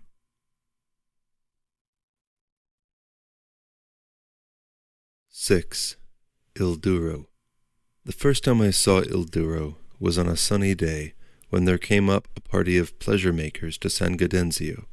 They were 3 women and 3 men. The women were in cotton frocks, one a large, dark, florid woman in pink, the other 2 rather insignificant. The men I scarcely noticed at first, except that 2 were young and 1 elderly. They were a queer party, even on a feast day, coming up purely for pleasure, in the morning, strange and slightly uncertain, advancing between the vines. They greeted Maria and Paolo in loud, coarse voices. There was something blousy and uncertain and hesitating about the women in particular, which made one at once notice them. Then a picnic was arranged for them out of doors on the grass. They sat just in front of the house, under the olive tree, beyond the well. It should have been pretty, the women in their cotton frocks and their friends, sitting with wine and food in the spring sunshine. But somehow it was not. It was hard and slightly ugly. But since they were picnicking out of doors, we must do so too. We were at once envious, but Maria was a little unwilling, and then she set a table for us. The strange party did not speak to us. They seemed slightly uneasy and angry at our presence. I asked Maria who they were. She lifted her shoulders and, after a second's cold pause, said they were people from down below. And then, in her rather strident, shrill, slightly bitter, slightly derogatory voice, she added, "They are not people for you, Signor. You don't know them." She spoke slightly angrily and contemptuously of them, rather protectively of me, so that vaguely I gathered that they were not quite respectable. Only 1 man came into the house. He was very handsome, beautiful rather, a man of 32 or 3, with a clear golden skin and perfectly turned face, something godlike. But the expression was strange. His hair was jet black and fine and smooth, glossy as a bird's wing. His brows were beautifully drawn, calm above his grey eyes that had long dark lashes. His eyes, however, had a sinister light in them, a pale, slightly repelling gleam, very much like a god's pale gleaming eyes, with the same vivid pallor. And all his face had the slightly malignant, suffering look of a satire, yet he was very beautiful. He walked quickly and surely, with his head rather down, passing from his desire to his object, absorbed yet curiously indifferent, as if the transit were in a strange world, as if none of what he was doing were worth the while. Yet he did it for his own pleasure, and the light on his face, a strange, pale gleam through his clear skin, remained like a translucent smile, unchanging as time. He seemed familiar with the household. He came and fetched wine at his will. Maria was angry with him. She railed loudly and violently. He was unchanged. He went out with the wine to the party on the grass. Maria regarded them all with some hostility. They drank a good deal out there in the sunshine. The women and the older men talked floridly. Il Duro crouched at the feast in his curious fashion. He had strangely flexible loins upon which he seemed to crouch forward. But he was separate, like an animal that remains quite single no matter where it is. The party remained until about 2 o'clock. Then, slightly flushed, it moved on in a ragged group up to the village beyond. I do not know if they went to one of the inns of the stony village, or to the large strange house which belonged to the rich young grocer of the village below, a house kept only for feasts and riots, uninhabited for the most part. Maria would tell me nothing about them. Only the young well-to-do grocer, who had lived in Vienna, the Bertolotti, came later in the afternoon inquiring for the party. And towards sunset I saw the elderly man of the group, stumbling home very drunk down the path, after the two women, who had gone on in front. Then Paolo sent Giovanni to see the drunken ones safely past the landslip, which was dangerous. Altogether it was an unsatisfactory business, very much like any other such party in any other country. Then in the evening Il Duro came in. His name is Faustino, but everyone in the village has a nickname, which is almost invariably used. He came in and asked for supper. We had all eaten. So he ate a little food alone at the table whilst we sat round the fire. Afterwards we played Up Jenkins. That was the one game we played with the peasants, except that exciting one of theirs, which consists in shouting in rapid succession your guesses at the number of fingers rapidly spread out and shut into the hands again upon the table. Il Duro joined in the game, and that was because he had been in America, and now was rich. He felt he could come near to the strange signori, but he was always inscrutable. It was queer to look at the hands spread on the table, the English women having rings on their soft fingers, the large fresh hands of the elder boy, the brown paws of the younger, Paolo's distorted great hard hands of a peasant, and the big, dark brown, animal-shapely hands of Faustino. He had been in America first for 2 years, and then for 5 years, 7 years altogether, but he only spoke a very little English. He was always with Italians. He had served chiefly in a flag factory, and had had very little to do save to push a trolley with flags from the dyeing room to the drying room, I believe it was this. Then he had come home from America with a fair amount of money. He had taken his uncle's garden, had inherited his uncle's little house, and he lived quite alone. He was rich, Maria said, shouting in her strident voice. He had once disclaimed it, peasant-wise. But before the signori he was glad also to appear rich. He was mean, that was more, Maria cried, half teasing, half getting at him. He attended to his garden, grew vegetables all the year round, lived in his little house, and in spring made good money as a vine-grafter. He was an expert vine-grafter. After the boys had gone to bed he sat and talked to me. He was curiously attractive and curiously beautiful, but somehow like stone in his clear coloring and his clear-cut face. His temples, with the black hair, were distinct and fine as a work of art, but always his eyes had this strange half-diabolic, half-tortured pale gleam, like a goat's, and his mouth was shut almost uglily, his cheeks stern. His mustache was brown, his teeth strong and spaced. The women said it was a pity his mustache was brown. Peccato sa per balazzo, I baffineri ah. Then a long-drawn exclamation of voluptuous appreciation. "You live quite alone?" I said to him. He did. And even when he had been ill, he was alone. He had been ill 2 years before. His cheeks seemed to harden like marble and to become pale at the thought. He was afraid, like marble with fear. "But why," I said, "why do you live alone? You are sad e triste." He looked at me with his queer, pale eyes. I felt a great static misery in him, something very strange. "Triste," he repeated, stiffening up, hostile. I could not understand. "Vuol dir che hai l'aria dolorosa," cried Maria, like a chorus interpreting. And there was always a sort of loud ring of challenge somewhere in her voice. "Sad," I said in English. "Sad, I," he repeated also in English. He did not smile or change, only his face seemed to become more stone-like, and he only looked at me, into my eyes, with the long, pale, steady, inscrutable look of a goat. I can only repeat, something stone-like. "Why," I said, "don't you marry? Man doesn't live alone." "I don't marry," he said to me, in his emphatic, deliberate, cold fashion, "because I've seen too much. Ho visto troppo." "I don't understand," I said. Yet I could feel that Paolo, sitting silent, like a monolith also, in the chimney opening, he understood. Maria also understood. Il Duro looked again steadily into my eyes.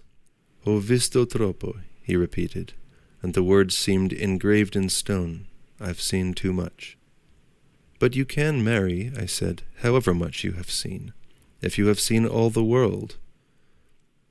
He watched me steadily, like a strange creature looking at me. "What woman?" he said to me. "You can find a woman. There are plenty of women," I said.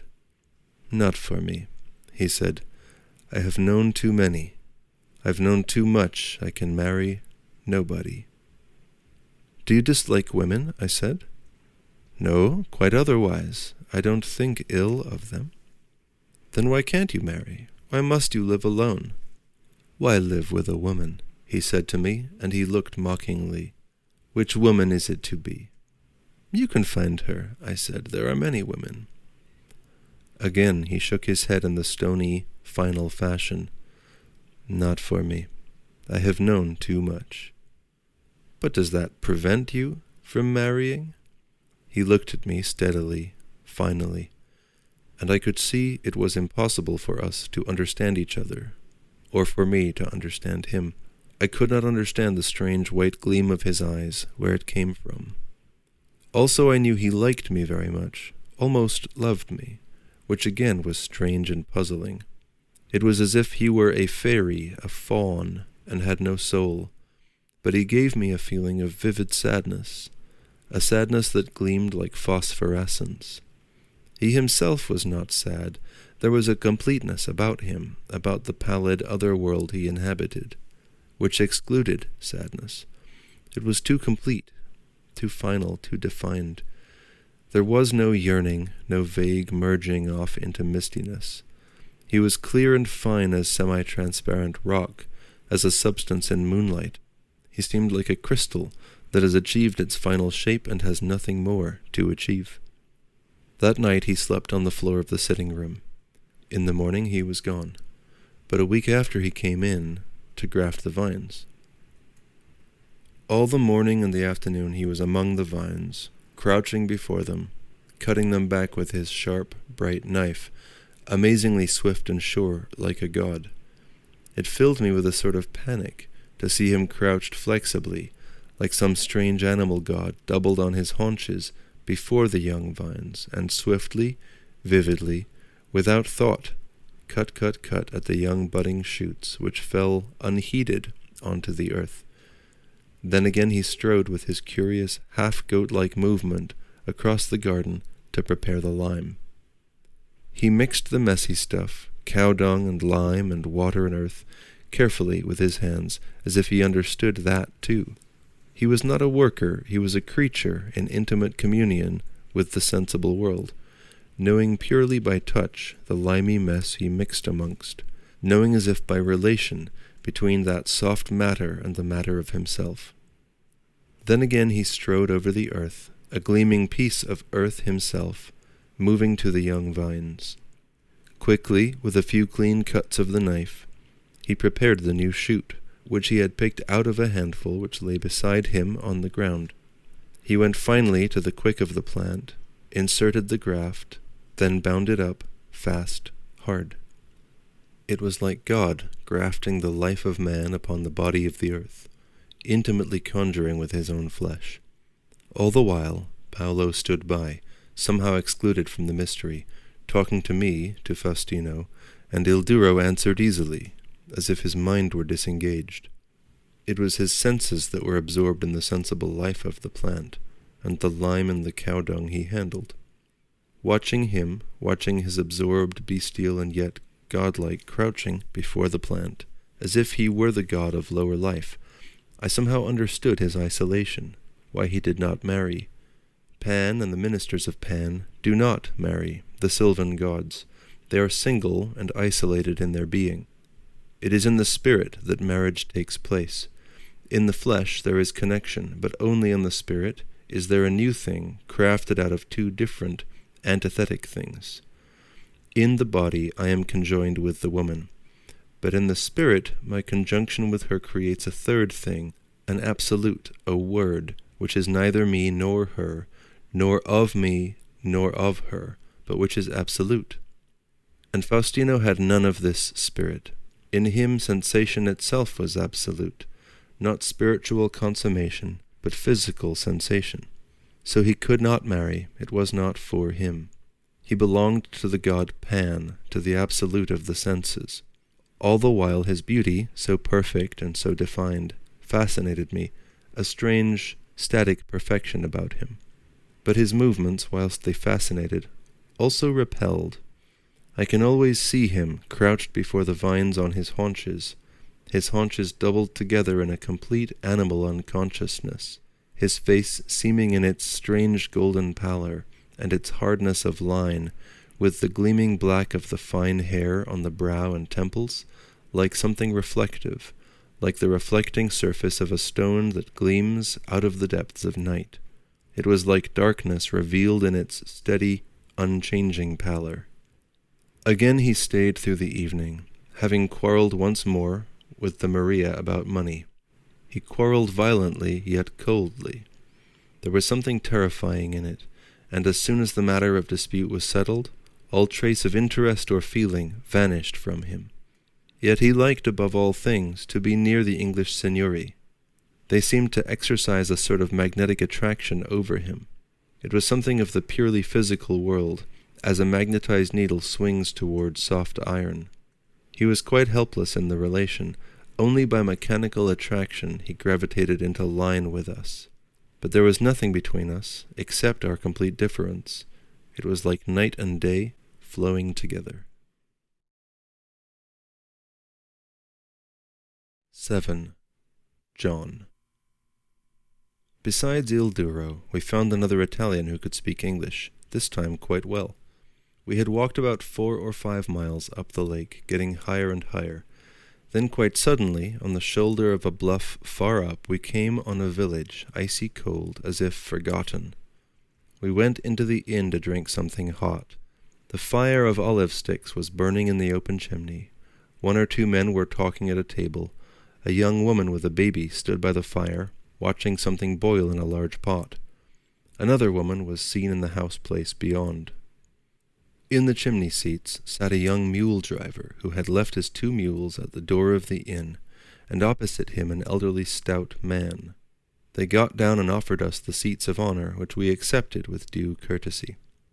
The chimneys are like the wide, open chimney places of old English cottages, but the hearth is raised about 1.5 feet or 2 feet from the floor, so that the fire is almost level with the hands, and those who sit in the chimney seats are raised above the audience in the room, something like 2 gods flanking the fire, looking out of the cave of ruddy darkness into the open, lower world of the room.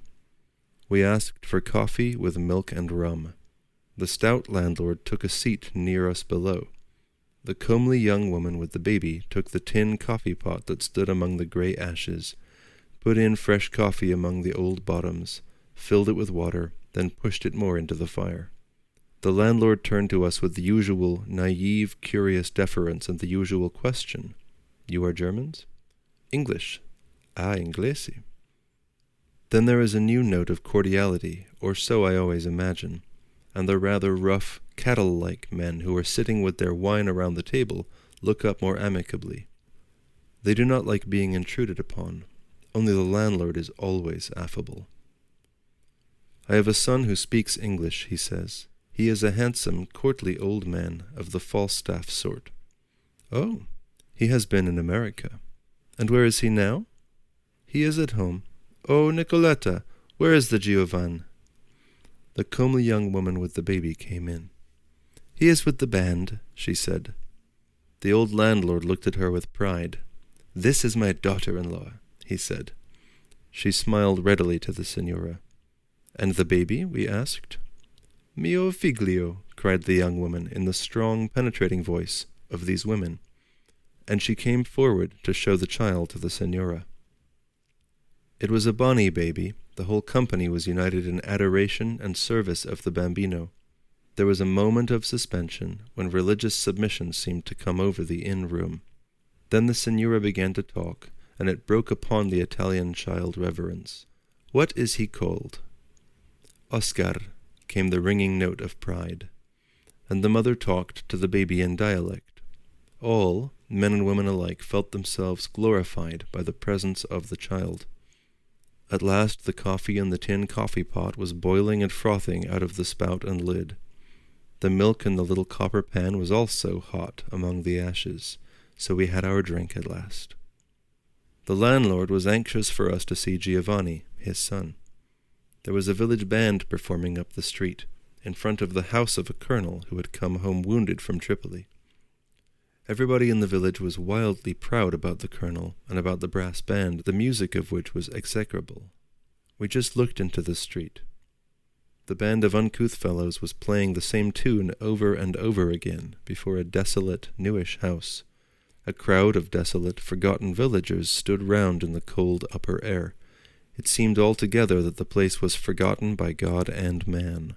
But the landlord, burly, courteous, handsome, pointed out with a flourish the Giovanni, standing in the band, playing a cornet. The band itself consisted only of 5 men, rather like beggars in the street. But Giovanni was the strangest. He was tall and thin and somewhat German-looking, wearing shabby American clothes and a very high double collar and a small American crush hat. He looked entirely like a ne'er-do-well who plays a violin in the street, dressed in the most down-at-heel, sordid respectability. "That is he, you see, signore, the young one under the balcony." The father spoke with love and pride, and the father was a gentleman, like Falstaff, a pure gentleman. The daughter-in-law also peered out to look at Il Giovan, who was evidently a figure of repute in his sordid, degenerate American respectability. Meanwhile, this figure of repute blew himself red in the face, producing staccato strains on his cornet, and the crowd stood desolate and forsaken in the cold, upper afternoon. Then there was a sudden, rugged "Evviva! Evviva!" from the people. The band stopped playing. Somebody valiantly broke into a line of the song. "Tripoli, Sara Italiana al rombo del cannon." The colonel had appeared on the balcony, a smallish man, very yellow in the face, with grizzled black hair and very shabby legs. They all seemed so sordidly, hopelessly shabby. He suddenly began to speak, leaning forward, hot and feverish and yellow, upon the iron rail of the balcony. There was something hot and marshy and sick about him, slightly repulsive, less than human.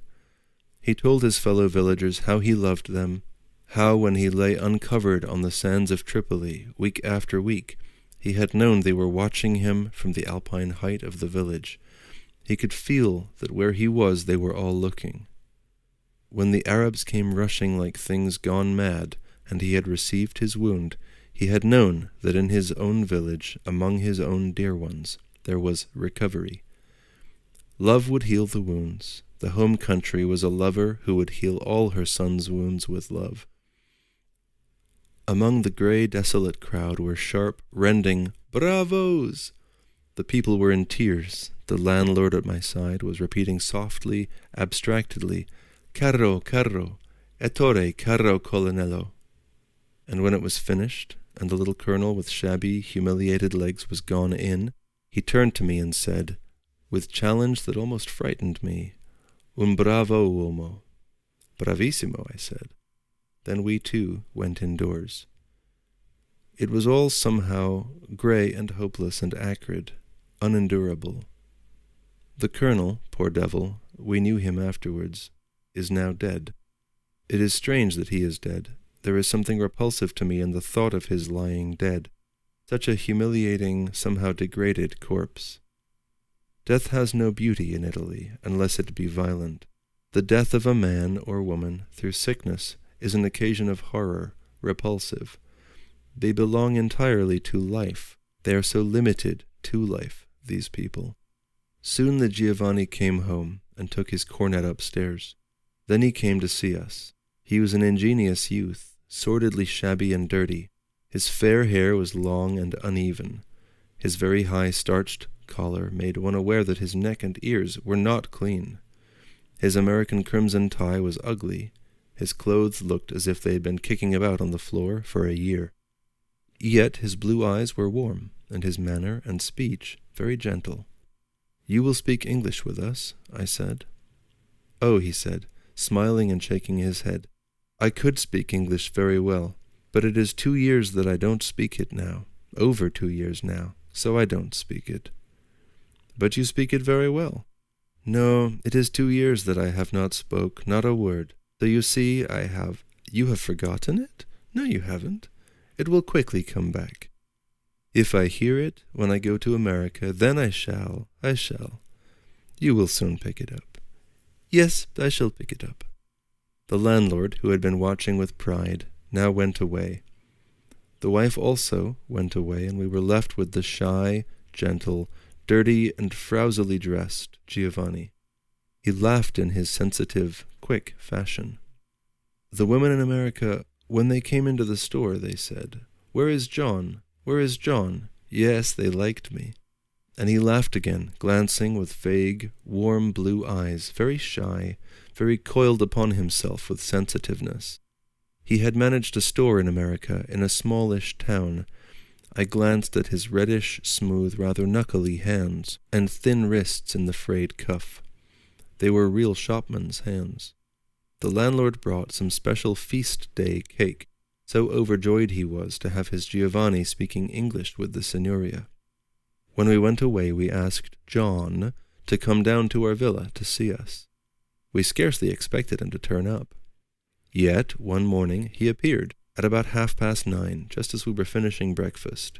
It was sunny and warm and beautiful, so we asked him please to come with us picnicking. He was a queer shoot again, in his unkempt, longish hair and slovenly clothes, a sort of very vulgar down-at-heel American in appearance, and he was transported with shyness.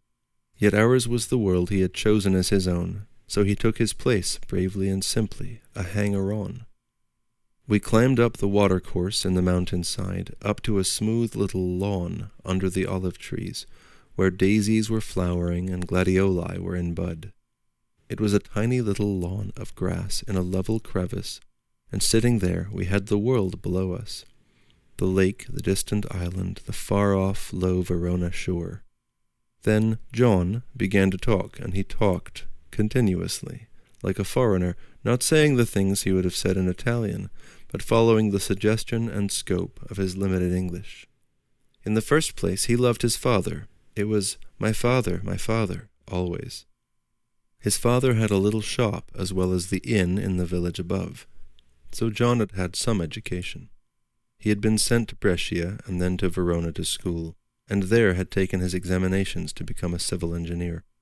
He was clever and could pass his examinations, but he never finished his course. His mother died, and his father, disconsolate, had wanted him at home. Then he had gone back, when he was 16 or 17, to the village beyond the lake, to be with his father and to look after the shop. "But didn't you mind giving up all your work?" I said. He did not quite understand. "My father wanted me to come back," he said. It was evident that Giovanni had no definite conception of what he was doing or what he wanted to do. His father, wishing to make a gentleman of him, had sent him to school in Verona. By accident, he had been moved into the engineering course. When it all fizzled to an end, and he returned half-baked to the remote, desolate village of the mountainside, he was not disappointed or chagrined. He had never conceived of a coherent, purposive life. Either one stayed in the village like a lodged stone, or one made random excursions into the world, across the world. It was all aimless and purposeless. So he had stayed a while with his father. Then he had gone, just as aimlessly, with a party of men who were emigrating to America. He had taken some money, had drifted about, living in the most comfortless, wretched fashion, and then he had found a place, somewhere in Pennsylvania, in a dry goods store. This was when he was 17 or 18 years old. All this seemed to have happened to him without his being very much affected, at least consciously. His nature was simple and self-complete, yet not so self-complete as that of Il Duro or Paolo. They had passed through the foreign world and been quite untouched. Their souls were static, and it was the world that had flowed unstable by. But John was more sensitive. He had come more into contact with his new surroundings. He had attended night courses almost every evening, and had been taught English like a child. He had loved the American free school, the teachers, the work. But he had suffered very much in America. With his curious, oversensitive, wincing laugh, he told us how the boys had followed him and jeered at him, calling after him, "You damn Dago, you damn Dago." They had stopped him and his friend in the street and taken away their hats and spat into them, so that at last he had gone mad. They were youths and men who always tortured him, using bad language which startled us very much as he repeated it, there on the little lawn, under the olive trees, above the perfect lake. English obscenities and abuse so coarse and startling that we bit our lips, shocked almost into laughter, whilst John, simple and natural, and somehow, for all his long hair and dirty appearance, flower-like in soul, repeated to us these things which may never be repeated in decent company. "Oh," he said, "at last I get mad. When they come one day shouting, 'You damn Dago, dirty dog,' and will take my hat again, oh, I get mad and I would kill them. I would kill them, I am so mad. I run to them and throw one to the floor, and I tread on him while I go upon another, the biggest. Though they hit me and kick me all over, I feel nothing. I am mad. I throw the biggest to the floor, a man, he is older than I am, and I hit him so hard I would kill him. When the others see, they are afraid. They throw stones and hit me on the face, but I don't feel it. I don't know nothing. I hit the man on the floor, I almost kill him. I forget everything except I will kill him." "But you didn't?" "No, I don't know." And he laughed his queer, shaken laugh. "The other man that was with me, my friend, he came to me and we went away. Oh, I was mad. I was completely mad. I would have killed them."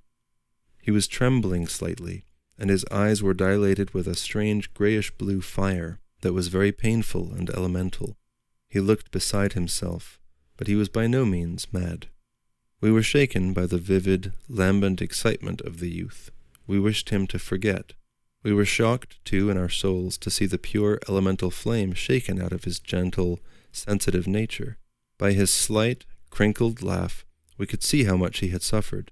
He had gone out and faced the world, and he had kept his place, stranger Dago though he was. They never came after me no more, not all the while I was there. Then he said he became the foreman in the store. At first he was only assistant. It was the best store in the town, and many English ladies came, and some Germans. He liked the English ladies very much. They always wanted him to be in the store. He wore white clothes there, and they would say, "You look very nice in the white coat, John," or else, "Let John come, he can find it." Or else they said, "John speaks like a born American." This pleased him very much. In the end, he said, he earned $100 a month. He lived with the extraordinary frugality of the Italians, and had quite a lot of money. He was not like Il Duro. Faustino had lived in a state of miserliness almost, in America, but then he had had his debauches of shows and wine and carousals. John went chiefly to the schools, in one of which he was even asked to teach Italian. His knowledge of his own language was remarkable and most unusual. But what, I asked, brought you back? It was my father. You see, if I did not come to have my military service, I must stay till I am 40. So I think perhaps my father will be dead. I shall never see him. So I came. He had come home when he was 20 to fulfill his military duties. At home he had married. He was very fond of his wife, but he had no conception of love in the old sense. His wife was like the past, to which he was wedded. Out of her he begot his child, as out of the past. But the future was all beyond her, apart from her. He was going away again, now, to America. He had been some 9 months at home after his military service was over. He had no more to do. Now he was leaving his wife and child and his father to go to America. "But why?" I said. "Why? You are not poor. You can manage the shop in your village." "Yes," he said, "but I will go to America. Perhaps I shall go into the store again, the same." "But is it not just the same as managing the shop at home?" "No, no, it is quite different." Then he told us how he bought goods in Brescia and in Sade for the shop at home, how he had rigged up a funicular, with the assistance of the village, and overhead wire by which you could haul the goods up the face of the cliffs, right high up, to within a mile of the village. He was very proud of this, and sometimes he himself went down the funicular to the water's edge, to the boat when he was in a hurry. This also pleased him. But he was going to Brescia this day to see about going again to America. Perhaps in another month he would be gone. It was a great puzzle to me why he would go. He could not say himself. He would stay 4 or 5 years, then he would come home again to see his father and his wife and child. There was a strange, almost frightening destiny upon him, which seemed to take him away, always away from home, from the past, to that great, raw America. He seemed scarcely like a person with individual choice, more like a creature under the influence of fate which was disintegrating the old life and precipitating him, a fragment inconclusive, into the new chaos. He submitted to it all with a perfect, unquestioning simplicity, never even knowing that he suffered, that he must suffer disintegration from the old life. He was moved entirely from within. He never questioned his inevitable impulse. They say to me, "Don't go, don't go." He shook his head, but I say, "I will go." And at that it was finished. So he saw him off at the little quay, going down to the lake.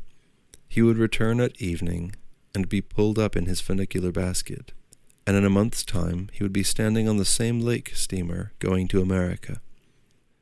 Nothing was more painful than to see him standing there in his degraded, sordid American clothes, on the deck of the steamer waving us goodbye, belonging in his final desire to our world, the world of consciousness and deliberate action. With his candid, open, unquestioning face, he seemed like a prisoner, being conveyed from one form of life to another, or like a soul in trajectory that has not yet found a resting place. What were wife and child to him? They were the last steps of the past. His father was the continent behind him, his wife and child the foreshore of the past. But his face was set outwards, away from it all, whither neither he nor anybody knew, but he called it America.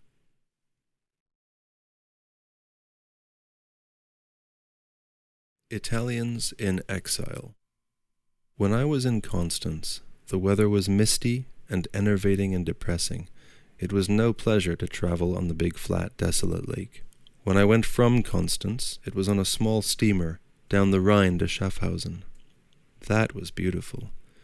Still, the mist hung over the waters, over the wide shallows of the river, and the sun, coming through the morning, made lovely yellow lights beneath the bluish haze, so that it seemed like the beginning of the world. And there was a hawk in the upper air, fighting with 2 crows or 2 rooks. Ever they rose, higher and higher, the crow flickering above the attacking hawk, the fight going on like some strange symbol in the sky, the Germans on deck watching with pleasure. Then we passed, out of sight between wooded banks and under bridges, where quaint villages of old romance piled their red and colored pointed roofs beside the water, very still, remote, lost in the vagueness of the past. It could not be that they were real. Even when the boat put in to shore and the customs officials came to look, the village remained remote in the romantic past of High Germany, the Germany of fairy tales and minstrels and craftsmen. The poignancy of the past was almost unbearable, floating there in color upon the haze of the river. We went by some swimmers whose shadowy bodies trembled near the side of the steamer under water. One man, with a round, fair head, lifted his face and one arm from the water and shouted a greeting to us, as if he were a Nibelung, saluting with bright arm lifted from the water, his face laughing, the fair mustache hanging over his mouth. Then his white body swirled in the river, and he was gone, swimming with the side stroke. Schaffhausen, the town, half old and bygone, half modern with breweries and industries, that is not very real. Schaffhausen Falls, with their factory in the midst, and their hotel at the bottom, and the general cinematograph effect, they are ugly. It was afternoon when I set out to walk from the falls to Italy across Switzerland. I remember the big, fat, rather gloomy fields of this part of Baden, damp and unliving. I remember I found some apples under a tree in a field near a railway embankment, then some mushrooms, and I ate both. Then I came on to a long, desolate high road, with dreary, withered trees on either side, and flanked by great fields where groups of men and women were working. They looked at me as I went by down the long, long road, alone and exposed and out of the world. I remember nobody came at the border village to examine my pack. I passed through unchallenged. All was quiet and lifeless and hopeless, with big stretches of heavy land. Till sunset came, very red and purple, and suddenly, from the heavy, spacious, open land, I dropped sharply into the Rhine valley again, suddenly as if into another glamorous world. There was the river, rushing along between its high, mysterious, romantic banks, which were high as hills and covered with vine. And there was the village of tall, quaint houses flickering its lights onto the deep flowing river, and quite silent save for the rushing of water. There was a fine covered bridge, very dark. I went to the middle and looked through the opening at the dark water below, at the facade of square lights, the tall village front towering remote and silent above the river. The hill rose on either side the flood. Down here was a small, forgotten, wonderful world that belonged to the date of isolated village communities and wandering minstrels. So I went back to the Inn of the Golden Stag, and climbing some steps, I made a loud noise. A woman came, and I asked for food. She led me through a room where there were enormous barrels, 10 feet in diameter, laying flatly on their sides, then through a large stone-clean kitchen with bright pans, ancient as the Meistersinger, then up some steps and into the long guest room, where a few tables were laid for supper. A few people were eating. I asked for Abendessen, and sat by the window looking at the darkness of the river below, the covered bridge, the dark hill opposite, crested with its few lights. Then I ate a very large quantity of noodle soup and bread, and drank beer, and was very sleepy. Only 1 or 2 village men came in, and these soon went again. The place was dead still. Only at a long table on the opposite side of the room were seated 7 or 8 men, ragged, disreputable, some impudent, another came in late. The landlady gave them all thick soup with dumplings and bread and meat, serving them in a sort of brief disapprobation. They sat at the long table, 8 or 9 tramps and beggars and wanderers out of work, and they ate with a sort of cheerful callousness and brutality for the most part, and as if ravenously, looking round and grinning sometimes, subdued, cowed like prisoners, and yet impudent. At the end one shouted to know where he was to sleep. The landlady called to the young serving woman, and in a classic German severity of disapprobation, they were led up the stone stairs to their room. They tramped off in 3s and 2s, making a bad, mean, humiliated exit. It was not yet 8 o'clock. The landlady sat, talking to one bearded man, staid and severe, whilst, with her work on the table, she sewed steadily. As the beggars and wanderers went slinking out of the room, some called impudently, cheerfully, "Nacht, Frau Wirtin, genacht Wirtin, te Nacht, Frau," to all of which the hostess answered a stereotyped "Gute Nacht," never turning her head from her sewing, or indicating by the faintest movement that she was addressing the men who were filing raggedly to the doorway.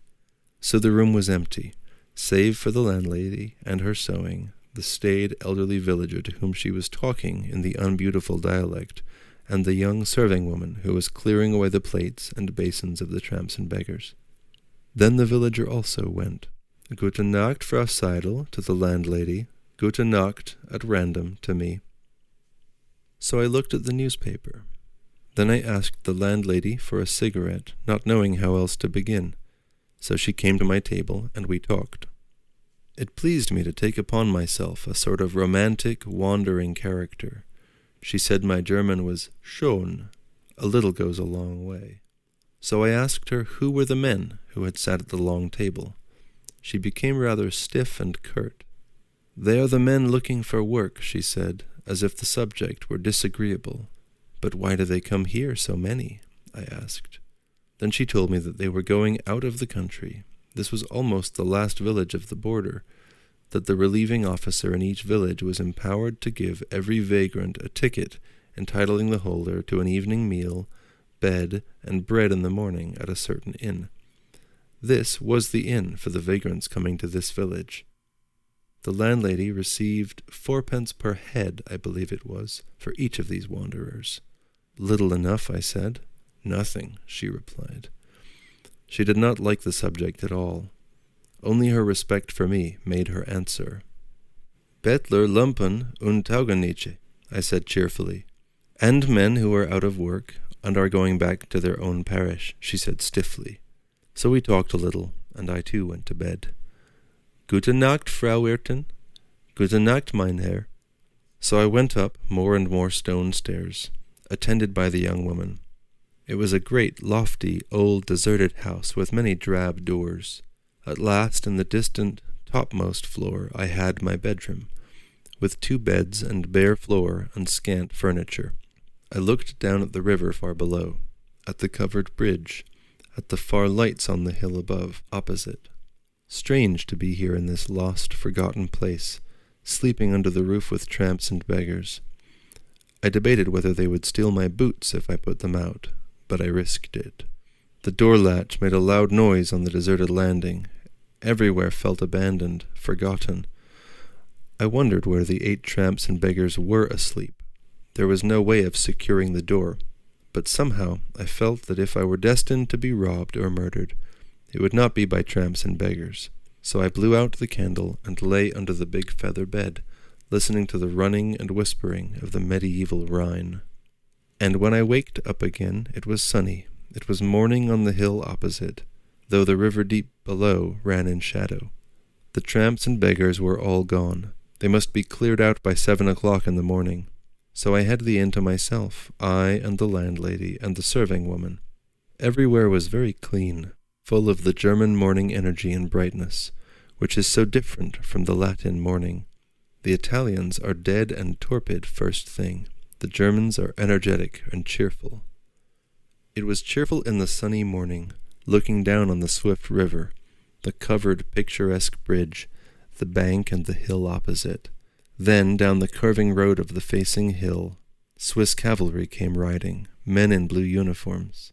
I went out to watch them. They came thundering romantically through the dark cavern of the roofed-in bridge, and they dismounted at the entrance to the village. There was a fresh, morning cheerful newness everywhere, in the arrival of the troops, in the welcome of the villagers. The Swiss do not look very military, neither in accoutrement nor bearing. This little squad of cavalry seemed more like a party of common men riding out in some business of their own than like an army. They were very republican and very free. The officer who commanded them was one of themselves. His authority was by consent. It was all very pleasant and genuine. There was a sense of ease and peacefulness, quite different from the mechanical, slightly sullen maneuvering of the Germans. The village baker and his assistant came hot and floury from the bakehouse, bearing between them a great basket of fresh bread. The cavalry were all dismounted by the bridgehead, eating and drinking like businessmen. Villagers came to greet their friends. One soldier kissed his father, who came wearing a leathern apron. The school bell tanged from above. School children merged timidly through the grouped horses, up the narrow street, passing unwillingly with their books. The river ran swiftly. The soldiers, very haphazard and slack in uniform, real shack bags, chewed their bread in large mouthfuls. The young lieutenant, who seemed to be an officer only by consent of the men, stood apart by the bridgehead, gravely. They were all serious and self-contented, very unglamorous. It was like a business excursion on horseback, harmless and uninspiring. The uniforms were almost ridiculous, so ill-fitting and casual. So I shouldered my own pack and set off, through the bridge over the Rhine and up the hill opposite. There is something very dead about this country. I remember I picked apples from the grass by the roadside, and some were very sweet, but for the rest there was mile after mile of dead, uninspired country, uninspired so neutral and ordinary that it was almost destructive. One gets this feeling always in Switzerland, except high up. This feeling of average, of utter soulless ordinariness, something intolerable. Mile after mile, to Zurich, it was just the same. It was just the same in the tram car going into Zurich. It was just the same in the town, in the shops, in the restaurant. All was the utmost level of ordinariness and well-being, but so ordinary that it was like a blight. All the picturesqueness of the town is nothing. It is like a most ordinary, average, usual person in an old costume. The place was soul-killing. So, after 2 hours' rest, eating in a restaurant, wandering by the quay and through the market, and sitting on a seat by the lake, I found a steamer that would take me away. That is how I always feel in Switzerland. The only possible living sensation is the sensation of relief in going away, always going away. The horrible average ordinariness of it all, something utterly without flower or soul or transcendence, the horrible vigorous ordinariness, is too much. So I went on a steamer, down the long lake, surrounded by low, grey hills. It was Saturday afternoon. A thin rain came on. I thought I would rather be in fiery hell than in this dead level of average life. I landed somewhere on the right bank, about 3/4 of the way down the lake. It was almost dark, yet I must walk away. I climbed a long hill from the lake, came to the crest, looked down the darkness of the valley, and descended into the deep gloom, down into a soulless village. But it was 8 o'clock, and I had had enough. One might as well sleep. I found the Gasthaus zur Post. It was a small, very rough inn, having only one common room, with bare tables, and a short, stout, grim, rather surly landlady, and a landlord whose hair stood up on end, and who was trembling at the edge of delirium tremens. They could only give me boiled ham. So I ate boiled ham, and drank beer and tried to digest the utter, cold materialism of Switzerland. As I sat with my back to the wall, staring blankly at the trembling landlord, who was ready at any moment to foam at the mouth, and at the dour landlady, who was quite capable of keeping him in order, there came in one of those dark, showy Italian girls with a man. She wore a blouse and skirt and no hat. Her hair was perfectly dressed. It was really Italy. The man was soft, dark. He would get stout later. Trapu. He would have somewhat the figure of Caruso. But as yet he was soft, sensuous, young, handsome. They sat at the long side table with their beer and created another country at once within the room. Another Italian came in, fair and fat and slow, one from the Venetian province, then another, a little thin young man, who might have been a Swiss, save for his vivid movement. This last was the first to speak to the Germans. The others had just said, beer, but the little newcomer entered into a conversation with the landlady. At last there were 6 Italians sitting, talking loudly and warmly at the side table. The slow, cold German Swiss at the other tables looked at them occasionally. The landlord, with his crazed, stretched eyes, glared at them with hatred, but they fetched their beer from the bar with easy familiarity, and sat at their table, creating a bonfire of life in the callousness of the inn. At last they finished their beer and trooped off down the passage. The room was painfully empty. I did not know what to do. Then I heard the landlord yelling and screeching and snarling from the kitchen at the back, for all the world like a mad dog. But the Swiss Saturday evening customers at the other tables smoked on and talked in their ugly dialect without trouble. Then the landlady came in, and soon after the landlord, he collarless, with his waistcoat unbuttoned, showing his loose throat and accentuating his round pot belly. His limbs were thin and feverish. The skin of his face hung loose, his eyes glaring, his hands trembled. Then he sat down to talk to a crony. His terrible appearance was a fiasco. Nobody heeded him at all. Only the landlady was surly. From the back came loud noises of pleasure and excitement and banging about. When the room door was opened, I could see down the dark passage opposite another lighted door. Then the fat, fair Italian came in for more beer. "What is all this noise?" I asked the landlady at last. "It is the Italians," she said. "What are they doing?" "They are doing a play." "Where?" She jerked her head. In the room at the back. Can I go look at them? I should think so. The landlady glaringly watched me go out. I went down the stone passage and found a great, half-lighted room that might be used to hold meetings, with forms piled at the side. At one end was a raised platform or stage, and on this stage was a table and a lamp, and the Italians grouped round the light, gesticulating and laughing. Their beer mugs were on the table and on the floor of the stage. The little sharp youth was intently looking over some papers. The others were bending over the table with him. They looked up as I entered from the distance, looked at me in the distant twilight of the dusky room, as if I were an intruder, as if I should go away when I had seen them. But I said in German, "May I look?" They were still unwilling to see or to hear me. "What do you say?" the small one asked in reply. The others stood and watched, slightly at bay, like suspicious animals. "If I might come and look," I said in German.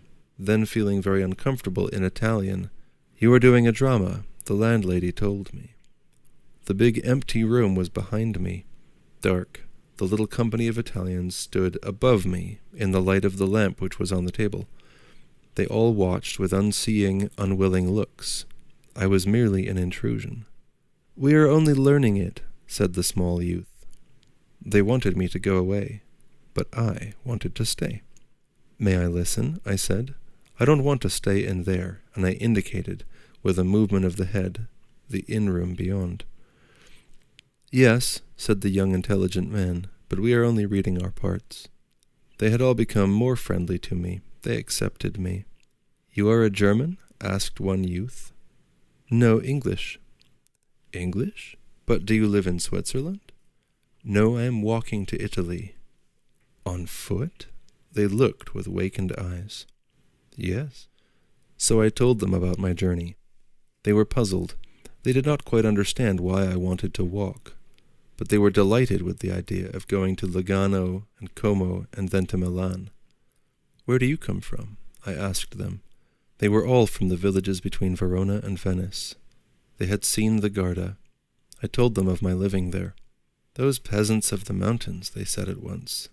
"They are people of little education, rather wild folk," and they spoke with good-humored contempt. I thought of Paolo and Il Duro and the Signor Pietro and our padrone, and I resented these factory hands for criticizing them. So I sat on the edge of the stage whilst they rehearsed their parts. The thin little intelligent fellow, Giuseppino, was the leader.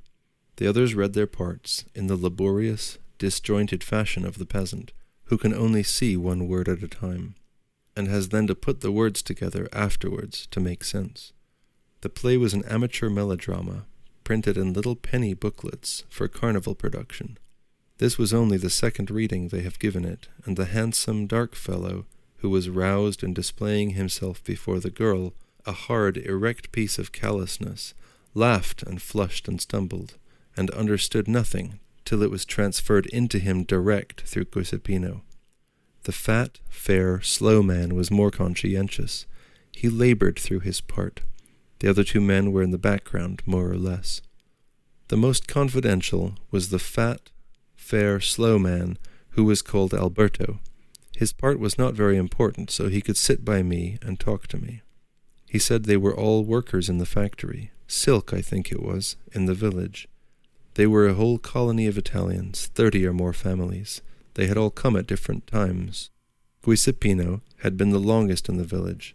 He had come when he was 11 with his parents and had attended the Swiss school, so he spoke perfect German. He was a clever man, was married, and had 2 children. He himself, Alberto, had been 7 years in the valley. The girl, La Maddalena, had been here 10 years.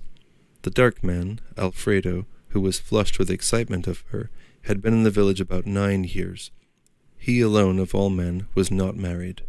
The others had all married Italian wives, and they lived in the great dwelling whose windows shone yellow by the rattling factory. They lived entirely among themselves. None of them could speak German, more than a few words, except the Giuseppino, who was like a native here.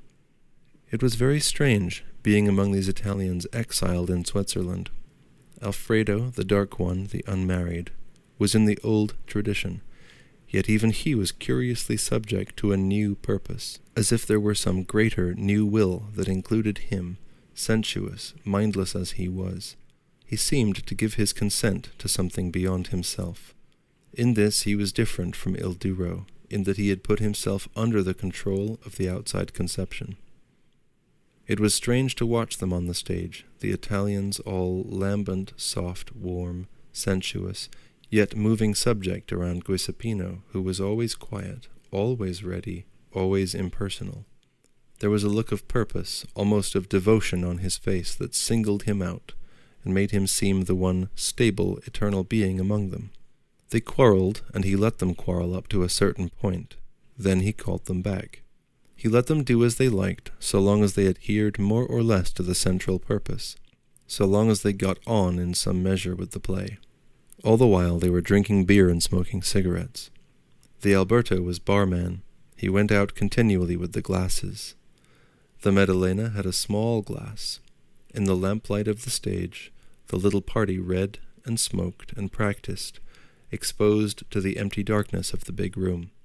Queer and isolated it seemed, a tiny, pathetic magic land, far away from the barrenness of Switzerland. I could believe in the old fairy tales where, when the rock was opened, a magic underworld was revealed. The Alfredo, flushed, roused, handsome, but very soft and enveloping in his heat, laughed and threw himself into his pose, laughed foolishly, then gave himself up to his part. The Alberto, slow and laborious, yet with a spark of vividness and natural intensity flashing through, replied and gesticulated. The Maddalena laid her head on the bosom of Alfredo. The other men started into action, and the play proceeded intently for half an hour. Quick, vivid, and sharp, the little Giuseppe was always central, but he seemed almost invisible. When I think back, I can scarcely see him. I can only see the others, the lamplight on their faces and on their full gesticulating limbs. I can see the Maddalena, rather coarse and hard and repellent, declaiming her words in a loud, half-cynical voice, falling on the breast of the Alfredo, who was soft and sensuous, more like a female, flushing, with his mouth getting wet, his eyes moist as he was roused. I can see the Alberto, slow, labored, yet with a kind of pristine simplicity in all his movements, that touched his fat commonplaceness with beauty. Then there were two other men, shy, inflammable, unintelligent, with their sudden Italian rushes of hot feeling. All their faces are distinct in the lamplight, all their bodies are palpable and dramatic. But the face of Giuseppino is like a pale luminousness, a sort of gleam among all the ruddy glow. His body is evanescent, like a shadow, and his being seemed to cast its influence over all the others, except perhaps the woman, who was hard and resistant. The other men seemed all overcast, mitigated, in part transfigured by the will of the little leader, but they were very soft stuff, if inflammable. The young woman of the inn, niece of the landlady, came down and called out across the room. "We will go away from here now," said the Giuseppino to me. "They close at 11, but we have another inn in the next parish that is open all night. Come with us and drink some wine." "But," I said, "you would rather be alone." "No, they pressed me to go. They wanted me to go with them. They were eager. They wanted to entertain me." Alfredo, flushed, wet-mouthed, warm, protested I must drink wine, the real Italian red wine, from their own village at home. They would have no nay. So I told the landlady. She said I must be back by 12 o'clock. The night was very dark. Below the road the stream was rushing. There was a great factory on the other side of the water, making faint quivering lights of reflection, and one could see the working of machinery, shadowy through the lighted windows. Nearby was the tall tenement where the Italians lived. We went on through the straggling, raw village, deep beside the stream, then over the small bridge and up the steep hill down which I had come earlier in the evening. So we arrived at the café. It was so different inside from the German inn, yet it was not like an Italian café either. It was brilliantly lighted, clean, new, and there were red and white cloths on the tables. The host was in the room, and his daughter, a beautiful red-haired girl. Greetings were exchanged with the quick, intimate directness of Italy. But there was another note also, a faint echo of reserve, as though they reserved themselves from the outer world, making a special inner community. Alfredo was hot. He took off his coat.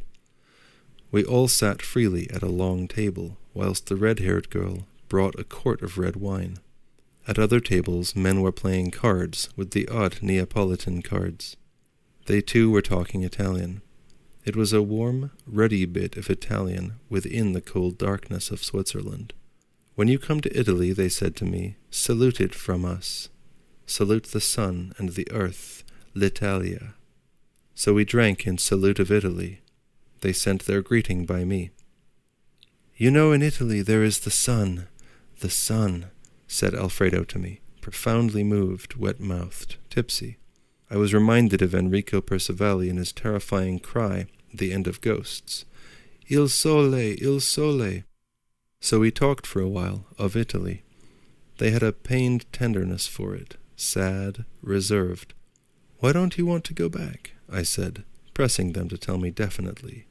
Won't you go back sometime? Yes, they said, we will go back. But they spoke reservedly, without freedom. We talked about Italy, about songs and carnival, about the food, polenta and salt. They laughed at my pretending to cut the slabs of polenta with a string. That rejoiced them all.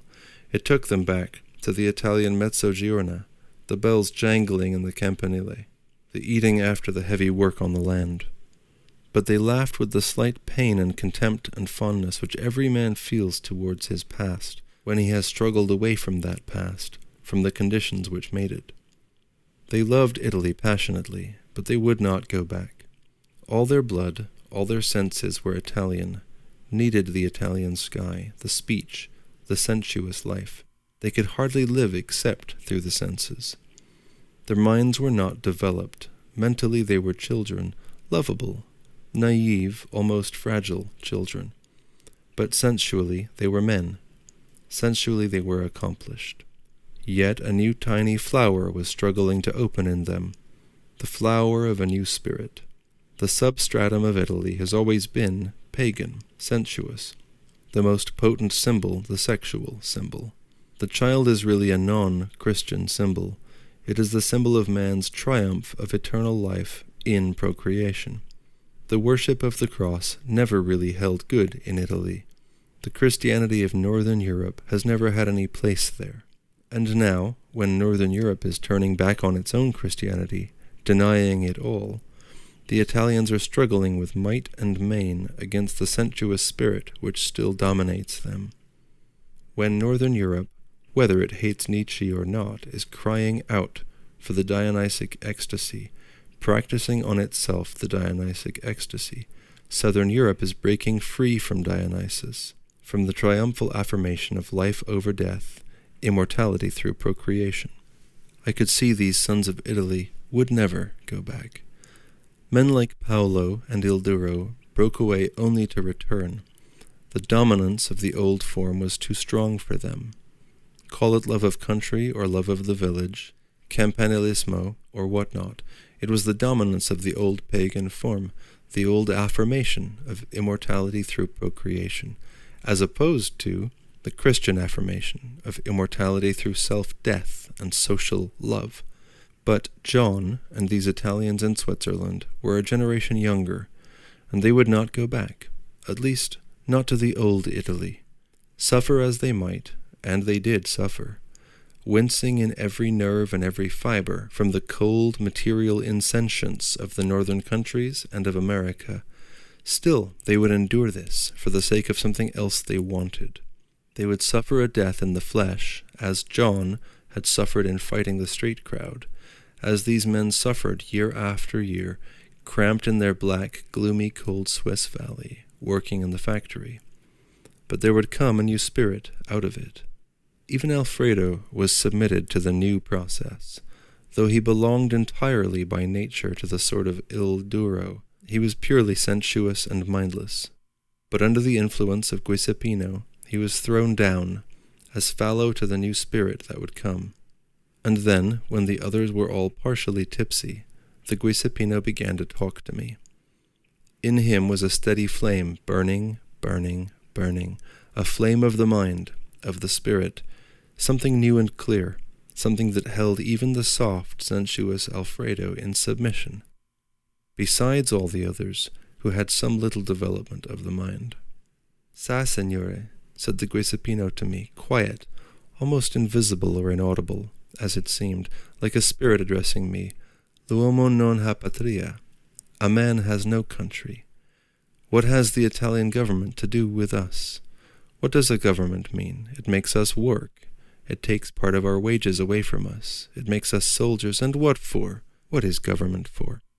"Have you been a soldier?" I interrupted him. He had not, none of them had. That was why they could not really go back to Italy. Now this was out. This explained partly their curious reservation in speaking about their beloved country. They had forfeited parents as well as homeland. What does the government do? It takes taxes. It has an army and police, and it makes roads. But we could do without an army, and we could be our own police, and we could make our own roads. What is this government? Who wants it? Only those who are unjust and want to have advantage over somebody else. It is an instrument of injustice and of wrong. Why should we have government? Here in this village, there are 30 families of Italians. There is no government for them, no Italian government, and we live together better than in Italy. We are richer and freer. We have no policemen, no poor laws. We help each other, and there are no poor. Why are these governments always doing what we don't want them to do? We should not be fighting in the Cyrenaica if we were all Italians. It is the government that does it. They talk and do things with us, but we don't want them. The others, tipsy, sat round the table with the terrified gravity of children who were somehow responsible for things that I do not understand. They stirred in their seats, turning aside, with gestures almost of pain, of imprisonment. Only Alfredo, laying his hand on mine, was laughing loosely, floridly. He would upset all the government with a jerk of his well-built shoulder, and then he would have a spree, such a spree. He laughed wetly to me. The Guisapino waited patiently during this tipsy confidence, but his pale clarity and beauty was something constant star-like in comparison with the flushed, soft handsomeness of the other. He waited patiently, looking at me. But I did not want him to go on. I did not want to answer. I could feel a new spirit in him, something strange and pure and slightly frightening. He wanted something which was beyond me, and my soul was somewhere in tears, crying helplessly like an infant in the night. I could not respond, I could not answer. He seemed to look at me, an Englishman, an educated man, for corroboration. But I could not corroborate him. I knew the purity, and knew struggling towards birth of a true star-like spirit. But I could not confirm him in his utterance. My soul could not respond. I did not believe in the perfectibility of man.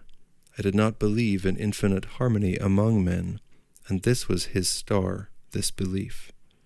It was nearly midnight. A Swiss came in and asked for a beer. The Italians gathered round them, a curious darkness of reserve. And then I must go. They shook hands with me warmly, putting a sort of implicit belief in me, as representative of some further knowledge. But there was a fixed, calm resolve over the face of the Guisapino, a sort of steady faith, even in disappointment. He gave me a copy of a little anarchist paper published in Geneva, L'Anarchista, I believe it was called. I glanced at it. It was in Italian, naive, simple, rather rhetorical. So they were all anarchists, these Italians. I ran down the hill in the thick Swiss darkness to the little bridge and along the uneven cobbled street.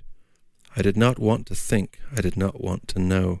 I wanted to arrest my activity, to keep it confined to the moment, to the adventure. When I came to the flight of stone steps which led up to the door of the inn, at the side I saw in the darkness 2 figures. They said a low good night and parted. The girl began to knock at the door. The man disappeared. It was the niece of the landlady, parting from her lover. We waited outside the locked door, at the top of the stone steps, in the darkness of midnight. The stream rustled below. Then came a shouting and an insane snarling within the passage. The bolts were not withdrawn. "It is the gentleman! It is the strange gentleman!" called the girl. Then came again the furious shouting snarls and the landlord's mad voice. Stop out there! The door won't be opened again." "The strange gentleman is here," repeated the girl. Then more movement was heard, and the door was suddenly opened, and the landlord rushed out upon us, wielding a broom. It was a strange sight in the half-lighted passage. I stared blankly in the doorway. The landlord dropped the broom he was waving and collapsed as if by magic, looking at me, though he continued to mutter madly, unintelligibly. The girl slipped past me, and the landlord snarled. Then he picked up the brush, at the same time crying, "You are late! The door was shut. It will not be reopened. We shall have the police in the house. We said 12 o'clock. At 12 o'clock the door must be shut, and must not be opened again. If you are late, you stay out." So he went snarling, his voice rising higher and higher, away into the kitchen. "You are coming to your room?" the landlady said to me coldly, and she led me upstairs. The room was over the road, clean but rather ugly, with a large tin that had once contained lard or Swiss milk to wash in, but the bed was good enough, which was all that mattered. I heard the landlord yelling, and there was a long and systematic thumping somewhere. Thump, thump, thump, and banging. I wondered where it was. I could not locate it at all, because my room lay beyond another large room. I had to go through a large room, by the foot of 2 beds, to get to my door, so I could not quite tell where anything was. But I went to sleep whilst I was wondering. Awoke in the morning, and washed in the tin. I could see a few people in the street, walking in the Sunday morning leisure. It felt like Sunday in England, and I shrank from it. I could see none of the Italians. The factory stood there, raw and large and sombre, by the stream, and the drab-coloured stone tenements were close by. Otherwise the village was a straggling Swiss street, almost untouched. The landlord was quiet and reasonable, even friendly, in the morning. He wanted to talk to me. Where had I bought my boots, was his first question. I told him Munich. And how much had they cost? I told him 28 marks. He was much impressed by them. Such good boots of such soft, strong, beautiful leather. He had not seen such boots for a long time. Then I knew it was he who had cleaned my boots. I could see him fingering them and wondering over them. I rather liked him. I could see he had had imagination once, and a certain fineness of nature. Now he was corrupted with drink, too far gone to even be a human being. I hated the village. They set bread and butter and a piece of cheese weighing about 5 pounds and large, fresh, sweet cakes for breakfast. I ate and was thankful. The food was good. A couple of village youths came in their Sunday clothes. They had the Sunday stiffness. It reminded me of the stiffness and curious self-consciousness that comes over life in England on a Sunday. But the landlord sat with his waistcoat hanging open over his shirt, pot-bellied, his ruined face leaning forward, talking, always talking, wanting to know. So in a few minutes I was out on the road again, thanking God for the blessing of a road that belongs to no man and travels away from all men. I did not want to see the Italians. Something had got tied up in me, and I could not bear to see them again. I liked them so much, but for some reason or other my mind stopped like clockwork if I wanted to think of them, and of what their lives would be, their future. It was as if some curious negative magnetism arrested my mind, prevented it from working, the moment I turned it toward these Italians. I do not know why it was, but I could never write to them, or think of them, or even read the paper they gave me, though it lay in my drawer for months in Italy, and I often glanced over 6 lines of it. And often my mind went back to the group, the play they were rehearsing, the wine in the pleasant cafe, and the night. But the moment my memory touched them, my whole soul stopped and was null. I could not go on. Even now, I cannot really consider them in thought. I shrink involuntarily away. I do not know why this is.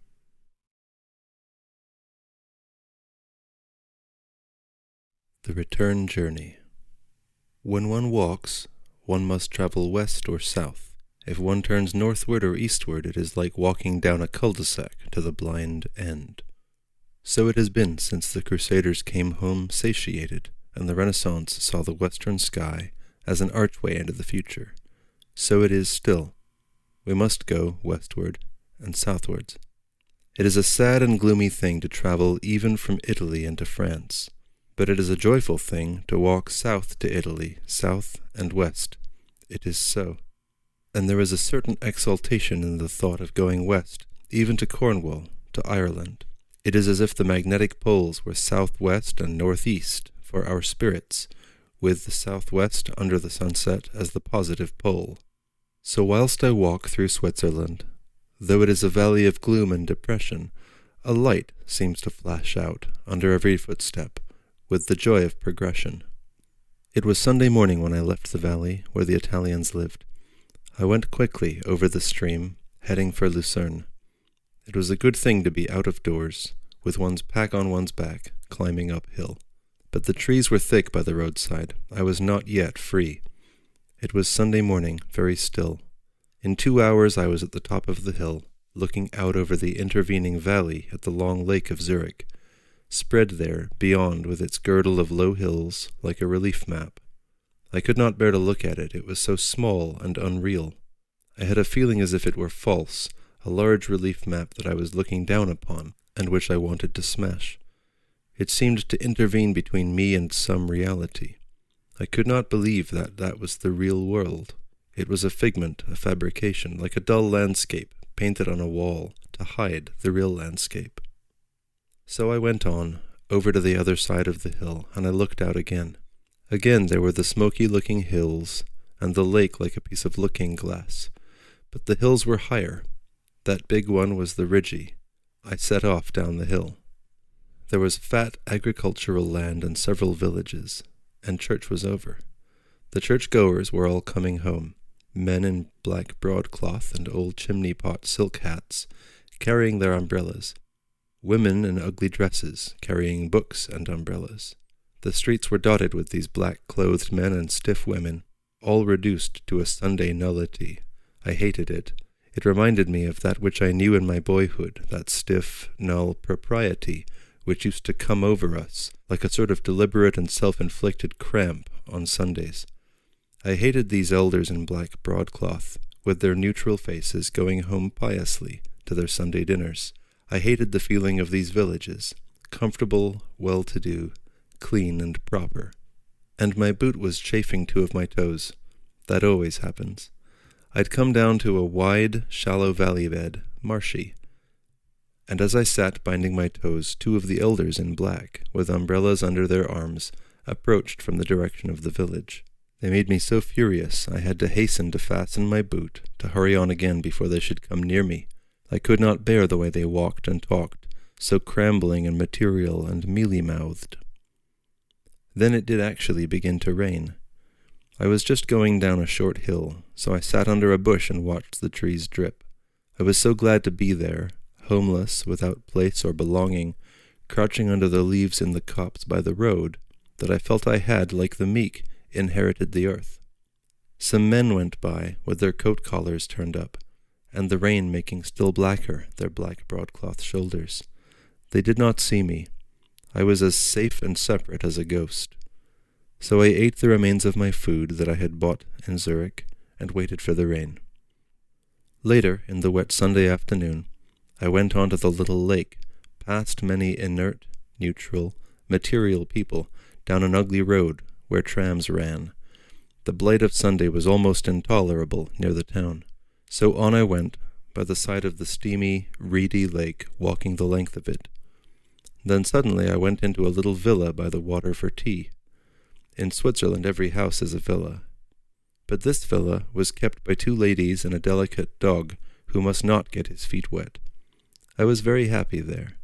I had good jam and strange honey cakes for tea that I liked, and the little old ladies pattered round in a great stir, always whirling like 2 dry leaves after the restless dog. "Why must he not go out?" I said. "Because it is wet," they answered, "and he coughs and sneezes." "Without a handkerchief, that is not Angenam," I said. So we became bosom friends. "You are Austrian?" they said to me. I said I was from Graz, that my father was a doctor in Graz, and that I was walking for my pleasure through the countries of Europe. I said this because I knew a doctor from Graz, who was always wandering about, and because I did not want to be myself an Englishman to these two ladies. I wanted to be something else, so we exchanged confidences.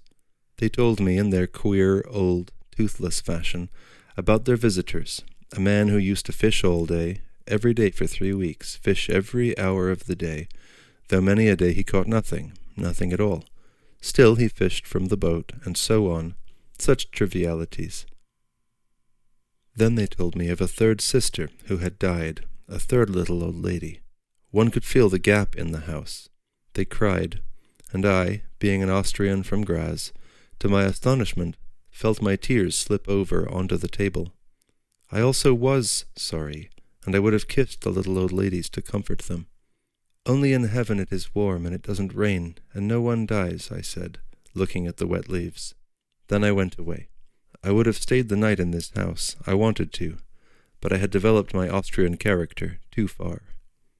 So I went on to the detestable, brutal inn in the town, and the next day I climbed over the back of the detestable Rigi, with its vile hotel, to come to Lucerne. There, on the Rigi, I met a lost young Frenchman who could speak no German, and who said he could not find people to speak French. So we sat on a stone and became close friends, and I promised faithfully to go and visit him in his barracks in Algiers. I was to sail from Naples to Algiers.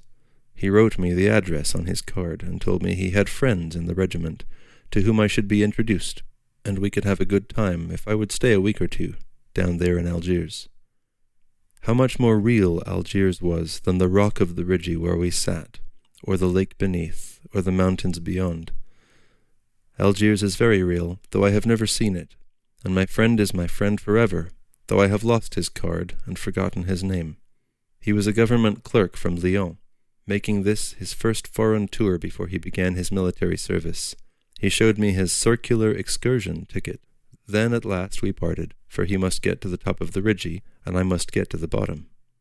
Lucerne and its lake were as irritating as ever. Like the wrapper round milk chocolate, I could not sleep even one night there. I took the steamer down the lake to the very last station. There I found a good German inn, and was happy. There was a tall, thin young man whose face was red and inflamed from the sun. I thought he was a German tourist. He had just come in, and he was eating bread and milk. He and I were alone in the eating room. He was looking at an illustrated paper. "Does the steamer stop here all night?" I asked him in German, hearing the boat bustling and blowing her steam on the water outside, and glancing round at her lights, red and white, in the pitch darkness. He only shook his head over his bread and milk, and did not lift his face. "Are you English, then?" I said. No one but an Englishman would have hidden his face in a bowl of milk, and have shaken his red ears in such painful confusion. "Yes," he said, "I am." And I started almost out of my skin at the unexpected London accent. It was as if one suddenly found oneself in the tube. "So am I," I said. "Where have you come from?" Then he began, like a general explaining his plans, to tell me. He had walked round over the Furka Pass, had been on foot 4 or 5 days. He had walked tremendously. Knowing no German, and nothing of the mountains, he had set off alone on this tour. He had a fortnight's holiday. So he had come over the Rhone glacier across the Furka and down from Andermatt to the lake. In this last day he had walked about 30 mountain miles. "But weren't you tired?" I said, aghast. He was. Under the inflamed redness of his sun and wind and snow-burned face, he was sick with fatigue. He had done over 100 miles in the last 4 days. "Did you enjoy it?" I asked. "Oh yes, I wanted to do it all." He wanted to do it, and he had done it. But God knows what he wanted to do it for. He had now 1 day at Lucerne, 1 day at Interlaken and Bern, then London. I was sorry for him in my soul. He was so cruelly tired, so perishingly victorious. "Why did you do so much?" I said. "Why did you come on foot all down the valley when you could have taken the train? Was it worth it?" "I think so," he said. Yet he was sick with fatigue and overexhaustion. His eyes were quite dark, sightless. He seemed to have lost the power of seeing, to be virtually blind. He hung his head forward when he had to write a postcard, as if he felt his way. But he turned his postcard so that I should not see to whom it was addressed. Not that I was interested. Only I noticed his little, cautious English movement of privacy. "What time will you be going on?" I asked. "When is the first steamer?" he said, and he turned out a guide-book with a timetable. He would leave at about 7. "But why so early?" I said to him. "He must be in Lucerne at a certain hour, and at Interlaken in the evening. I suppose you will rest when you get to London?" I said. He looked at me quickly, reservedly. I was drinking beer. I asked him wouldn't he have something. He thought a moment, then said he would have another glass of hot milk. The landlord came. "And bread?" he asked. The Englishman refused. He could not eat, really. Also he was poor. He had to husband his money. The landlord brought the milk and asked me, when would the gentleman want to go away? So I made arrangements between the landlord and the stranger, but the Englishman was slightly uncomfortable at my intervention. He did not like me to know what he would have for breakfast. I could feel so well the machine that had him in its grip. He slaved for a year, mechanically, in London, riding in the tube, working in the office. Then, for a fortnight, he was let free. So he rushed to Switzerland with a tour planned out, and with just enough money to see him through, and to buy presents at Interlaken. Bits of the Edelweiss pottery, I could see him going home with them. So he arrived, and with amazing, pathetic courage, set forth on foot in a strange land, to face strange landlords, with no language but English at his command, and his purse definitely limited. Yet he wanted to go among the mountains, to cross a glacier. So he had walked on, like one possessed, ever forward. His name might have been Excelsior, indeed. But then, when he reached his Furka, only to walk along the ridge and to descend on the same side, my God, it was killing to the soul.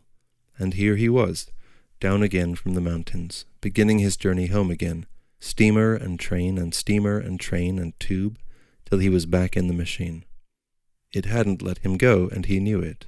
Hence his cruel self-torture of fatigue, his cruel exercise of courage. He who hung his head in his milk in torment when I asked him a question in German, what courage had he not needed to take this, his very first trip out of England, alone, on foot? His eyes were dark and deep with unfathomable courage. Yet he was going back in the morning. He was going back. All he had courage for was to go back. He would go back, though he died by inches. Why not? It was killing him. It was like living loaded with irons. But he had the courage to submit, to die that way, since it was the way allotted to him. The way he sank on the table in exhaustion, drinking his milk, his will nevertheless so perfect and unblemished, triumphant, though his body was broken and in anguish, was almost too much to bear.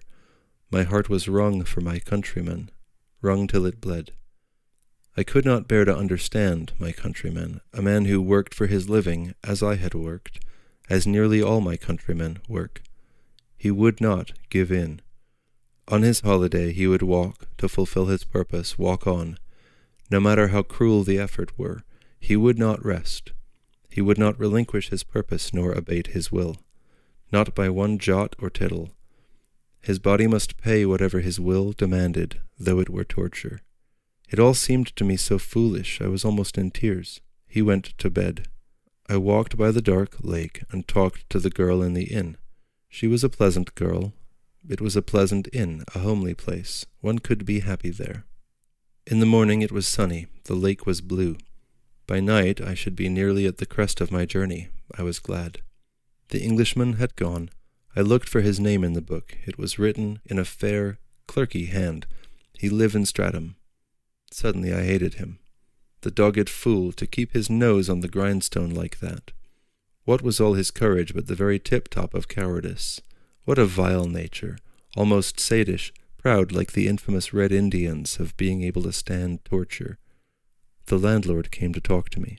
He was fat and comfortable and too respectful. But I had to tell him all the Englishman had done, in the way of a holiday, just to shame his own fat, ponderous innkeeper's luxuriousness that was too gross. Then all I got out of his enormous comfortableness was, "Yes, that's a very long step to take." So I set off myself, up the valley between the close, snow-topped mountains, whose white gleamed above me as I crawled, small as an insect, along the dark, cold valley below. There had been a cattle fair earlier in the morning, so troops of cattle were roving down the road, some with bells tang-tanging, all with soft faces and startled eyes, and a sudden swerving of horns. The grass was very green by the roads and by the streams. The shadows of the mountain slopes were very dark on either hand overhead, and the sky with snowy flanks and tips was high up. Here, away from the world, the villages were quiet and obscure, left behind. They had the same fascinating atmosphere of being forgotten, left out of the world, that old English villages have. And buying apples and cheese and bread in a little shop that sold everything and smelled of everything, I felt at home again. But climbing gradually higher, mile after mile, always between the shadows of the high mountains, I was glad I did not live in the Alps. The villages on the slopes, the people there, seemed as if they must, gradually, bit by bit, slide down and tumble to the watercourse and be rolled on away to the sea. Straggling, haphazard little villages, ledged on the slope, high up beside their wet, green, hanging meadows, with pine trees behind and the valley bottom far below, and rocks right above on both sides, seemed like little temporary squattings of outcast people. It seemed almost impossible that they should persist there, with great shadows wielded over them like a menace, and gleams of brief sunshine like a window. There was a sense of momentariness and expectation. It seemed as though some dramatic upheaval must take place. The mountains fall down into their own shadows. The valley beds were like deep graves. The sides of the mountains like the collapsing walls of a grave. The very mountain tops above, bright with transcendent snow, seemed like death, eternal death. There, it seemed, in the glamorous snow, was the source of death, which fell down in great waves of shadow and rock, rushing to the level earth. And all the people of the mountains, on the slopes, in the valleys, seemed to live upon this great rushing wave of death, of breaking down, of destruction. The very pure source of breaking down, decomposition, the very quick of cold death, is the snowy mountain peak above. There, eternally, goes on the white foregathering of the crystals, out of the deathly cold of the heavens. This is the static nucleus where death meets life in its elementality. And thence, from their white, radiant nucleus of death and life, flows the great flux downwards, towards life and warmth. And we below, we cannot think of the flux upwards. That flows from the needle-point of snow to the unutterable cold and death. The people under the mountains, they seem to live in the flux of death, the last, strange, overshadowed units of life. Big shadows wave over them. There is the eternal noise of water falling icily downwards from the source of death overhead. And the people, under the shadows, dwelling in the tang of snow and the noise of icy water, seem dark, almost sordid, brutal. There is no flowering or coming to flower, only this persistence in the ice-touched air of reproductive life. But it is difficult to get a sense of a native population. Everywhere are the hotels and the foreigners, the parasitism. Yet there is, unseen, this overshadowed, overhung, sordid mountain population, ledged on the slopes and in the crevices. In the wider valleys there is still a sense of cowering among the people. But they catch a new tone from their contact with the foreigners, and in the towns are nothing but tradespeople. So I climbed slowly up for a whole day, first along the high road, sometimes above and sometimes below the twisting, serpentine railway, then afterwards along a path on the side of the hill, a path that went through the crew yards of isolated farms, and even through the garden of a village priest. The priest was decorating an archway. He stood on a chair in the sunshine, reaching up with a garland, whilst the serving woman stood below, talking loudly. The valley here seemed wider. The great flanks of the mountains gave place. The peaks above were further back. So one was happier. I was pleased as I sat by the thin track of single flat stones that dropped swiftly downhill. At the bottom was a little town with a factory or quarry or a foundry, some place with long smoking chimneys, which made me feel quite at home among the mountains. It is the hideous rawness of the world of men, the horrible desolating harshness of the advance of the industrial world upon the world of nature, that is so painful. It looks as though the industrial spread of mankind were a sort of dry disintegration, advancing and advancing, a process of dry disintegration. If only we could learn to take thought for the whole world instead of for merely tiny bits of it. I went through the little, hideous, crude factory settlement in the high valley, where the eternal snows gleamed, past the enormous advertisements for chocolate and hotels, up the last steep slope of the pass to where the tunnel begins. Goshenen, the village at the mouth of the tunnel, is all railway sidings and haphazard villas for tourists, postcards and touts and weedy carriages, disorder and sterile chaos high up. How should anyone stay here? I went on up the pass itself. There were various parties of visitors on the roads and tracks, people from towns incongruously walking and driving. It was drawing on to evening. I climbed slowly, between the great cleft in the rock, where there are the big iron gates, through which the road winds halfway down the narrow gully of solid, living rock, the very throat of the path, where hangs a tablet in memory of many Russians killed. Emerging through the dark rocky throat of the pass, I came to the upper world, the level upper world. It was evening, livid, cold. On either side spread the sort of moorland of the wide pass head. I drew near along the high road to Andermatt. Everywhere were soldiers moving about the livid, desolate waste of this upper world. I passed the barracks and the first villas for visitors. Darkness was coming on. The straggling, inconclusive street of Andermatt looked as if it were some accident. Houses, hotels, barracks, lodging places tumbled at random as the caravan of civilization crossed this high, cold, arid bridge of the European world. I bought 2 postcards and wrote them out of doors in the cold, livid twilight. Then I asked a soldier where was the post office. He directed me. It was something like sending postcards from Skegness to Bognor, there in the post office. I was trying to make myself agree to stay in Andermatt for the night, but I could not. The whole place was so terribly raw and flat and accidental, as if great pieces of furniture had tumbled out of a pantechnicon and lay discarded by the road. I hovered in the street, in the twilight, trying to make myself stay. I looked at the announcements of lodgings and boarding for visitors. It was no good. I could not go into one of these houses. So I passed on, through the old, low, broad-eaved houses that cringed down to the very street, out into the open again. The air was fierce and savage. On one side was a moorland, level, on the other a sweep of naked hill, curved concave and sprinkled with snow.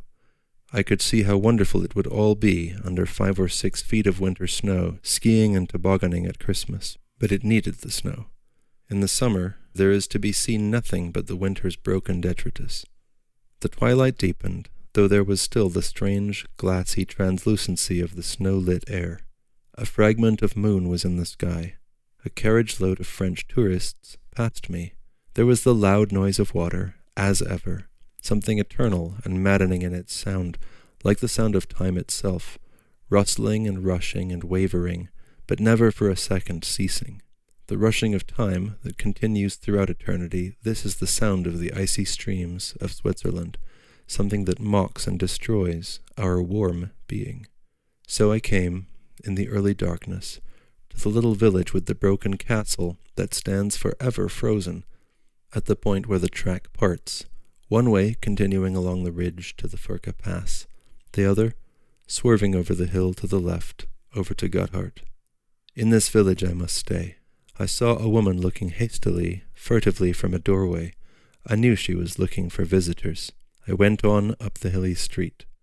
There were only a few wooden houses and a gaily lighted wooden inn, where men were laughing and strangers, men, stood talking loudly in the doorway.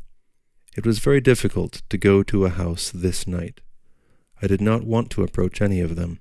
I turned back to the house of the peering woman. She had looked hen-like and anxious. She would be glad of a visitor to help her pay her rent. It was a clean, pleasant wooden house, made to keep out the cold. That seemed its one function, to defend the inmates from the cold. It was furnished like a hut, just tables and chairs and bare wooden walls. One felt very close and secure in the room, as in a hut, shut away from the outer world. The hen-like woman came. "Can I have a bed?" I said, "for the night." "Abendessen ja," she said. "Will you have soup and boiled beef and vegetables?" I said I would, so I sat down to wait in the utter silence. I could scarcely hear the ice stream. The silence seemed frozen, the house empty. The woman seemed to be flitting aimlessly, scurriedly in reflex against the silence. One could almost touch the stillness as one could touch the walls, or the stove, or the table with white American oilcloth. Suddenly she appeared again. "What will you drink?" She watched my face anxiously, and her voice was pathetic, slightly pleading in its quickness. "Wine or beer?" she said. I would not trust the coldness of beer. "A half of red wine," I said. I knew she was going to keep me an indefinite time. She appeared with the wine and bread. "Would you like omelette after the beef?" she asked. "Omelette with cognac. I can make it very good." I knew I should be spending too much, but I said yes. After all, why should I not eat after the long walk? So she left me again whilst I sat in the utter isolation and stillness, eating bread and drinking the wine, which was good. And I listened for any sound, only the faint noise of the stream. And I wondered, why am I here, on this ridge in the Alps, in the lamp-lit, wooden, close-shut room, alone? Why am I here? Yet somehow I was glad. I was happy, even. Such splendid silence and coldness and clean isolation. It was something eternal, unbroachable. I was free, in this heavy, ice-cold air, this upper world, alone. London, far away, below, beyond, England, Germany, France, they were all so unreal in the night. It was a sort of grief that this continent all beneath was so unreal, false, non-existent in its activity. Out of the silence one looked down at it, and it seemed to have lost all importance, all significance. It was so big, yet it had no significance. The kingdom of the world had no significance. What could one do but wander about? The woman came with my soup. I asked her, did not many people come in the summer? But she was scared away. She did not answer. She went like a leaf in the wind. However, the soup was good and plentiful. She was a long time before she came with the next course. Then she put the tray on the table, and looking at me, then looking away, shrinking, she said, "You must excuse me if I don't answer you. I don't hear well. I am rather deaf." I looked at her, and I winced also. She shrank in such simple pain from the fact of her defect. I wondered if she were bullied because of it, or only afraid lest visitors would dislike it. She put the dishes in order, set me my plate, quickly, nervously, and was gone again, like a scared chicken. Being tired, I wanted to weep over her, the nervous, timid hen, so frightened by her own deafness. The house was silent of her, empty. It was perhaps her deafness which created this empty soundlessness. When she came with the omelette, I said to her, loudly, "That was very good, the soup and meat." So she quivered nervously and said, "Thank you," and I managed to talk to her. She was like most deaf people, in that her terror of not hearing made her 6 times worse than she actually was. She spoke with a soft, strange accent, so I thought she was perhaps a foreigner. But when I asked her, she misunderstood, and I had not the heart to correct her. I can only remember she said her house was always full in the winter, about Christmas time. People came for the winter sport. There were 2 young English ladies who always came to her. She spoke of them warmly. Then, suddenly afraid, she drifted off again. I ate the omelette with cognac, which was very good. Then I looked in the street. It was very dark, with bright stars, and smelled of snow. 2 village men went by. I was tired. I did not want to go to the inn. So I went to bed in the silent wooden house. I had a small bedroom, clean and wooden and very cold. Outside the stream was rushing. I covered myself with a great depth of feather bed and looked at the stars in the shadowy upper world and went to sleep. In the morning, I washed in the ice-cold water and was glad to set out. An icy mist was over the noisy stream. There were a few meager, shredded pine trees. I had breakfast and paid my bill. It was 7 francs, more than I could afford, but that did not matter once I was out in the air. The sky was blue and perfect. It was a ringing morning. The village was very still. I went up the hill till I came to the signpost. I looked down the direction of the Furka and thought of my tired Englishman from Stratham, who would be on his way home.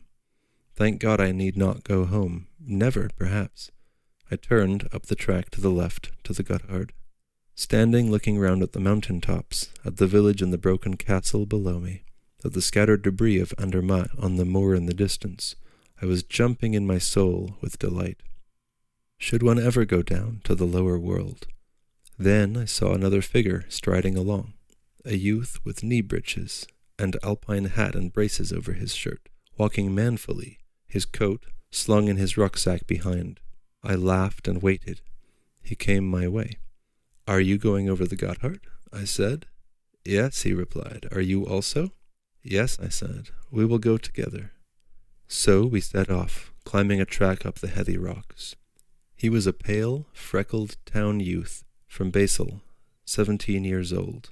He was a clerk in a baggage transport firm, Gondrand Frères, I believe.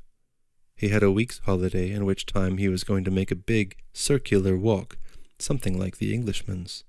But he was accustomed to this mountain walking. He belonged to a sportverein. Manfully he marched in his thick, hobnailed boots. Earnestly he scrambled up the rocks. We were in the crest of the pass. Broad, snow-patched slopes came down from the pure sky. The defile was full of stones, all bare stones, enormous ones as big as a house, and small ones, pebbles. Through these the road wound in silence, through this upper, transcendent desolation, wherein was only the sound of the stream. Sky and snow-patched slopes, then the stony, rocky bed of the defile, full of morning sunshine. This was all. We were crossing in silence from the northern world to the southern. But he, Emil, was going to take the train back through the tunnel in the evening to resume his circular walk at Goschenen. I, however, was going on, over the ridge of the world, from the north into the south, so I was glad. We climbed up the gradual incline for a long time. The slopes above became lower. They began to recede. The sky was very near. We were walking under the sky. Then the defile widened out. There was an open place before us, the very top of the pass. Also, there were low barracks and soldiers. We heard firing. Standing still, we saw on the slopes of snow, under the radiant blue heaven, tiny puffs of smoke. Then some small black figures crossing the snow patch. Then another rattle of rifle fire, rattling dry and unnatural in the upper, skyey air between the rocks. "Das ist schon," said my companion in his simple admiration. "Hübsch," I said. But that would be splendid, to be firing up there, maneuvering up in the snow. And he began to tell me how hard a soldier's life was, how hard the soldier was drilled. "You don't look forward to it," I said. "Oh, yes, I do. I want to be a soldier. I want to serve my time." "Why?" I said. "For the exercise, the life, the drilling. One becomes strong." "Do all the Swiss want to serve their time in the army?" I asked. "Yes, they all want to. It is good for every man, and it keeps us all together. Besides, it is only for a year. For a year it is very good. The Germans have 3 years. That is too long. That is bad." I told him how the soldiers in Bavaria hated the military service. "Yes," he said, "that is true of Germans. The system is different. Ours is much better. In Switzerland, a man enjoys his time as a soldier. I want to go." So we watched the black dots of soldiers crawling over the high snow, listened to the unnatural dry rattle of guns up there. Then we were aware of somebody whistling, of soldiers yelling down the road. We were to come on along the level over the bridge. So we marched quickly forward, away from the slopes, toward the hotel, once a monastery, that stood in the distance. The light was blue and clear on the reedy lakes of this upper place. It was a strange desolation of water and bog, and rocks and road, hedged by the snowy slopes, round the rim, under the very sky. The soldier was yelling again. I could not tell what he said. "He says if we don't run, we can't come at all," said Emil. "I won't run," I said. So we hurried forwards, over the bridge where the soldier on guard was standing. "Do you want to be shot?" he said angrily as we came up. "No, thanks," I said. Emil was very serious. "How long should we have had to wait if we hadn't gone through now?" he asked the soldier when we were safely out of danger. "Till 1 o'clock," was the reply. 2 hours, said Emil, strangely elated. We should have had to wait 2 hours before we could come on. He was riled that we didn't run, and he laughed with glee. So we marched over the level to the hotel. We called in for a glass of hot milk. I asked in German, but the maid, a pert hussy, elegant and superior, was French. She served us with great contempt, as two worthless creatures, poverty-stricken. It abashed poor Emil, but we managed to laugh at her. This made her very angry. In the smoking room she raised up her voice in French. Du lait chaud pour les chameaux. Some hot milk for the camels, she says, I translated for Emil. He was covered with confusion and youthful anger. But I called to her, tapped the table, and called, Mademoiselle! She appeared flouncingly in the doorway. Encore du lait pour les chameaux, I said, and she whisked our glasses off the table and flounced out without a word. But she would not come in again with the milk. A German girl brought it. We laughed, and she smiled primly. When we set forth again, Emil rolled up his sleeves and turned back his shirt from his neck and breast, to do the thing roughly.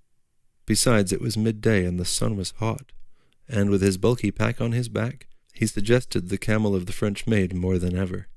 We were on the downward slope, only a short way from the hotel, and there was the drop, the great cleft in the mountains, running down from this shallow pot among the peaks. The descent on the south side is much more precipitous and wonderful than the ascent from the north. On the south the rocks are craggy and stupendous. The little river falls headlong down. It is not a stream, it is one broken, panting cascade, far away in the gully below, in the darkness. But on the slopes the sun pours in. The road winds down with its tail in its mouth, always in endless loops, returning on itself. The mules that travel upward seem to be treading in a mill. Emil took the narrow tracks, and, like the water, we cascaded down, leaping from level to level, leaping, running, leaping, descending headlong, only resting now and again when we came down onto another level of the high road. Having begun, we could not help ourselves. We were like two stones, bouncing down. Emil was highly elated.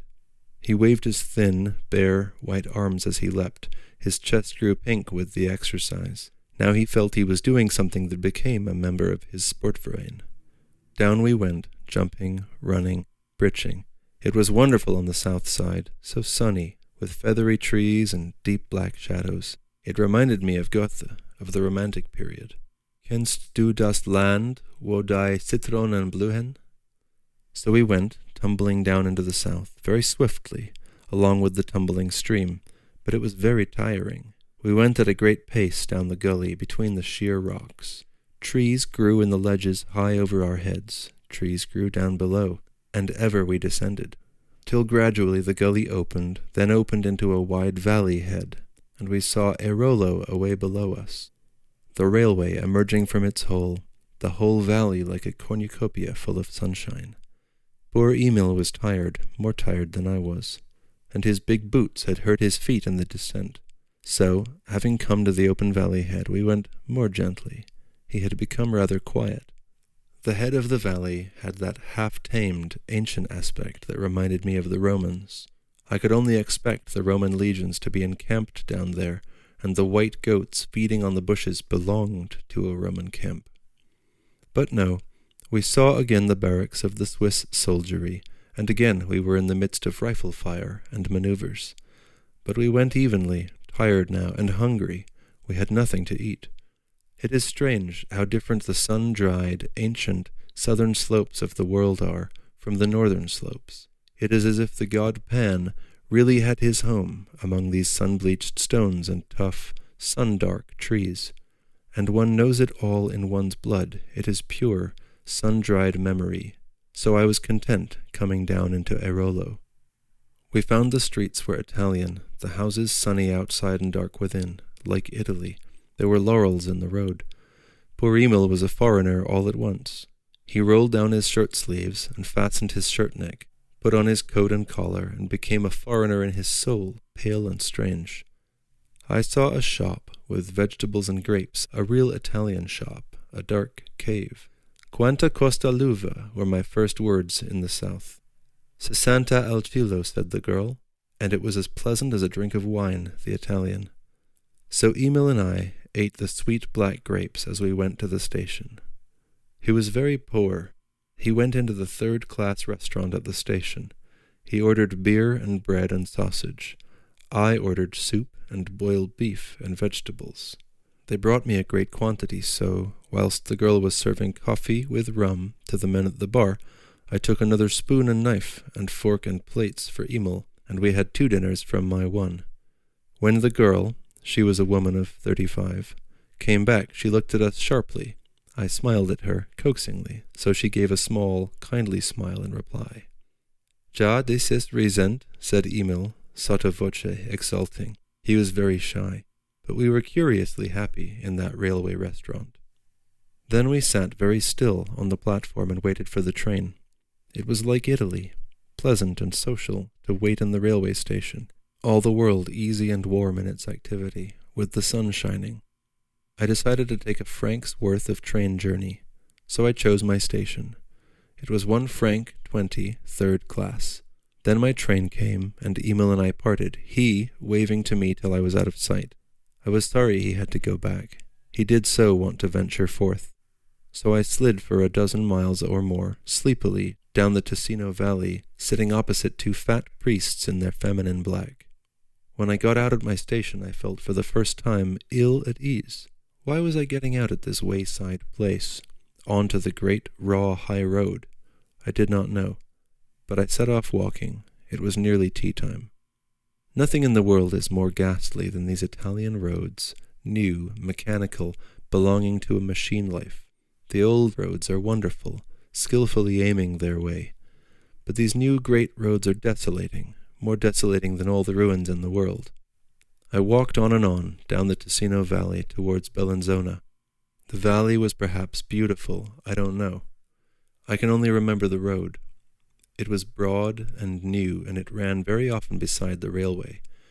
It ran also by quarries and by occasional factories, also through villages, and the quality of its sordidness is something that does not bear thinking of, a quality that has entered Italian life now, if it was not there before. Here and there, where there were quarries or industries, great lodging houses stood naked by the road, great, grey, desolate places, and squalid children were playing round the steps, and dirty men slouched in. Everything seemed under a weight. Down the road of the Ticino valley, I felt again my terror of this new world which is coming into being on top of us. One always feels it in a suburb, on the edge of a town, where the land is being broken under the advance of houses. But this is nothing in England to the terror one feels on the new Italian roads, where these great blind cubes of dwellings rise stark from the destroyed earth, swarming with a sort of verminous life, really verminous, purely destructive. It seems to happen when the peasant suddenly leaves his home and becomes a workman. Then an entire change comes over everywhere. Life is now a matter of selling oneself to slave work, building roads or laboring in quarries or mines or on the railways, purposeless, meaningless, really slave work, each integer doing his mere labor, and all for no purpose except to have money and to get away from the old system. These Italian navvies work all day long. Their whole life is engaged in the mere brute labor, and they are the navvies of the world. And whilst they are navvying, they are almost shockingly indifferent to their circumstances, merely callous to the dirt and foulness. It is as if the whole social form were breaking down. and the human element swarmed with the disintegration like maggots in cheese. The roads, the railways are built, the mines and quarries are excavated, but the whole organism of life, the social organism, is slowly crumbling and caving in a kind of process of dry rot, most terrifying to see, so that it seems as though we should be left at last with a great system of roads and railways and industries, and a world of utter chaos seething upon these fabrications, as if we had created a steel framework, and the whole body of society were crumbling and rotting in between. It is most terrifying to realize, and I have always felt this terror upon a new Italian high road, more there than anywhere. The remembrance of the Ticino Valley is a sort of nightmare to me, but it was better when at last, in the darkness of night, I got into Bellinzona. In the midst of the town, one felt the old organism still living. It is only at its extremities that it is falling to pieces, as in dry rot. In the morning, leaving Bellinzona, again I went in terror of the new, evil high road, with its skirting of huge cubical houses and its seething navvy population. Only the peasants, driving in with fruit, were consoling, but I was afraid of them. The same spirit had set in them. I was no longer happy in Switzerland, not even when I was eating great blackberries and looking down at the Lago Maggiore, at Locarno lying by the lake. The terror of the callous disintegrating process was too strong in me. At a little inn a man was very good to me. He went into his garden and fetched me the first grapes and apples and peaches, bringing them in amongst leaves and heaping them before me. He was Italian-Swiss. He had been in a bank in Bern. Now he had retired. He bought his paternal home and was a free man. He was about 50 years old. He spent all his time in the garden. His daughter attended to the inn. He talked to me, as long as I stayed, about Italy and Switzerland and work and life. He was retired. He was set free. But he was only nominally free. He had only achieved freedom from labor. He knew that the system he had escaped at last persisted and would consume his sons and his grandchildren. He himself had more or less escaped back to the old form, but as he came with me onto the hillside, looking down the high road at Lugano in the distance, he knew that his old order was collapsing by a slow process of disintegration. Why did he talk to me as if I had any hope, as if I represented any positive truth against this great negative truth that was advancing up the hillside? Again I was afraid. I hastened down the high road, past the houses, the grey, raw crystals of corruption. I saw a girl with handsome bare legs, ankles shining like brass in the sun. She was working in a field on the edge of a vineyard. I stopped to look at her, suddenly fascinated by her handsome naked flesh that shone like brass. Then she called out to me, in a jargon I could not understand, something mocking and challenging, and her voice was raucous and challenging. I went on, afraid. In Lugano, I stayed at a German hotel. I remember sitting on a seat in the darkness by the lake, watching the stream of promenaders patrolling the edge of the water, under the trees and the lamps. I can still see many of their faces, English, German, Italian, French, and it seemed here in this holiday place, was the quick of the disintegration, the dry rot.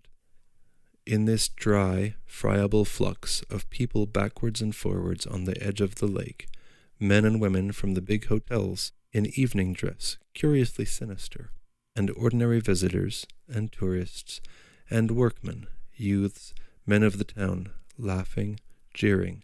It was curiously and painfully sinister, almost obscene. I sat a long time among them, thinking of the girl with her limbs of glowing brass. Then at last I went up to the hotel and sat in the lounge looking at the papers.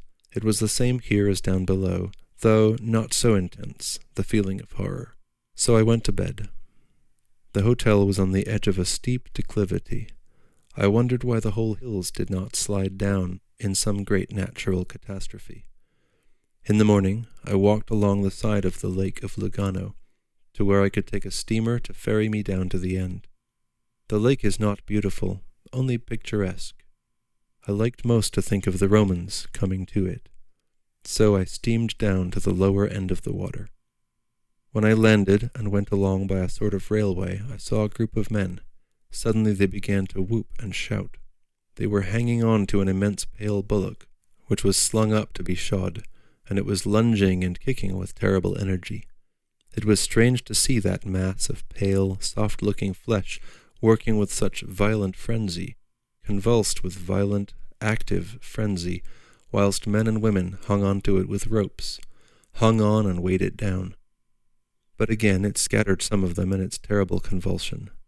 Human beings scattered into the road, the whole place was covered with hot dung, and when the bullock began to lunge again, the men set up a howl, half of triumph, half of derision. I went on, not wanting to see. I went along a very dusty road, but it was not so terrifying, this road. Perhaps it was older. In dreary little Chiasso I drank coffee and watched the come and go through the customs. The Swiss and the Italian customs officials had their offices within a few yards of each other, and everybody must stop. I went in and showed my rucksack to the Italian. Then I mounted a tram and went to the Lake of Como. In the tram were dressed-up women, fashionable but businesslike. They had come by train to Chiasso, or else had been shopping in the town. When we came up to the terminus, a young miss, dismounting before me, left behind her parasol. I had been conscious of my dusty, grimy appearance as I sat in the tram. I knew they thought me a workman on the roads. However, I forgot that when it was time to dismount. "Pardon, mademoiselle?" I said to the young miss. She turned and withered me with a rather overdone contempt. "Bourgeois," I said to myself, as I looked at her. "Vous avez laissé votre parasol." She turned, and with a rapacious movement darted upon her parasol. How her soul was in her possessions! I stood and watched her. Then she went into the road and under the trees. Haughty, a demoiselle, she had on white kid boots. I thought of the Lake of Como, what I thought of Lugano. It must have been wonderful when the Romans came here. Now it is all villas. I think only the sunrise is still wonderful, sometimes. I took the steamer down to Como and slept in a vast old stone cavern of an inn, a remarkable place, with rather nice people. In the morning I went out. The peace and the bygone beauty of the cathedral created the glow of the great past, and in the marketplace they were selling chestnuts wholesale, great heaps of bright brown chestnuts, and sacks of chestnuts, and peasants very eager selling and buying. I thought of Como. It must have been wonderful even 100 years ago. Now it is cosmopolitan. The cathedral is like a relic, a museum object. Everywhere stinks of mechanical money pleasure. I dared not risk walking to Milan. I took a train. And there, in Milan, sitting in the cathedral square on Saturday afternoon, drinking bitter Campari and watching the swarm of Italian city men drink and talk vivaciously, I saw that here the life was still vivid. Here the process of disintegration was vigorous, and centered in a multiplicity of mechanical activities that engage the human mind as well as the body. But always there was the same purpose stinking in it all, the mechanizing, the perfect mechanizing of human life.